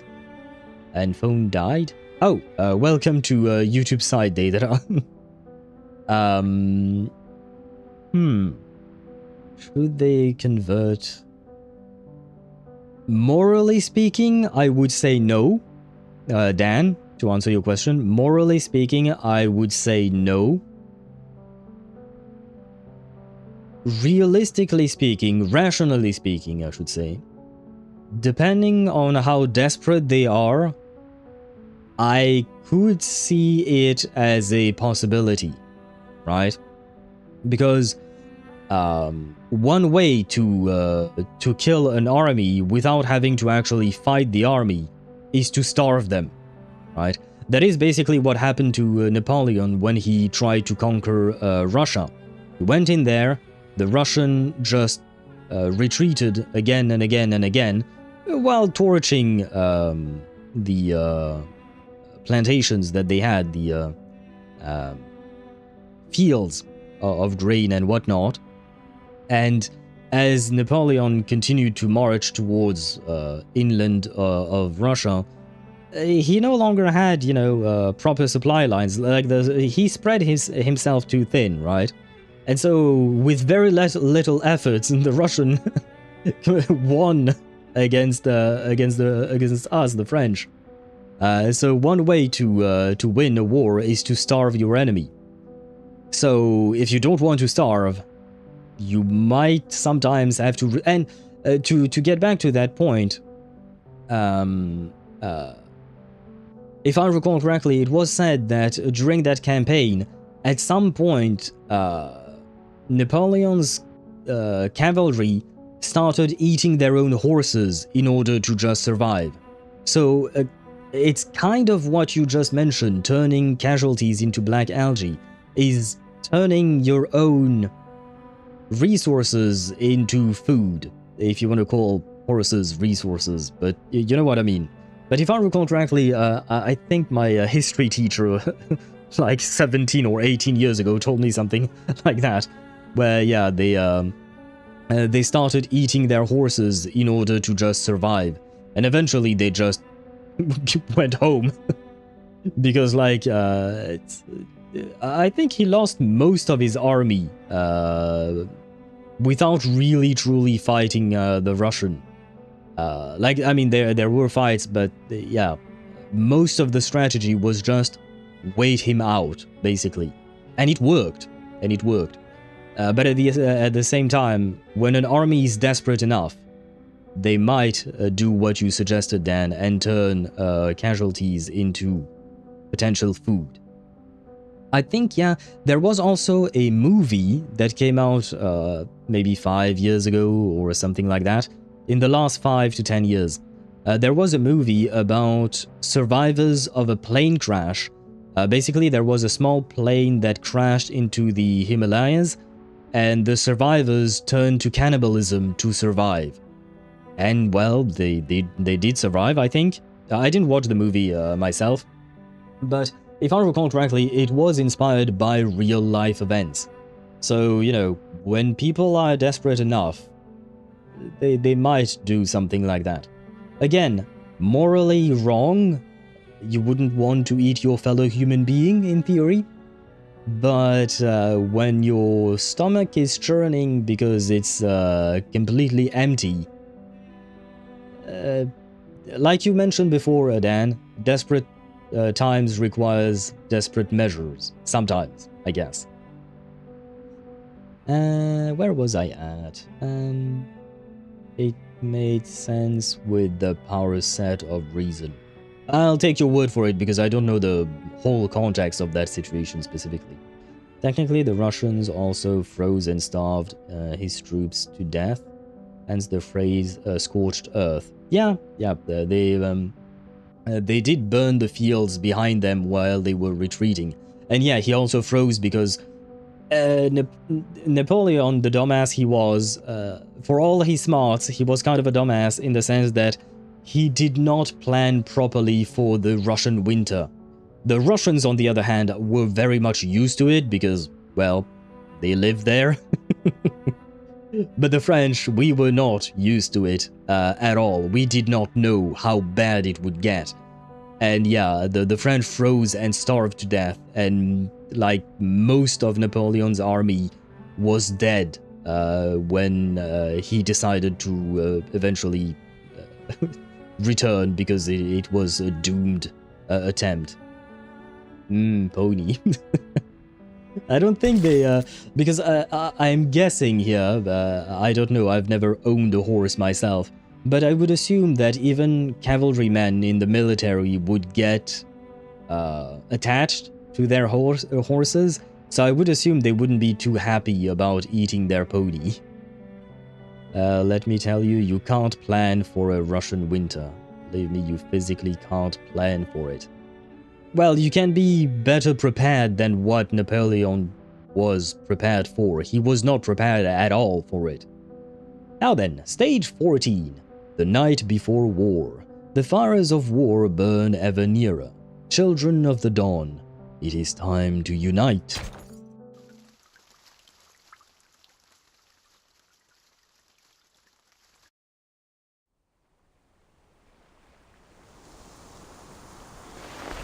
Sentinel steps outside, looking out over the endless grassland and to the sky beyond.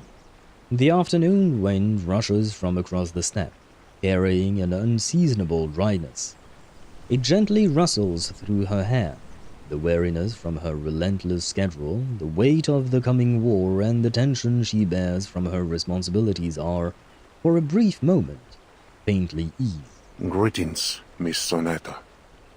Mr. Igor.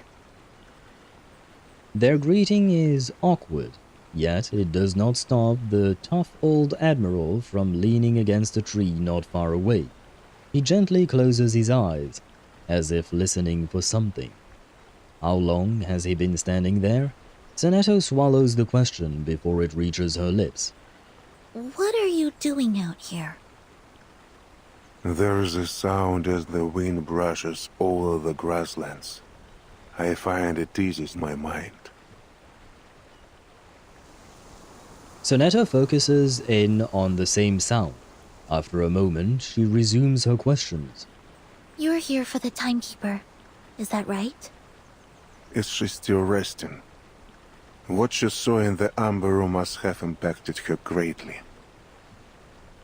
Well, yeah, she saw her mother. Aware of the old man's special status, Sentinel tightens her grip on the wand hidden behind her back. I only want to have a word with you. Nothing more. We are on the same side. Footsteps crunch through the dirt behind them. For the time being, yes. Until Krutov is defeated. I owe you an apology, leaving you in the amber room for so long. My troops needed their leader when Krutov attacked. Wait, but didn't he say that only Vertin and Erd could open the door? Oh, I guess maybe she opened the door, she left the door open? Because from my understanding, she entered the room and then she was kind of gone and he couldn't actually reach her even if she wanted to, even if he wanted to. So, I mean, like, I feel like his decision to go and, what do you call that, and help his men made sense? Think nothing of it. I was prepared for the risks. Besides, Sentinel and Marsha were there to help me. What did you see there, in the room? An overt question. A fear older than memory floods her vision. After a few deep breaths, reason slowly returns. Oh. Erd? I believe it was Erd. But she seemed unsure of that herself. There were others there trying to convince her of her own identity. She was being put through some kind of disturbing experiment. And for a brief moment, she caught sight of me. She walked towards me, then vanished. Wait, I mean, if Erd, Martha, Basmet, Dr. Dores are all one and the same, this is the second time that poor Vertin sees her mother vanish right in front of her eyes. This is kind of horrible for her. I saw other things too, but they were blurry and fragmented. The video clips. Then they didn't take their devices with them when they evacuated after all. No. Whatever I saw wasn't footage. I have to enter the Amber Room once more to make sense of what I saw. Not gonna lie, I kind of really want to go back, just to see if we can learn more. Igor falls silent for a moment, then shakes his head. I advise against it. There are still skirmishes being fought in the city. No one can guarantee the church will stay safe for long. The Cavalry Corps is preparing for a surprise assault tonight. Lieutenant Lilia is in the field trying to locate and destroy the Manus' rights. Your assistant will be your only protection. Ah, she's good enough. No worries. You are too important, Timekeeper. If your presence in Belgrade were exposed, the Manus will throw everything they have into capturing you. Yeah, you do have a solid point there. I cannot afford to let anything jeopardize our battle plan. You must stay hidden from the enemy until it is safe. Well, I mean, we can wait until it's safe and then we can go back. Miss Sanetta, I don't question your capability and devotion, but Belgrade is a potential battlefield. It's too dangerous. Capabilities, I could understand questioning it, why not, but never, never, ever question Senato's devotion to the Timekeeper. Good point. I'll be sure to return to the Amber Room, only after you've defeated Krutov. Okay, so that means we're not going back to the Ember Room until the end of the chapter. At the very least. It will be done soon. A soldier came to me earlier today. He seemed to think a Foundation member would have a higher chance of surviving the battle, and asked me to deliver a letter to his brother on the Western Front. What about you, Mr. Igor? Did you write anything? Do you maybe want to write to the people that are literally inside of my suitcase? Well, I guess Lupera, I don't know if Lupera is actually in the suitcase or not. Moldier, I do believe she is. Lupera, on the other hand, she might be at the Foundation headquarters. Igor lets out a sigh so faint it almost goes unnoticed. Clearly, he is trying to conceal something. I know someone who would be deeply upset were you to die here.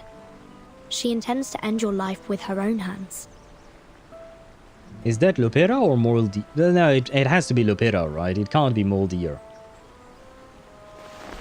Igor rubs his temples and gives a helpless smile. Lupera. Does the Foundation still keep her? You could say that.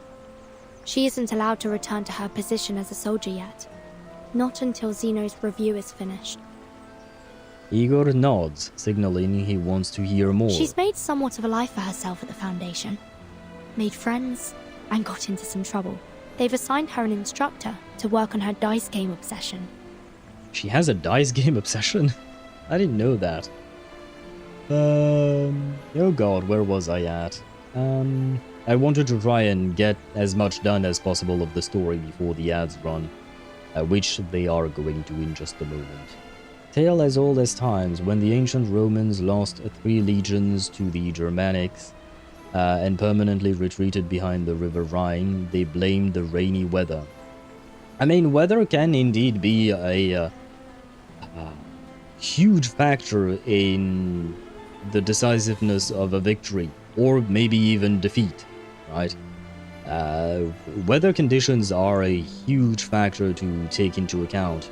Weather conditions and even the terrain itself can have advantages and disadvantages. Like, there are a lot of things to consider when going into battle.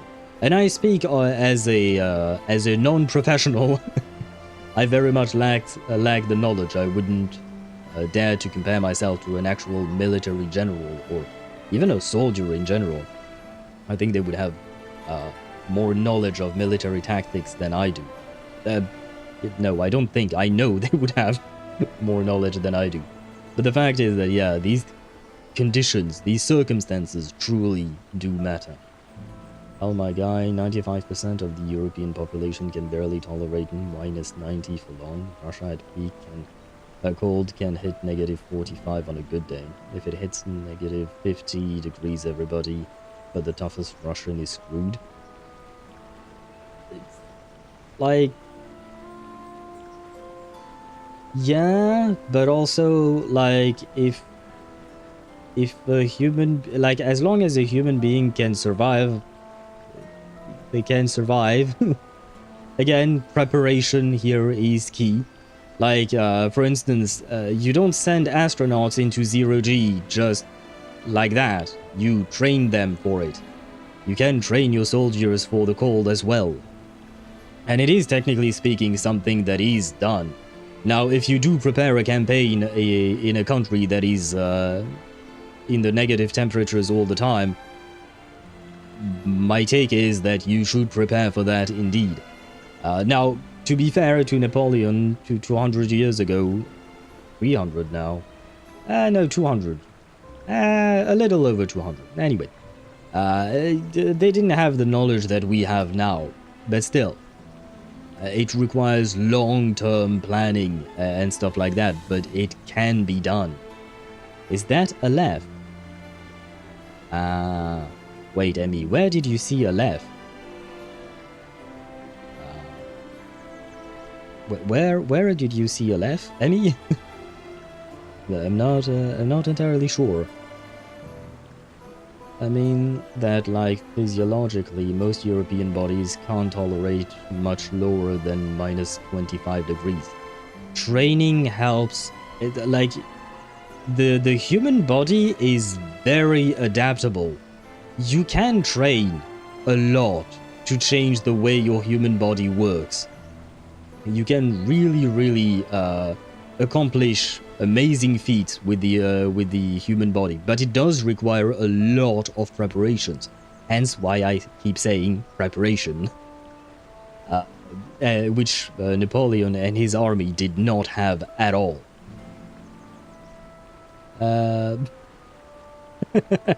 Sorry. The instructor for Lepera, he is an expert on dice. Except he wrote a sexpert on dice. And now I am curious about Aleph and, you know, his dating life, to put it mildly. But that does remind me, a while ago, a long time ago, I don't remember who gifted those to me. But I have dies. Wait, yeah, dies are the what do you call that?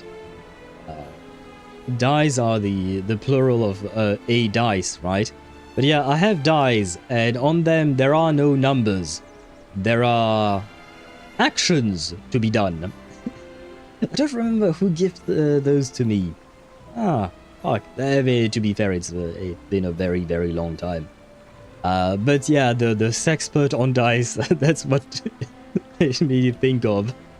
These kind of dice where, well, they're not used to play D&D. That's how I'll phrase it.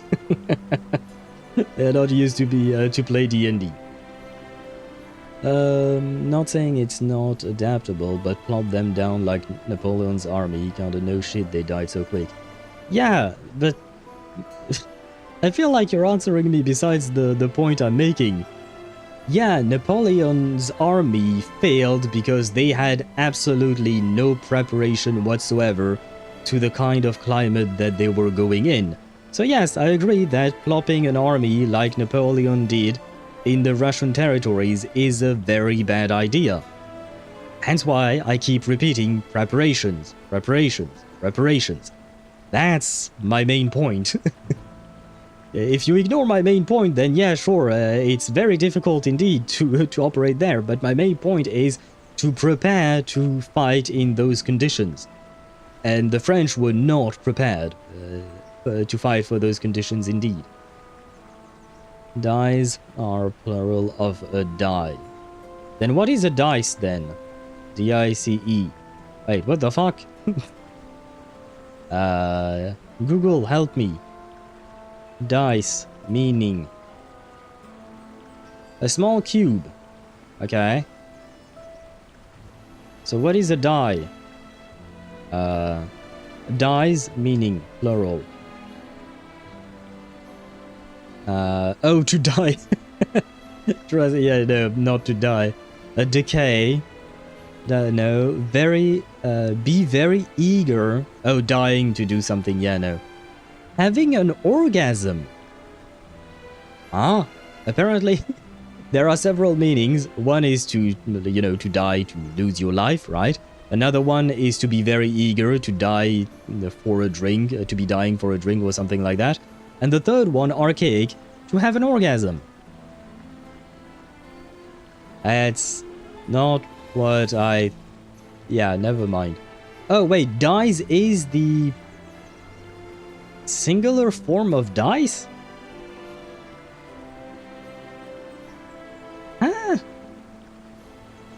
Okay, wait, you know what? Let me write dice, die, dies. Board games. Okay, Reddit, please help me. Nah, I don't... nah. Yeah, I don't want the translation. I want it in English.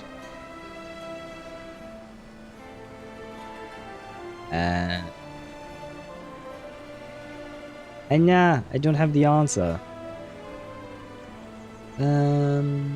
Dice singular. Well, wait, what? Dice singular is die. Dice are the plural, sorry. Then what is dies? D-I-E-S. Because I've seen that as well.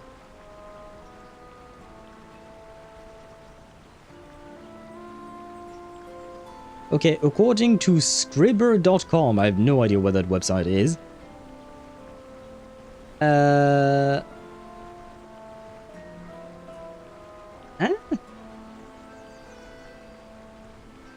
Dice is always plural. A die is singular. Then what is die? Okay, dice. Oh, dices and dies are both words, but neither is the plural form of die, the six-sided cube you roll when you play a board game. Dice is an irregular plural noun, which means you don't simply add s or es to the end of the singular form. In other words, taking the singular die and adding an s to form dies, or adding an es to form dices are both incorrect. Ah, so I've just seen people saying stupid shit then. Dices is the third-person singular form of the verb to dice. Oh, when you chop something up, okay. Which means to cut something into small cubes, most often in the context of cooking. Dies, with es, is the third-person singular present tense of the verb to die, meaning something or someone's life has ended. Ah, okay, so I've just seen people write poorly, basically. Yeah, because I'm fairly confident I've seen people write dies for the plural of dice, and that's why I got confused. Okay. But, so, wait, what did I say? Die is the singular, dice is the plural. Ah, shit, what did I say? My brain is no longer braining. No, dice is plural, and die is singular. Okay, die, singular, dice, plural, dies has nothing to do with cubes. Very well. Now we have learned. See, we keep on learning things on stream. I think that's an alternate for dice, so basically dice is the standard. Die is singular rolled item. Yeah, one die is one cube, two cubes is two dice, basically. And dice has nothing to do with anything, or rather it's a completely different word. Maybe it'll be another Khalduni situation, merging dice and dies in a few generations. Possibly, yeah, Dan. I mean, the languages do evolve and the meanings change, the way things are written change as well.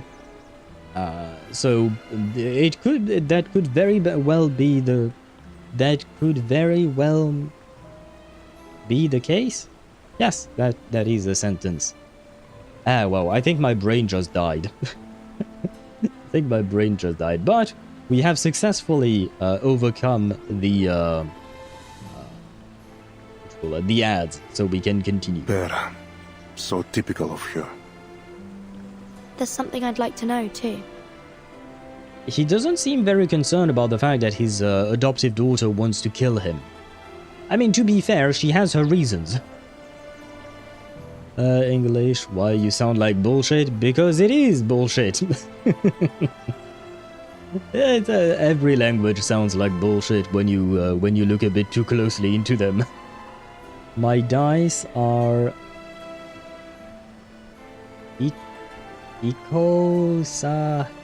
icosahedrons. How many sides are those?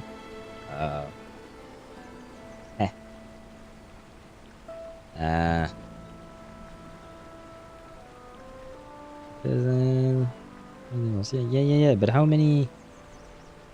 Arrête. No, I want la face. Il me donne les arêtes et pas la face. Face 5? 5? 20, okay. So it is not... yeah, I couldn't... Oh yeah, there we go. 20 faced.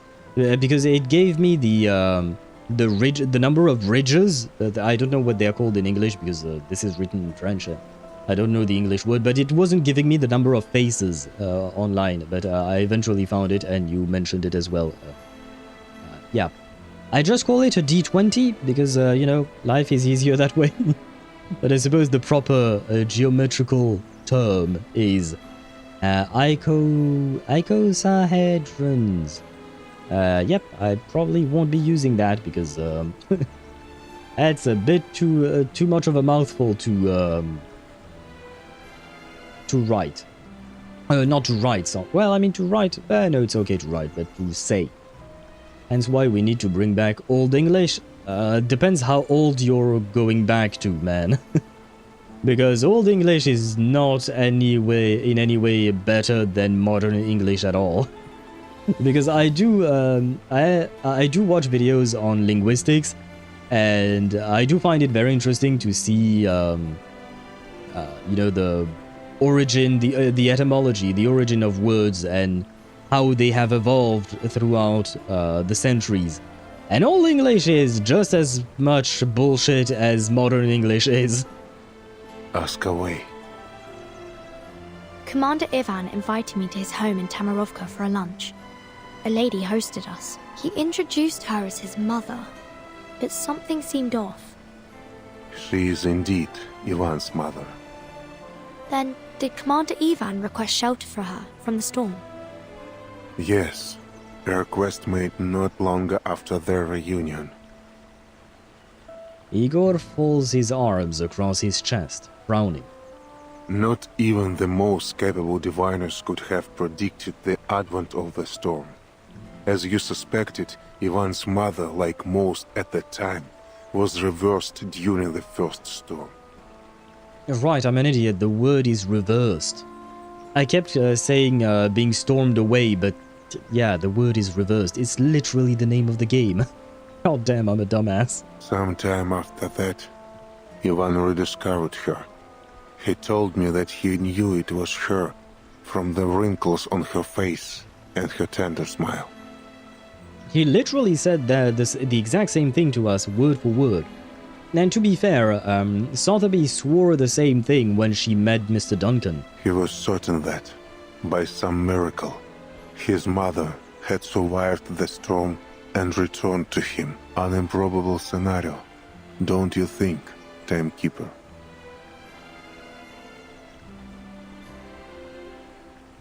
A familiar coincidence. One day, I'll uncover the truth about the storm. For everyone's sake. For my mother. For your mother, indeed. And when she says this, you know, one day I'll uncover the truth about the storm. That means that day is not today. I mean, I wasn't expecting it, but still. The game just is teasing us at this point. Igor does not answer. Instead, he fixes his gaze on the rolling waves of grass.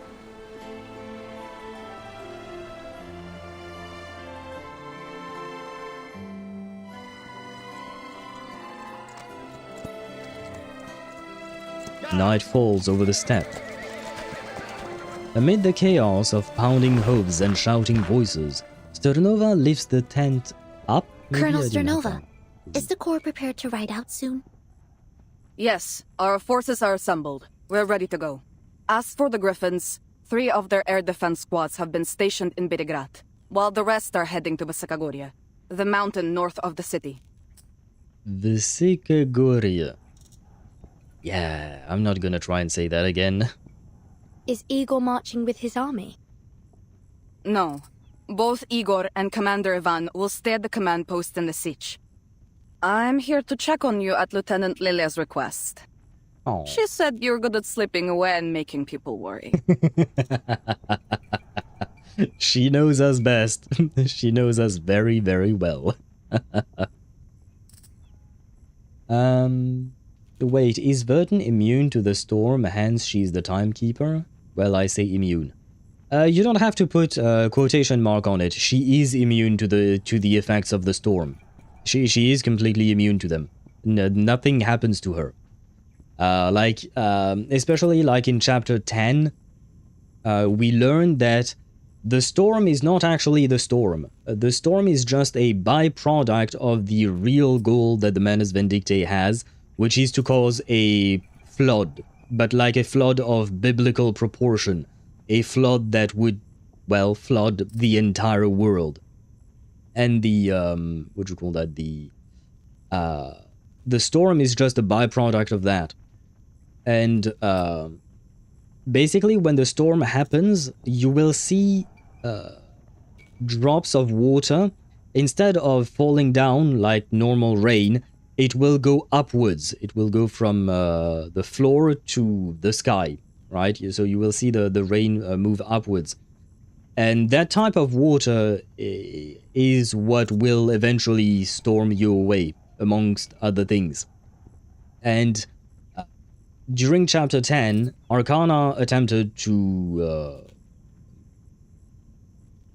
conjure, I guess would be the word, to conjure a flood. And so there was a lot of very dangerous water, kind of like, you can think of it kind of like the primordial waters of Fontaine, so something like that. And there was a lot of that water, and Vertin's mother, potentially, Dr. Dores, she got reversed by that water, like she started disappearing when she was swimming in that water. Whereas Vertin, she swam in that water with no problem whatsoever. Dr. Dores dissolved into that water, whether, if we want to take back that example of the primordial waters from Fontaine. Whereas Vertin just swam in it without much of an issue. I mean, it was hard to swim because there was a lot of current, but other than that, she was completely immune to the effects of that water. And it's the same thing with the storm itself. She is completely immune, and she's the only living being that is naturally, as far as we know, immune to it. Like the Manus Vindictae soldiers, you will oftentimes see them with masks that look like hands on top of their heads. That gives them immunity. But it also strips them of their mind, basically. They become mindless soldiers, mindless zombies, basically. But it does give them a form of immunity to the storm. But other than that, people, generally speaking, individuals are not immune to the effects of the storm. Usually they take shelter into places in order to protect themselves. High mountain.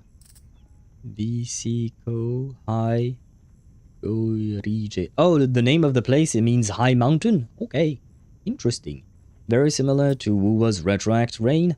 Yeah, good point. You can make that analogy, that comparison. The Foundation invented an umbrella that makes people survive the storm. The umbrella didn't work with the flood. Well, yeah, that is true.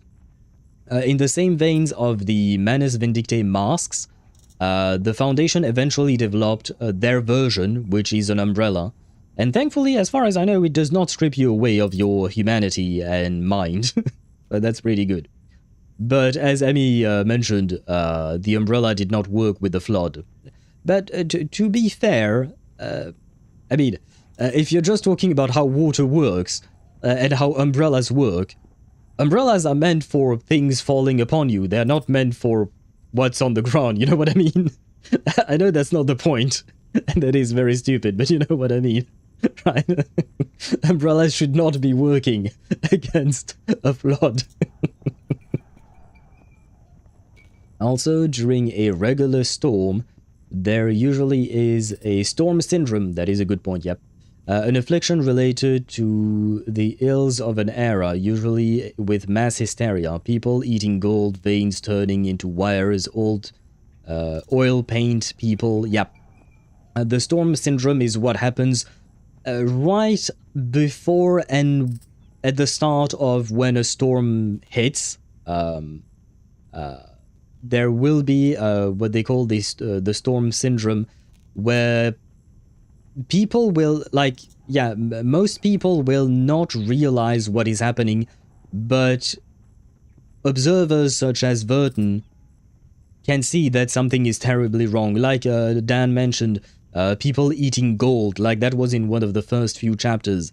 People were literally trying to eat money, and that was related to the fact that at the time there was a whole economic crisis at the time, so it was related to whatever was happening at the time, more or less. Or more precisely, right before the storm, yep. Vertin is immune both to the storm and to the flood, yep. Well, an umbrella wouldn't work against waters falling from below as well. You have a good point. You have a good point, Emmy. Ah, shit, I didn't think of that, but you have a good point, because the water falls upward, or rather it ascends, I guess. So, how does that umbrella work? To be fair, if I'm not mistaken, the umbrella itself is not what matters. What matters is the knot, right? Please correct me if I'm wrong, but if I recall correctly, because I do remember Kakanya trying to teach people how to make the knot to save themselves. What is truly important about the umbrella is however they put the knot that is kind of like a catalyst for the ritual to protect you from the storm, right? It's not the shape of the umbrella itself that is of importance, right? Is a giant umbrella? Wait, what is a giant umbrella? Wait, Data, what is the giant umbrella? I'm kind of confused there. Sentinel suppresses a laugh before deftly steering the conversation elsewhere. 3 squads. That's all the city has for air defense? Well, we do be lacking some manpower, you know. That and the militia. With our reduced numbers and the danger of street battles, we have to rely on the support of armed citizens. Outside the tent, the agitation has only continued to build. The commander's orders ring out, half lost in the swelling noise. Timekeeper, for your own sake, I suggest to leave the dawn. Or at least make sure you bunker down someplace safe. I'll take my leave of you now. Commander Ivan is about to rally the troops.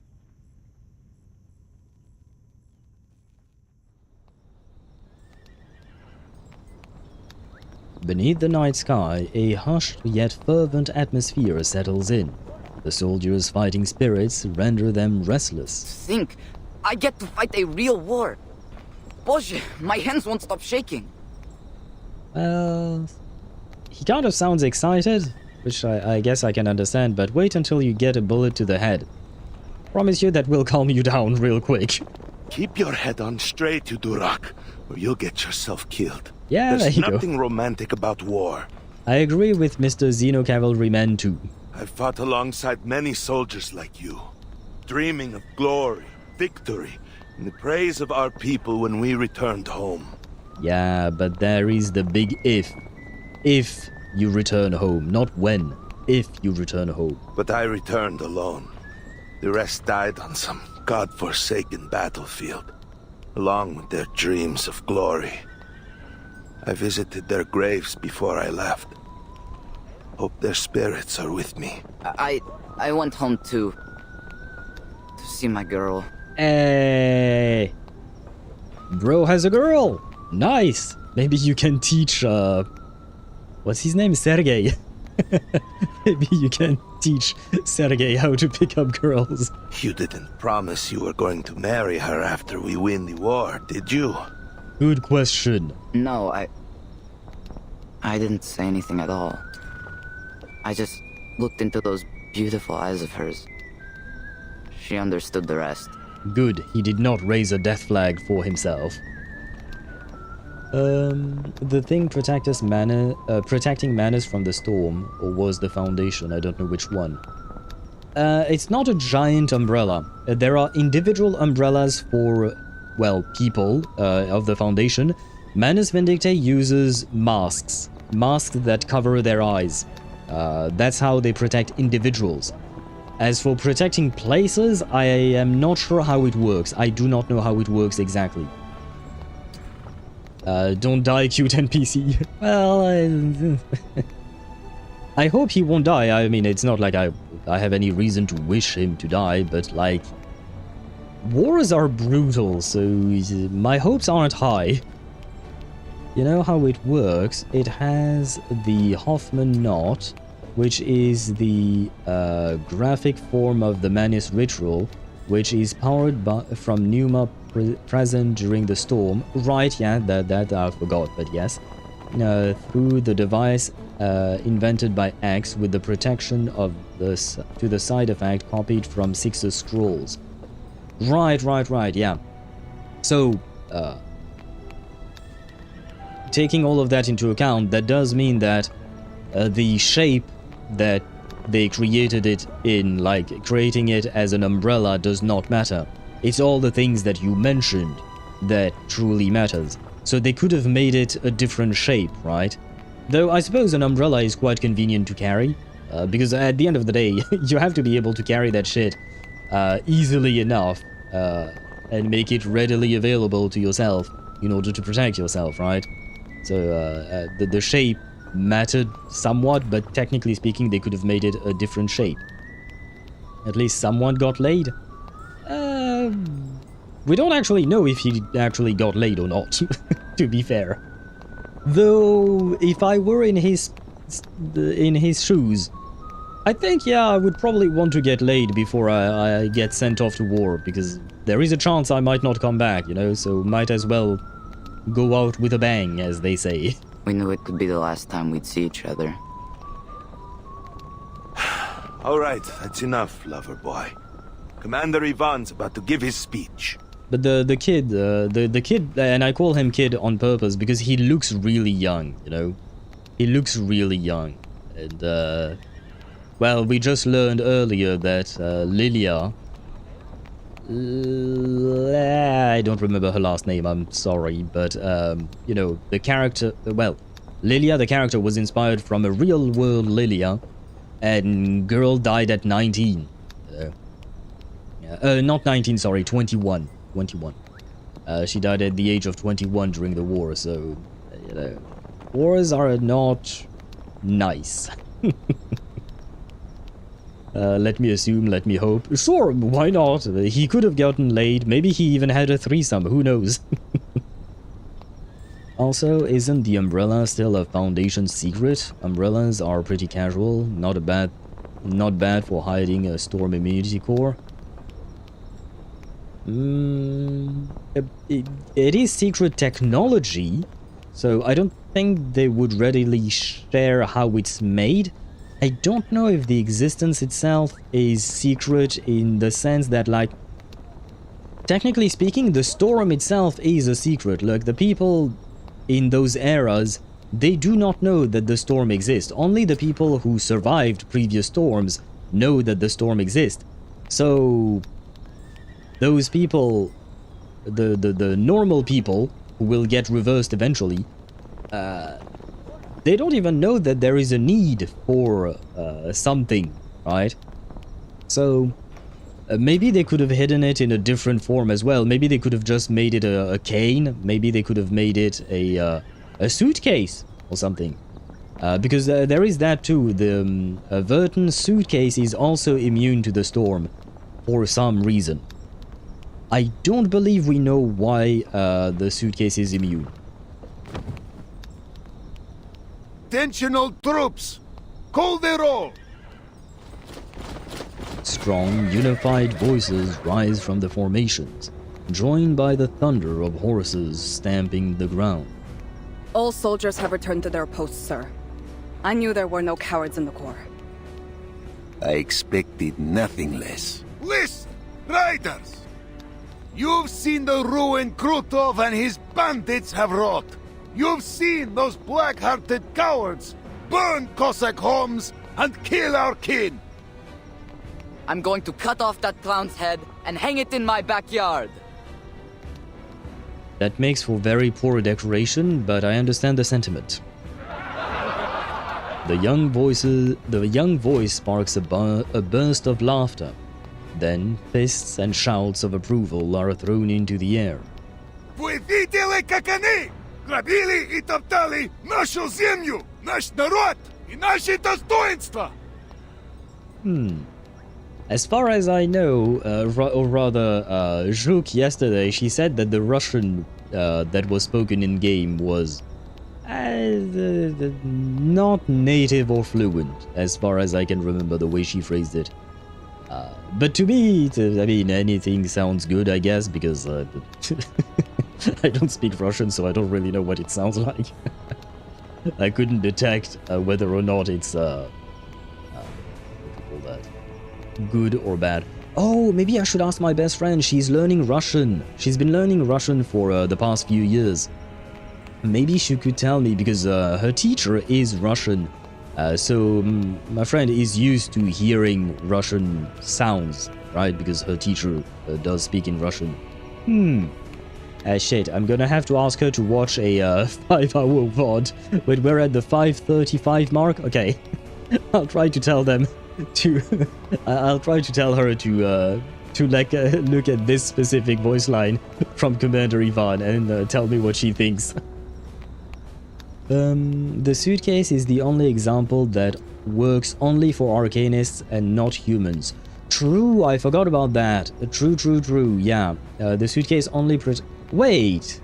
Then what about Duncan? Where is Duncan? Is he with the Foundation headquarters, or is he in... Because we do have humans that join Team Timekeeper, right? So where do they go when the storm hits? I'm assuming that means they're not in the suitcase, right? What is the origin of the suitcase? We don't know. We don't know where it came from. We know nothing about the suitcase. I think that they mentioned something maybe with Miss Radio about the suitcase, but it was almost nothing as far as I can remember. Duncan is post chapter 7. The Equilibrium umbrella exists. But fair point for Mr. Duncan. Did we not have other humans that had joined Team Timekeeper before chapter 7? Yeah, that Lilia was 21 when she got shot out of the air. I approve, holy shit, that was perfect from a non-Russian speaker. Yeah, from a non-Russian speaker, yes. To me, it sounded perfect as well, but... sounds decent, you can tell it's not native. Probably, yeah. Duncan and Ezra are at the Foundation and Laplace, right? I bet Vertin gave them an umbrella too. Did Vertin ever lose the suitcase? Good question. I don't think so. As far as I know, no. The suitcase has always been safe. Someone likely gifted the suitcase to Vertin. Yes. Well, to be fair, yeah, Vertin wasn't born with the suitcase. Someone gave it to her, but we don't exactly know who. But it could very well be Vertin's mother. It would make sense. Ezra's event as well happens after Chapter 7. Are these two guys the only humans that we have? Because I can't think of every single character in the game, not gonna lie. But okay. So every time that... Wait, what happens... I know you guys probably don't have an answer to that question, and it's probably a stupid question, but... What happens if you're a human that goes inside the suitcase during a storm, but you have an equilibrium umbrella with you? Can you be protected within the suitcase from the effects of the umbrella? From the effects of the storm, sorry. I have weird questions, man. Aleph and the assassin that are not canon. Yeah, but Aleph is also post Chapter 7, right? Because that's the whole thing that you've been mentioning. All of these characters are post Chapter 7, so you could just give them equilibrium umbrellas. I was wondering if there was someone who existed, you know, before that. You might live 50-50. I don't like those odds. I don't like those odds. A suitcase that special sounds stealable. Sure, yeah, I mean, people would probably want to try and steal it. For sure. It is valuable, that's for sure. I think so. I don't see why not. I wondered about that. I don't think we'll get the answer to that specific example. Yeah, no. I don't think we'll get an answer. But technically speaking, I am with Dan on this one, rather than the 50-50. I do feel like there shouldn't be a reason, like, the ritual itself from the umbrella should keep you safe, because at the end of the day, that is what keeps you safe. It doesn't really matter where you are. What matters is that you have the umbrella with you, right? Вы слышали их смех, когда они резали наш народ, а наши дети плакали? Но сегодня их злодеяние окончится. Не так ли, мои братья и сестры? Aha, sorcery. And brothers, I've understood that. Kind of. Well, I mean, I can read the subtitles, but you know what I mean. It sounds similar. Потому что мы, корпус, всадники степи, дети Дона, остановим их на месте. Мы сотрем их в пыль и вернемся домой победителями за степь, за Дон, за еще не рожденных детей казаков. Today, we destroy the enemy and reclaim our home. Get on! Hurrah!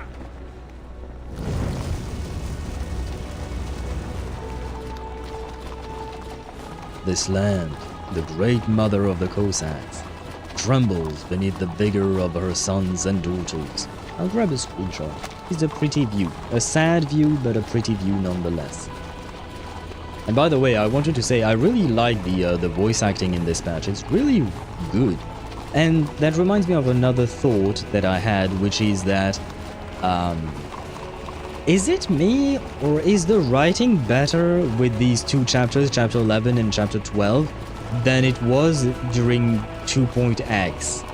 And I'm not like shitting on the 2.x eras of updates. I enjoy them. I enjoyed them, but like, I don't know, for me Chapter 11 and 12 hit way harder than most of the chapters during 2.x. Like, there is something that feels different in the way they write the characters. Is it just me? Am I imagining things, or do you guys have some kind of a similar feeling to it? He did a decent job with the Russian. He sounded pretty good to me. I'm sure for an actual native speaker they would definitely notice the difference, kind of like the same thing with what happened when I heard French characters speaking, well, French in the French patch for all the Frenchness with Beryl and Brume. Like they sounded great. They sounded really, really good, but they did not sound native per se. Although, like I said, if I recall correctly, I said Brume's French sounds better than Beryl's French, but no, Beryl's French sounds better than Brume's French, but Brume's French accent when speaking English is better than Beryl's French accent when she speaks English. It's kind of a weird mix.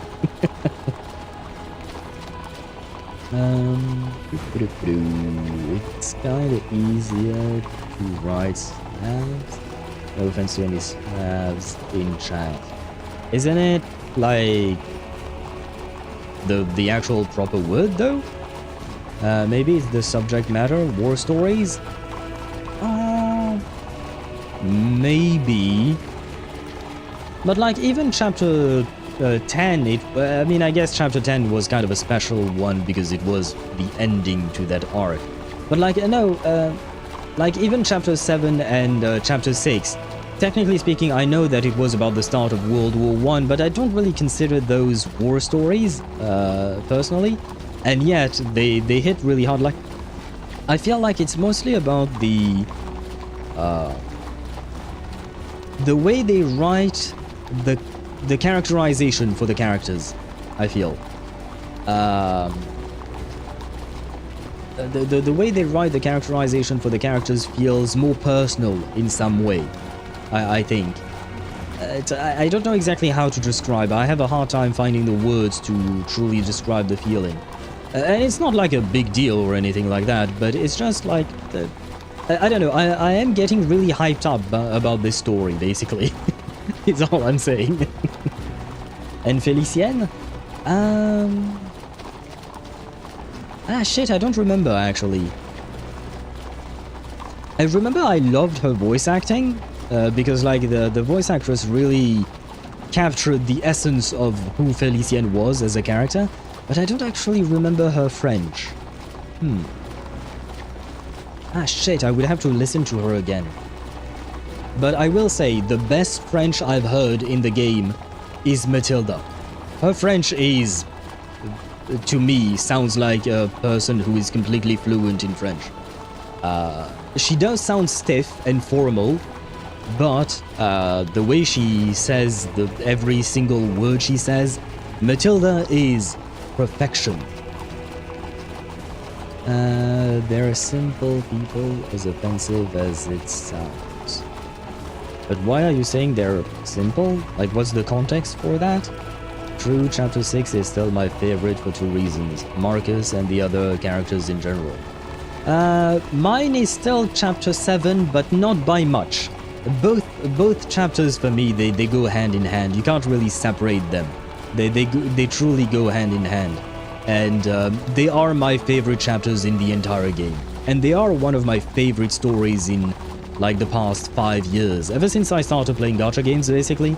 4 years, maybe? And, chapter 6 and 7, like, the characterization, the story, the roles of each character, everything in there. And the emotion. It was... Like, I don't think I have anything bad to say about either of these chapters. Even in the NPCs, like, Hoffman, still my most favorite NPC in the entire game. When she sang? Wait, when did she sing? Shit, my memory is so bad. When you call somebody a simple-minded person, the illusion is that they're stupid. Yeah, no. I know that.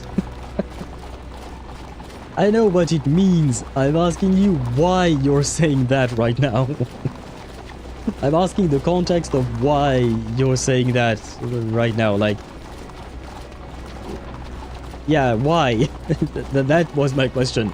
Not what does it mean, but like, why did you say that?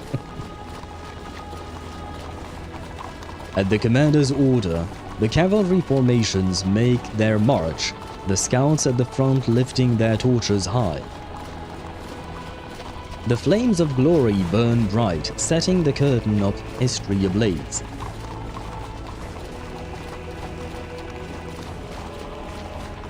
Oh, black screen, I would assume. And to be continued. Question.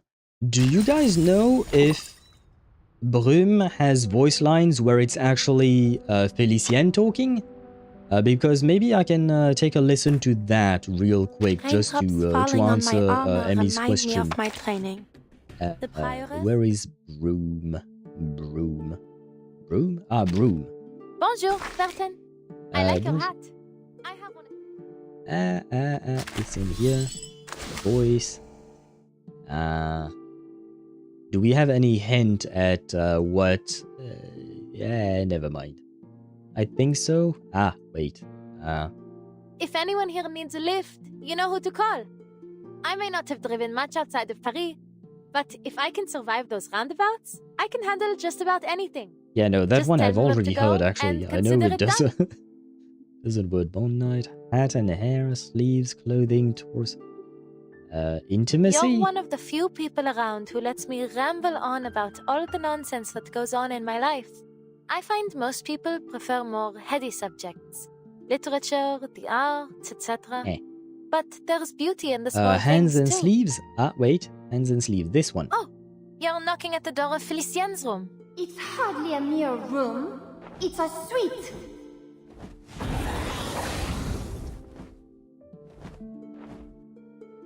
Ah, well.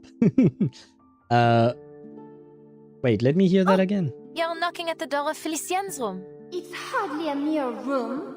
It's a suite. I can see a slight French, or I can hear, rather, I should say, a slight French accent in the way she speaks, but I will say that, well, technically Matilda is number one, whether it is the French accent when she's speaking English or the French accent when she's speaking French. In my opinion, Matilda speaks fluently.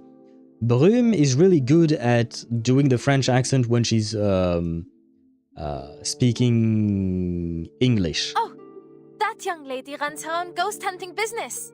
I do believe I might propose a little partnership. I'll let her advertise on my car, and then she can call me for all the shuttle rides her customers might need. It's a brilliant idea, n'est-ce pas? Ah, so it wasn't that chit-chat, On maybe dit the qu'il y other a one. une trentaine d'années, pendant l'exposition de Paris, des gens du monde entier ont rempli les rues de Paris. Je grandis en voyant beaucoup de ça moi aussi. On dit toujours qu'on peut trouver un morceau de chaque coin du monde à Paris. Mais moi, je préfère voir des petits morceaux de Paris éparpillés partout dans le monde. Yeah, this one, I can clearly hear that she's not native at all. It is an English accent when someone is trying to speak French. It is very good, very easy to understand, like, I wouldn't, like, criticize it at all, but since she's supposed to be a French character, you know, I'm pointing that out. And by the way, what she said was, wait, which one was it? On This dit qu'il y one? a une trentaine d'années, 30 years ago, l'exposition de Paris, during the des gens du Paris monde entier ont Exposition, rempli les rues de Paris. Je grandis people en came from voyant all over the beaucoup de ça world. moi I aussi. grew up seeing On that. dit toujours qu'on peut trouver un morceau de chaque coin du monde à Paris. Mais moi, je préfère voir des petits morceaux de Paris éparpillés partout dans le monde. And they say you can find pieces of all around the world in Paris, but I prefer to say that we can see a little bit of Paris everywhere in the world. Yep, that would be the translation. Quick translations. They do be hard. No, it's clothing and torso. Clothing and torso. What kind of voice line is that? Two tenants sharing one body. It's a little cramped, really. I certainly would not mind if you choose to leave. I hope we can find a way to fix this soon. On that, we have a rare point of agreement. And yeah, she still doesn't speak French. I know. Wait, you know what? The internet might be able to save me. R99, Felicienne, speaking French.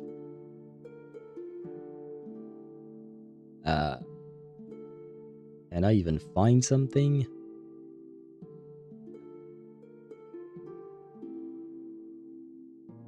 Voice acting challenges? Anya? Oh my, I hate TikTok, never mind. I am not used to TikTok's interface, man. Wait, what about this? And never mind, this is just a song. Ah, fuck. Well, I'll have to go back to my own VOD, I guess. Oh my god.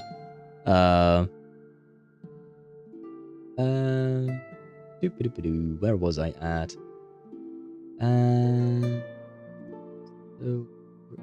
So what? Brume is kind of a 2-in-1 package?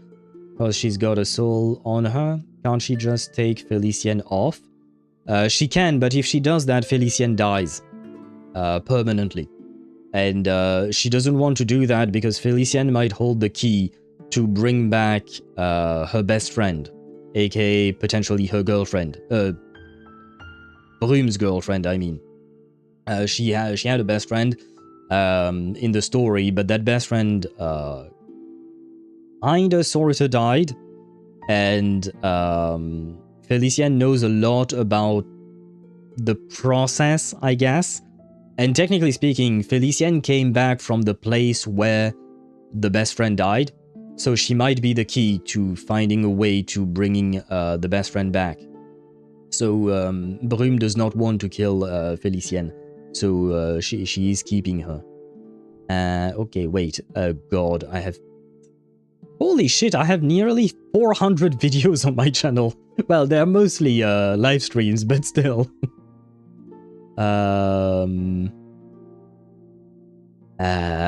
God, yeah, but where do I find that?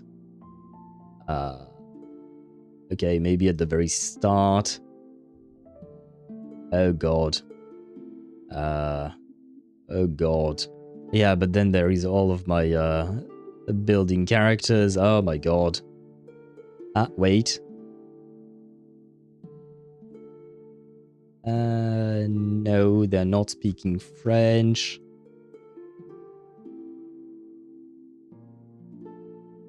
Come on.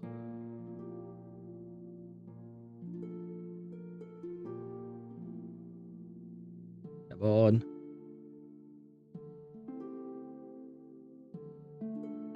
I'm trying to find it.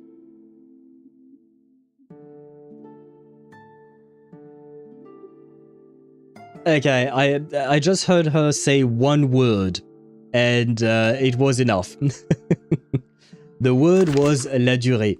La durée being a shop that sells macarons and other types of pastries and stuff like that.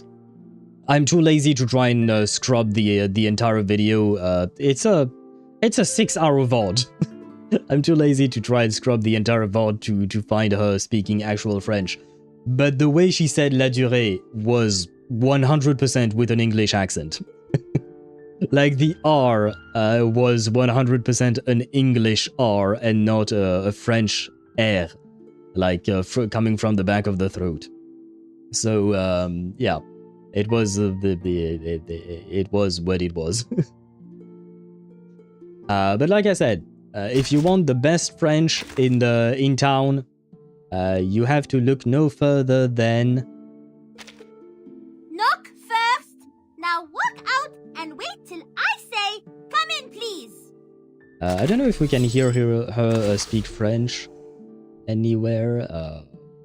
Knock first! Oh, never mind. Hey! Why are you here?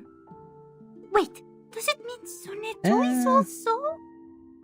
Why are you so very special? Why is Sonetto willing to be your assistant? You were my subordinate when we were at school. I don't think I've ever actually listened to her voice lines like this, but yeah. I'm really just dying right now. I'm just really tired. So I'm too lazy to try and find French. What do you call that? French words with the wow. Speaking, it's hard sometimes. I'm too lazy to try and find French voice lines at this time. I think I'm gonna go to sleep real soon. Wait, where were we at in terms of the story exactly? How much did we do today? We did 5. Okay, every day we do 5. Okay, fucking hell. We're not finishing the story tomorrow, are we? Because we still have 10 stages, basically. Unless we really buckle up and or that these stages are shorter. We're not doing... Well, no, this is 11 stages, I think. 15...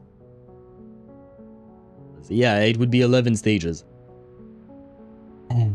Well, it is what it is.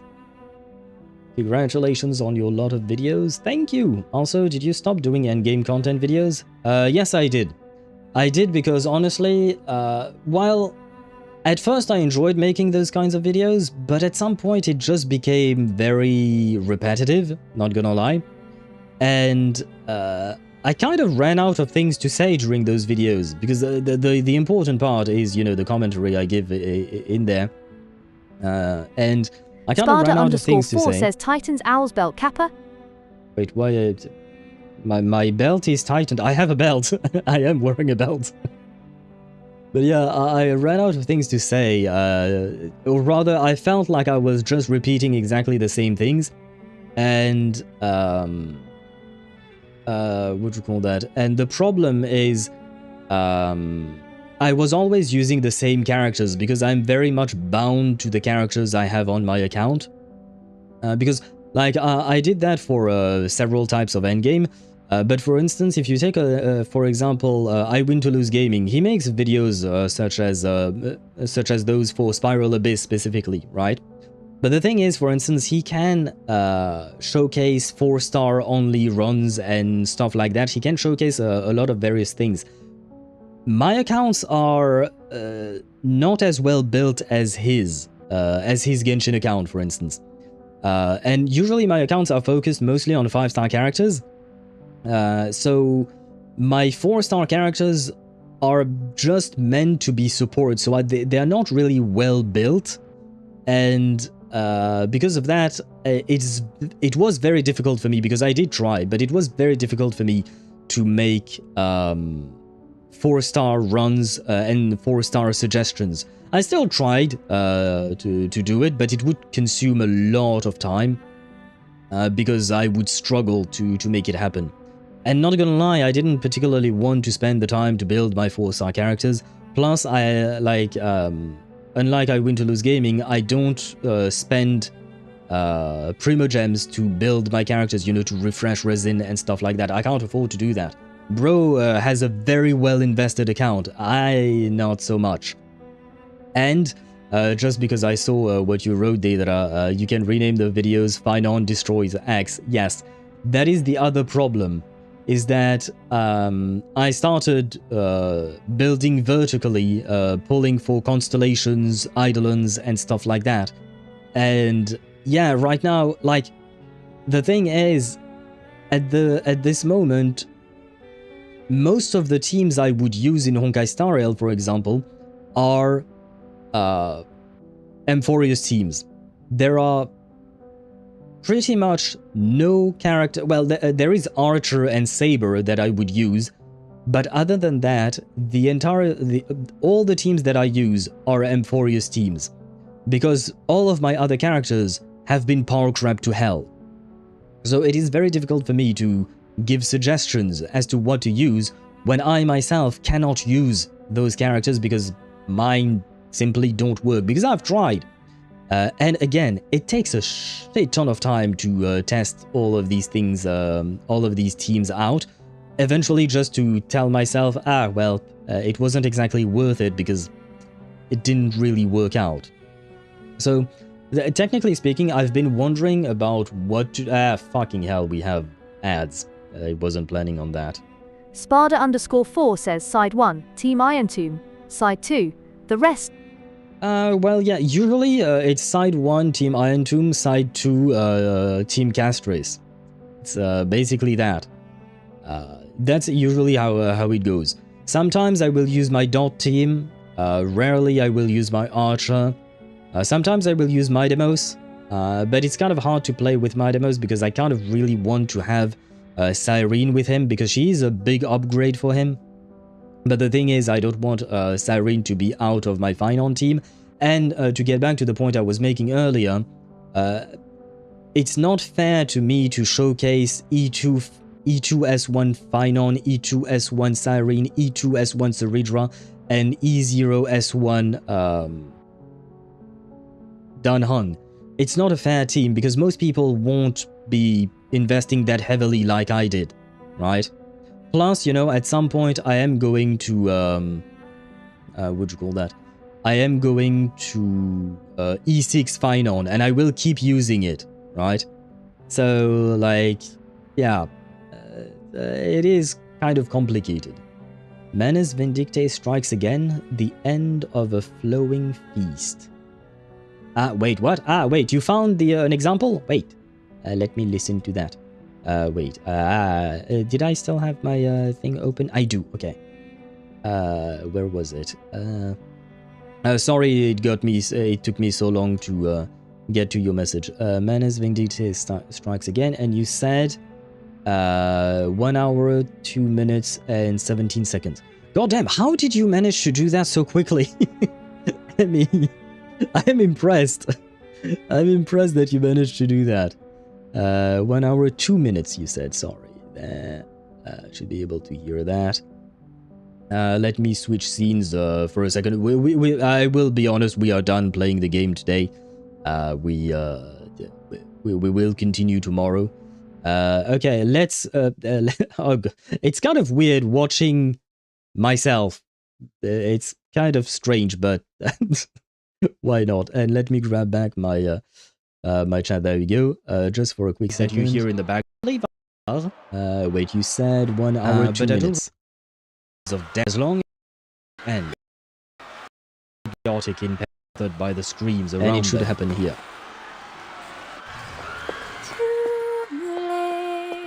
Je l'ai offerte, le diamant tout court, tu m'as noué. I'm gonna be honest, I understood words in that sentence, but not everything. Yeah. Which is kind of weird given the fact that I'm French. It felt weird. Now on a repeat re-listen, it felt better, and I understood it better, but at the first time, yeah. But her French was okay-ish. That's how I would phrase it. Her French was okay-ish. In the sense that, like, again, when I say okay-ish, is how close she is to the pronunciation of a fully fluent person. It was like 60-70%. Matilda I would put at 100%, or 95 if you really want to be... Yeah, no, 100% for Matilda. Scratch that, 100% for Matilda. But for Felician here, I would say it sounded better here than it did when I had the voice line earlier when I heard the La Durée. The La Durée sounded 100% like an English person saying the word. Here, it sounded a bit better, I will say. Wait, you can question, is Archer and Saber permanent banner or what? I don't know. They still haven't removed it. They said that the collaboration would last for a long time, and goddamn, they did not lie. And you don't speak, just upload, and there you go. I don't really find that interesting. Because at the end of the day, I do wish to make content that I myself find interesting. And yapping is just part of what I do in general. And it's not just about yapping. It's also just about the giving advice, trying to give good pointers and stuff like that. And maybe sometimes teaching things. I do enjoy that aspect. But yeah, the whole not like what do you call that? The whole uploading mute content is really not. I could do it. Don't get me wrong. I could, like, it's not difficult, and it would even make my life way easier because I wouldn't have to re-record stuff. Because I do try to speak in a way, because, like, for instance, right now, when you hear me speak, I will cut myself off, I will restart my sentences, sometimes I will step on some words and stuff like that. But when I make a video where I try to explain things, I will re-record the voice lines over and over, if need be, in order to sound fluid so that there is no interruption to my explanation, because I feel like that's better if you want to understand how the things work. So, yeah, it's something that I want to enjoy. I want to enjoy the product, the end product that I deliver. I want to be proud of it. And just uploading my runs, it's not really something that I am particularly proud of. Like, if you take, for example, my, what do you call that? My shorts, if it wants to load. My shorts, I generally like the summarizing shorts that I make, because it's a lot of editing work, I will say, but, what do you call it? Like, I enjoy summarizing shit, number one. It's kind of a fun thing to do. And, like, I do put in some work in there, so I am somewhat proud of it. Uploading something where I don't speak at all, where I don't I feel like I wouldn't be putting much of an effort into it, you know? That would be one of the problems. Legitimately, may consider getting E2 Archer at this rate, and if it keeps being there for the next 6 months. I low-key feel I think they just forgot. I don't think they can forget, because I mean, I don't know exactly how it works, but I would assume they have legal contracts and they have a set date to end the collaboration. Yeah, I would assume that's how it works. I want to do PGR bosses, but on live with audio of my suffering. You can. I mean, at the end of the day, if you want to start streaming, well, you do have to. Can your computer handle it, Deidara? Because there is that question. But if your computer could handle it, you know, at the end of the day, you just have to go for it. That's what I did. One day I woke up and chose violence against myself. No, I think I've already told that story, but I was watching a stream from the voice actor for Clara in Honkai Star Rail. She was streaming, and at some point, someone asked her a question about streaming, and she just said, "You should go for it." And I kind of took it to heart, even though she wasn't speaking to me personally. But I was like, I don't really have much to do, so I might as well try. And basically, a week after that, Wuthering Waves was supposed to come out. So I was like, you know what? I have a week to prepare, and on the day Wuthering Waves comes out, I stream. And no matter what, I will try it. And so I did. And now we are 393 videos later. Well, technically speaking, way more, because I don't have all of my streams on YouTube side, because I only started like last December, I think. No, not last December. December before that. Well, I can tell you right now when I started exactly. Anya, I misclicked. Anya, come back. Yeah, Anya, stop that. I want the date. November 14th, 2024. And here we are now. More than 300 videos later. And you know what? Like, if you actually take a look at the videos, I haven't uploaded anything in terms of an actual video in the last 3 months. And not gonna lie, I do feel bad about it. I kind of want to do that. But the thing is, like, yeah, the whole what do you call that? The whole endgame content was getting stale. Reaction stuff, I planned to do more of that, but in truth, I wanted to do it on stream. I find it so much more interesting to watch things on stream with people, because we can bounce ideas off of each other. Like, you guys will notice things that I don't notice, I might notice things that you guys don't notice, and we can talk about it, and I find it so much more interesting to do it like that rather than record things on my own time. This is why, like, last week we watched Varka's stuff on stream. At first I thought I would just record it on my own time, but then I decided, no, fuck it, I want to do it on stream. It just feels better. Maybe I will try to transform my phone into a microphone. You can probably try to do that. I don't know exactly how to do that, but you can probably try and do that, yes. But I have to wait for my phone to come back. It's getting fixed. Wait, what? Wait. What do you mean, Sparta, about your phone? And why not just tell us? Tell you what? Now I'm confused. I have to tell... What? I mean, we can fix that. Fix what? Wait, now I'm very confused about everything. Now I don't know, because I said so many things. Because, you can react on stream and then condense what we figured out. Those videos that had extra info from me, I think, were higher view count. Potentially, not gonna lie, I have no idea.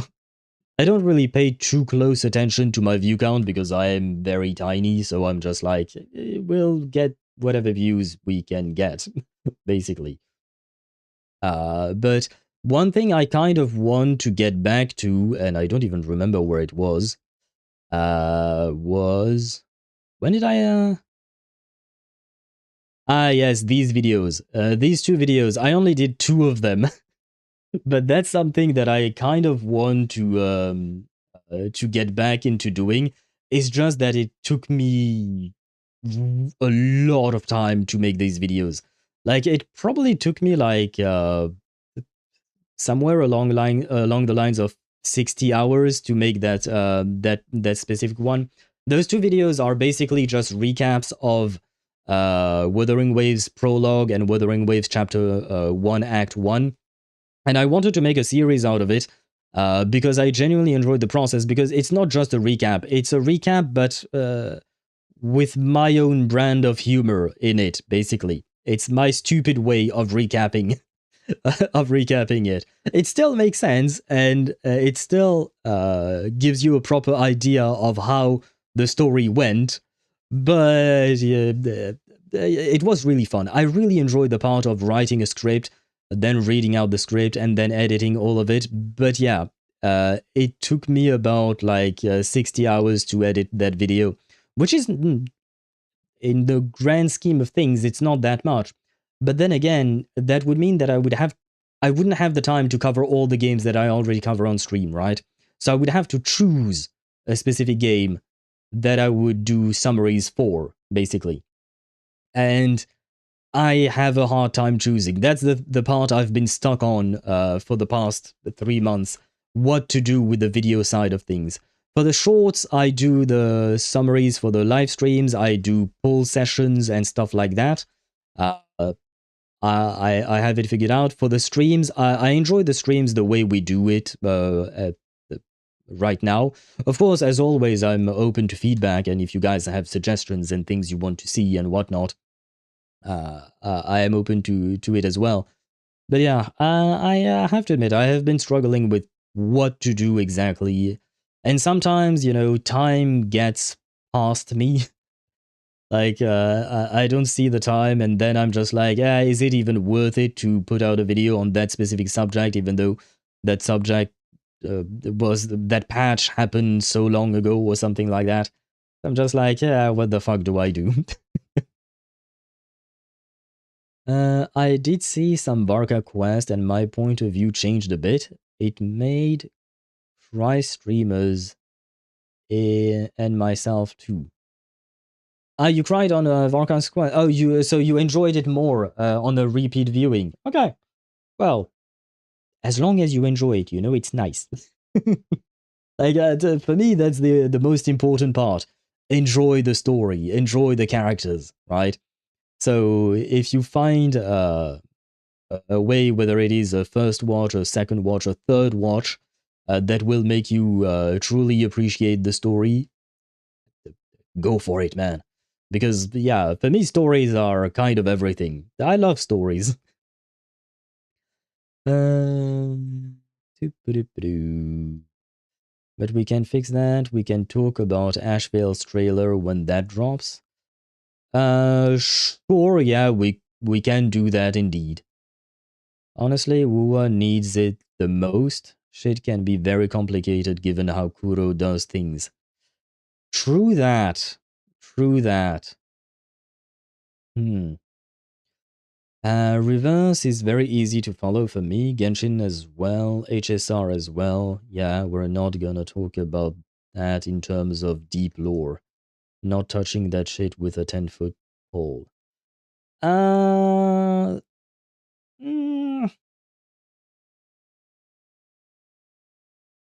It can, for me, it kind of depends on what exactly you consider easy to follow or not. Because for me, there were some chapters in Reverse 1999 that I like. Specifically, the Kamala prison chapter, I did not understand shit about what was going on in that story. Because everything was extremely abstract and vague. And that completely flew over my head. I did not understand a single thing that happened in that story. I was just there for the ride, basically.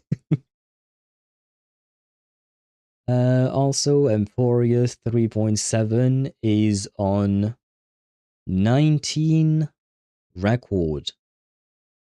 Number 19 hashtag record? What do you mean by that? What is number 19 record? Emphorius 3.7? Are you talking about my live or because I don't know where Oh no, you're on your watch number 19. Is that what you meant to say? The Rise and Fall of Sanity. Oh, you mean the name of the patch, Emmy, for the Kamala prison patch? Was that the name of the patch? I thought, for some reason, I thought it was something else, but my sanity definitely fell. And I don't want to say that I dislike the patch, because I didn't dislike it. It's just like, I'm just disappointed, not in the game, but kind of disappointed in myself for not understanding the story. But usually stories that are written the way that patch was written, they completely go over my head. It's just, I don't know. Maybe my brain is just not wired to understand that. I don't know. But like, I know for a fact that stories written like that, I can't get into them. I try. I genuinely try my best. I genuinely try my best to get into those stories and try to understand what they're trying to say, but it is very difficult for me to do so. I can only do so much, unfortunately. I'm sorry, Owl, Spanish writers are so poetic. I don't mind poetry, not gonna lie. It's just like, even in poetry, it depends on how you write your poetry, because there are some poems that I have enjoyed in my life. But yeah, it's the abstract nature of things. When it becomes too abstract, I don't know exactly where the threshold is. But when it becomes too abstract, my brain just shuts off and is like, yeah, what the fuck? Oh, it was the name of Recoletta's book, The Rise and Fall of Sanity, in all the meaning it can have. I mean, to be honest, the book's name is right on point. It is right on point. There is a rise and fall of sanity throughout the whole story, and it is quite accurate to my own feelings about the story. At first I was excited, and then I got lost, basically. Kamala Prison, I was more into the beauty of Recoleta. True, she is a very pretty character. And HSR is mostly vague in terms of the stuff being covered. Shit is getting more and more metaphysical. Wuwa is just very entangled but grounded web. I agree. I agree with you on that. HSR is getting more and more vague. So far, it hasn't lost me. I mean, 4.0 kind of lost me. I mean, I can summarize it in a few quick lines. We went to Plan Arcadia on Jade's behalf. We searched for masks. We got trapped in a prison school by Sparksy. We escaped. Sparksy got a mask. Sunday got a mask. Kind of. Well, no, he did, but it wasn't his decision. And then we fought Sparksy to free Welt and March with the help of Sparkle. That's the gist of it. Yeah, for me that's the whole story. And I mean, there were at the end of the story, the very end of the story, I was very much into the horror vibe aspect. That it was really a tiny snippet that they gave us, but I really found that part interesting. Same thing with the lore about Himeko and all of that. That part I am very much interested in. But that part was like, what, 5 minutes into a... how long? Wait, no, I'm in the wrong panel. There. Where was 4.0? I streamed that for basically 13 hours. Oh, no, wait, no, there was more. Oh, wait, no, there was way more. Well, let's say 7 plus 6, that's 13. Okay, 26 hours. So in 26 hours, I had 5 minutes that were for me. And then the rest was Maidzani to the side, as you can see. Ah, shit, you can't really see Maidzani to the side. She's kind of hidden because of the timer of the video. Oh, shit, I just realized that. Oh god, I'm an idiot. I've never realized that. You can't see what's on the bottom right corner of the street, of this thing. So you don't even see the Ceridra either. Down there. Huh. Oh god, I'm a dumbass. I should have thought of that. Oh well, tis what it is, I guess. Where was I at? Too entangled. I once read a book and understood zero shit, and Recoleta using Edge of Taishuan like nothing. 4.0 is only an excuse to present some of the players of the Phantasman games. True. That's why I'm trying not to judge 4.0 too harshly, because it is the first patch in the 4.x era, so it is meant to set up things. That being said, I won't lie and say that it was the best start that I've ever seen in Honkai Star Rail. I still prefer the start of Emphorius, for instance. Emphorius is going to be very hard to top for me. But I want to see more of what Plan Arcadia has to offer before I actually decide, oh no, I don't like that shit, or something like that. I do want to give it a fair shot. And a slice of Himeko lore is not fair. You're counting, you're yapping. Yeah, but I don't know exactly how long I've yapped in those sessions. Sometimes I yap for an hour, sometimes I yap for 35 minutes, sometimes I yap for an hour and a half. I can't exactly do the math easily in there. But even then, it would still be like, even if you remove an hour from each VOD, that would still be 22 hours, it would still be 22 hours of the story, probably, or 20 hours if you really want to be fair. 4 hours per video? No, usually we do 4 hours of story per video, and then the yapping is an hour and a half at most. See, Gerald, what you gonna feel about HSR moving forward? Wait, give me a sec. There. This is a deep pain. Oh, cool, it gets worse. Yeah, I remember seeing that meme, and probably. I won't pretend that it won't be how I feel about the story in Honkai Star Rail 4.x. We'll see. I do want to keep an open mind. I do have some expectations that I might not like it, but I do want to keep an open mind and give it a fair shot at maybe enjoying it or not. I can always be surprised, you know. But anyways, guys, I'm going to leave you on that note. Oh shit, it's already way past midnight. We talked way too much. But you know what? I also wanted to talk to you guys about this video situation, because I do want your opinion as well, like what kind of things you want to see, because at the end of the day, I do want to make videos that I enjoy making, but the point of a video is to be shared with others, right? So the idea is for you guys to also enjoy these kinds of content. So if you have suggestions, feel free to drop them in the feedback section. As always, I'm always reading those and I'm always trying to improve stuff, so feel free to tell me. Good night to you, Sparta. I wish you indeed a great night.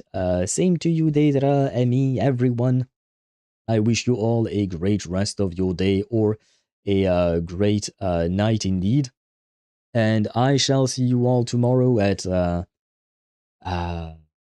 6 p.m. Central European Standard Time for more Reverse 1999. I have a feeling we're not finishing the story tomorrow, just saying. Hopefully we can, but I have a bad feeling about it. I have a bad feeling about it. Good night. Consider the woo-wah thing. Yeah, but then where do I start? Where do I start exactly? Plus, I would have to go back and rewatch my own VODs to summarize. I used to watch my videos at 2x speed.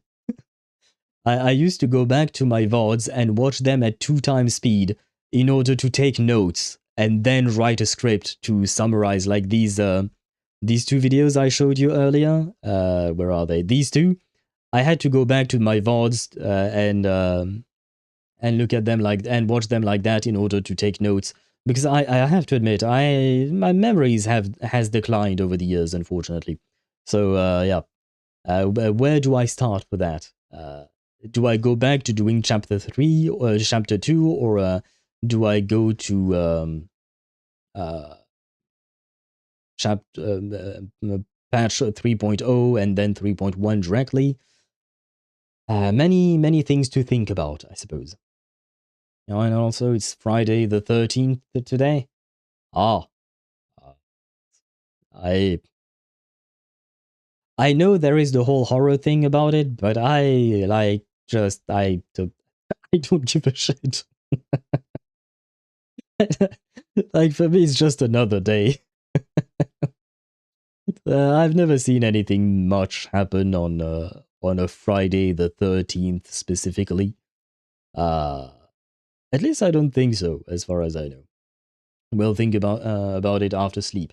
First, eat, then sleep. But yes, first I need to eat. What am I going to eat? I don't know. We'll see. Anyway, guys, I wish you all a great rest of your day. I shall see you tomorrow, and goodbye. Oh, and thank you for watching. Thank you for sharing those moments with me. It was a pleasure. Bye-bye.